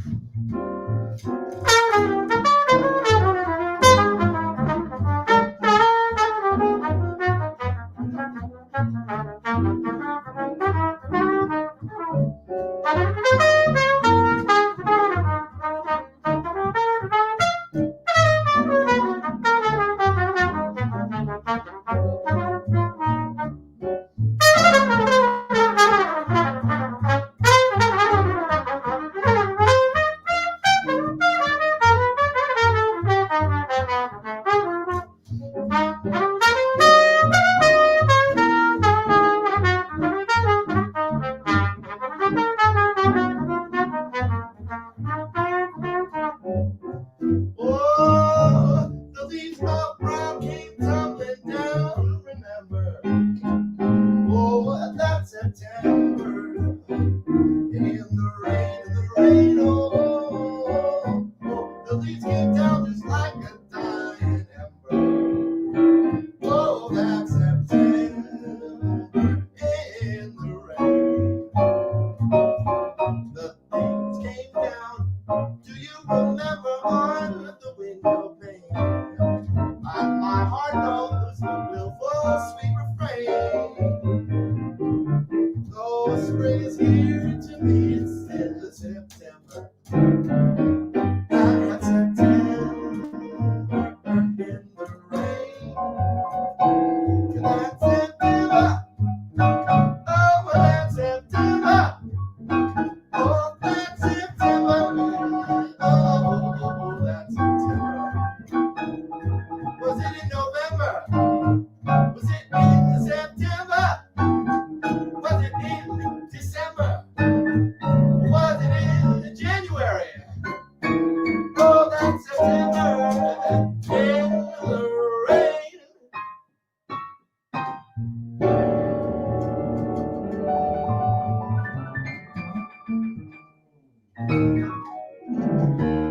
All right, thank you so much, everybody.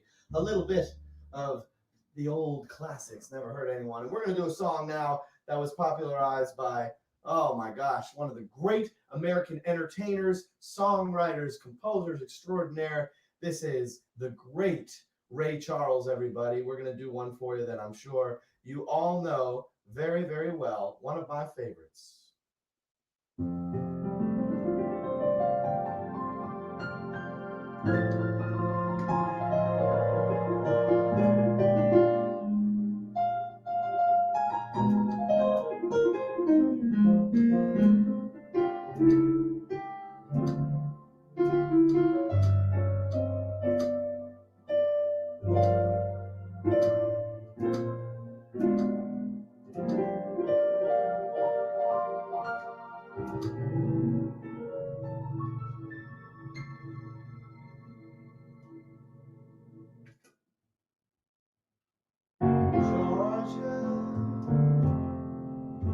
Oh, Georgia. Oh, no peace I find. Just an old sweet song keeps Georgia on my mind.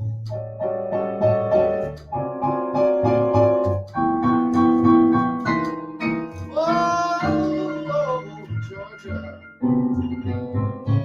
Oh, Georgia. No peace I find. Oh, just an old sweet song keeps Georgia on my mind.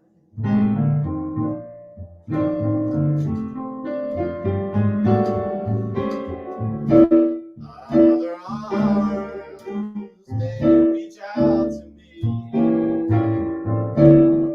Other eyes smile tenderly. Oh,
trumpet, a little trumpet.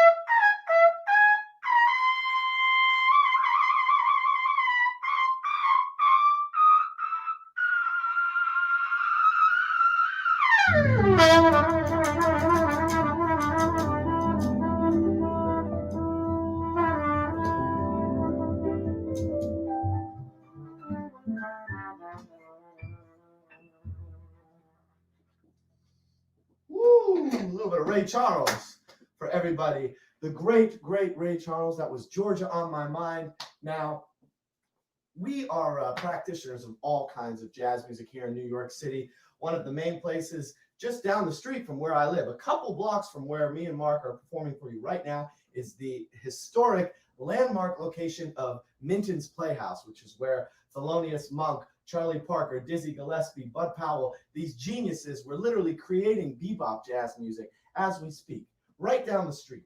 So forgive me if I find a little bit of inspiration from these guys, you know, just about shouting distance away. So I'm going to have a sip of my whiskey. I encourage Mark to do the same. Cheers, everybody. Happy New Year. Happy New Year to you all. And we are going to honor those bebop masters with a little bit of ornithology. And to help us, we're going to enlist one of the great drummers of our time, my keyboard. We're going to have my keyboard play drums. Let's see how this sounds. 1, 2, 3, 4. Oh, a little fast. We need them to slow down. That's the tempo they did bebop at over at Minton's. We need to slow it down a little.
Drummer's taking a solo. Come on, man.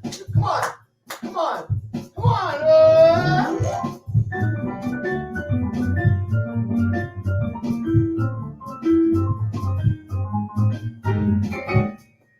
This guy's sad, man. He hasn't been rehearsing with us all week. That's what happens during a pandemic. That's what you get.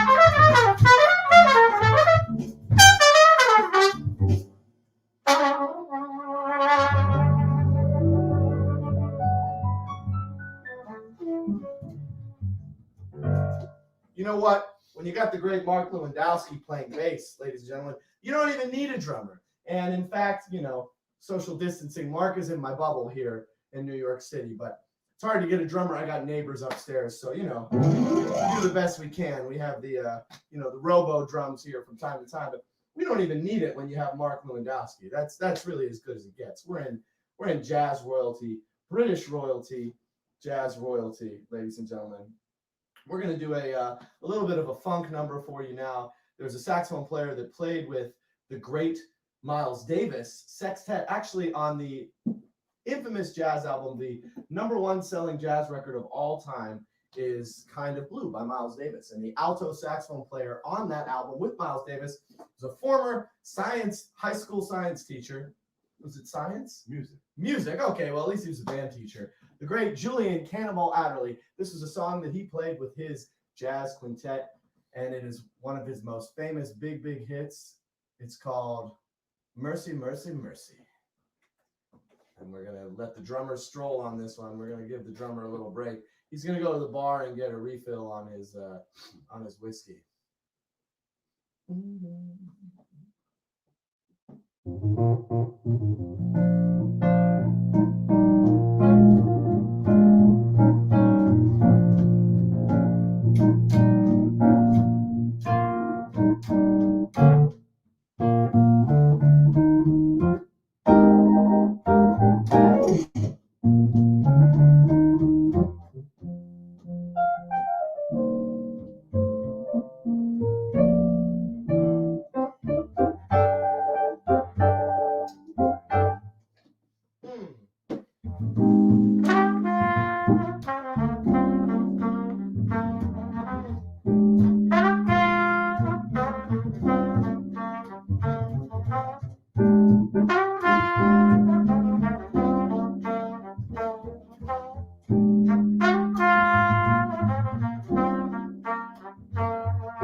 Woo!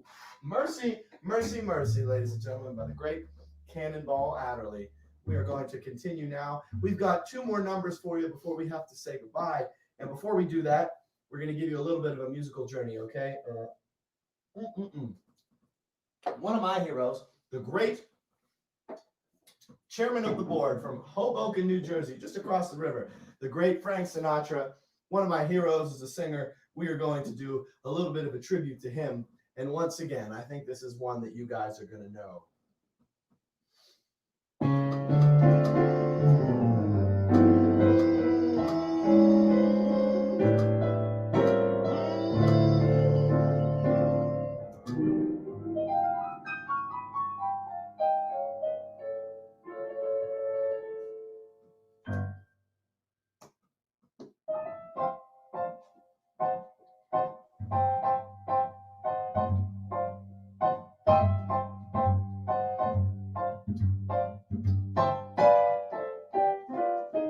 Oh, fly me to the moon and let me swing among the stars. I'm just going to let you hear Mark.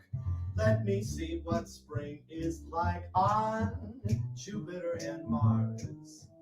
In other words, hold my hand. In other words, pretty baby, darling, won't you kiss me? Oh, fill my heart with song and let me sing forevermore. Let me see what spring is like and even evermore. In other words, pretty baby, don't you know I love you? Oh, oh, in other words, darling, won't my dreams come true? Now I'm going to do a little scat solo like Ella Fitzgerald might have done. Shoo ba boo boo beep dee dee dee ba boo ba boo doo doo doo doo dee. Shoo doo ba doo doo dee dee ya dow. Shoo doo dee doo doo dee doo dee. Shoo be boo dee boo dee boo dee boo doo dee boo dee boo dee boo dee boo dee boo dee boo dee boo dee boo dee.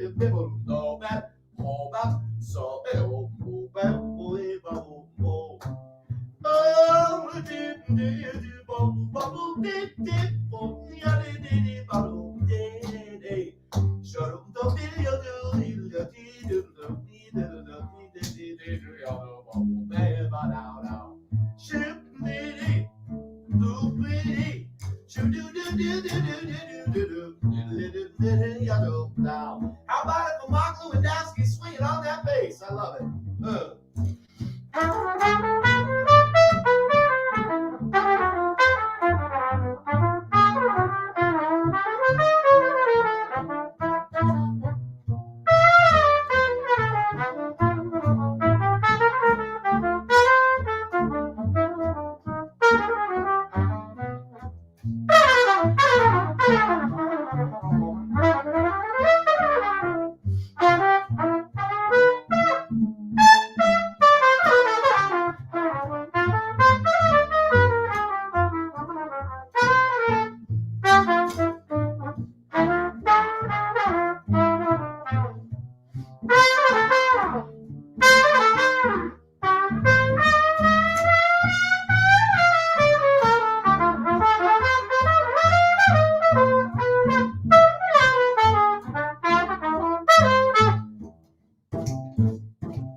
That's right. One more time for my man Marco on the bass. Whoa!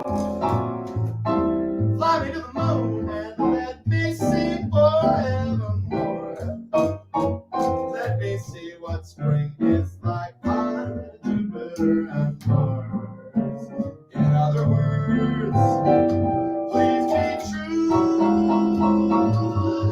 In other words, oh, in other words, I love you.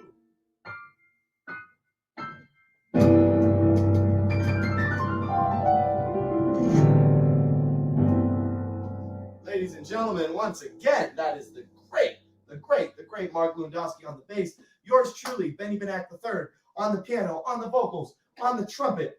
I'm so humbled and blessed to be a part of the Inspirathon 25th hour. Here we are, ladies and gentlemen. We got one more quick one for you. Before we do that, I just want to thank all of you for attending. We hope you've enjoyed this entire event. You can catch it all again on demand starting tomorrow. So once again, Happy New Year, everybody. We hope you're staying safe wherever you are in the world. We hope that we can be with you all live next year. For now, we're certainly happy that we can come to you from the living room. So we're going to do one more toast here. And we got one little quick tune to play you out. We got to end where jazz started, and that is New Orleans, ladies and gentlemen. So I think you're going to like this one.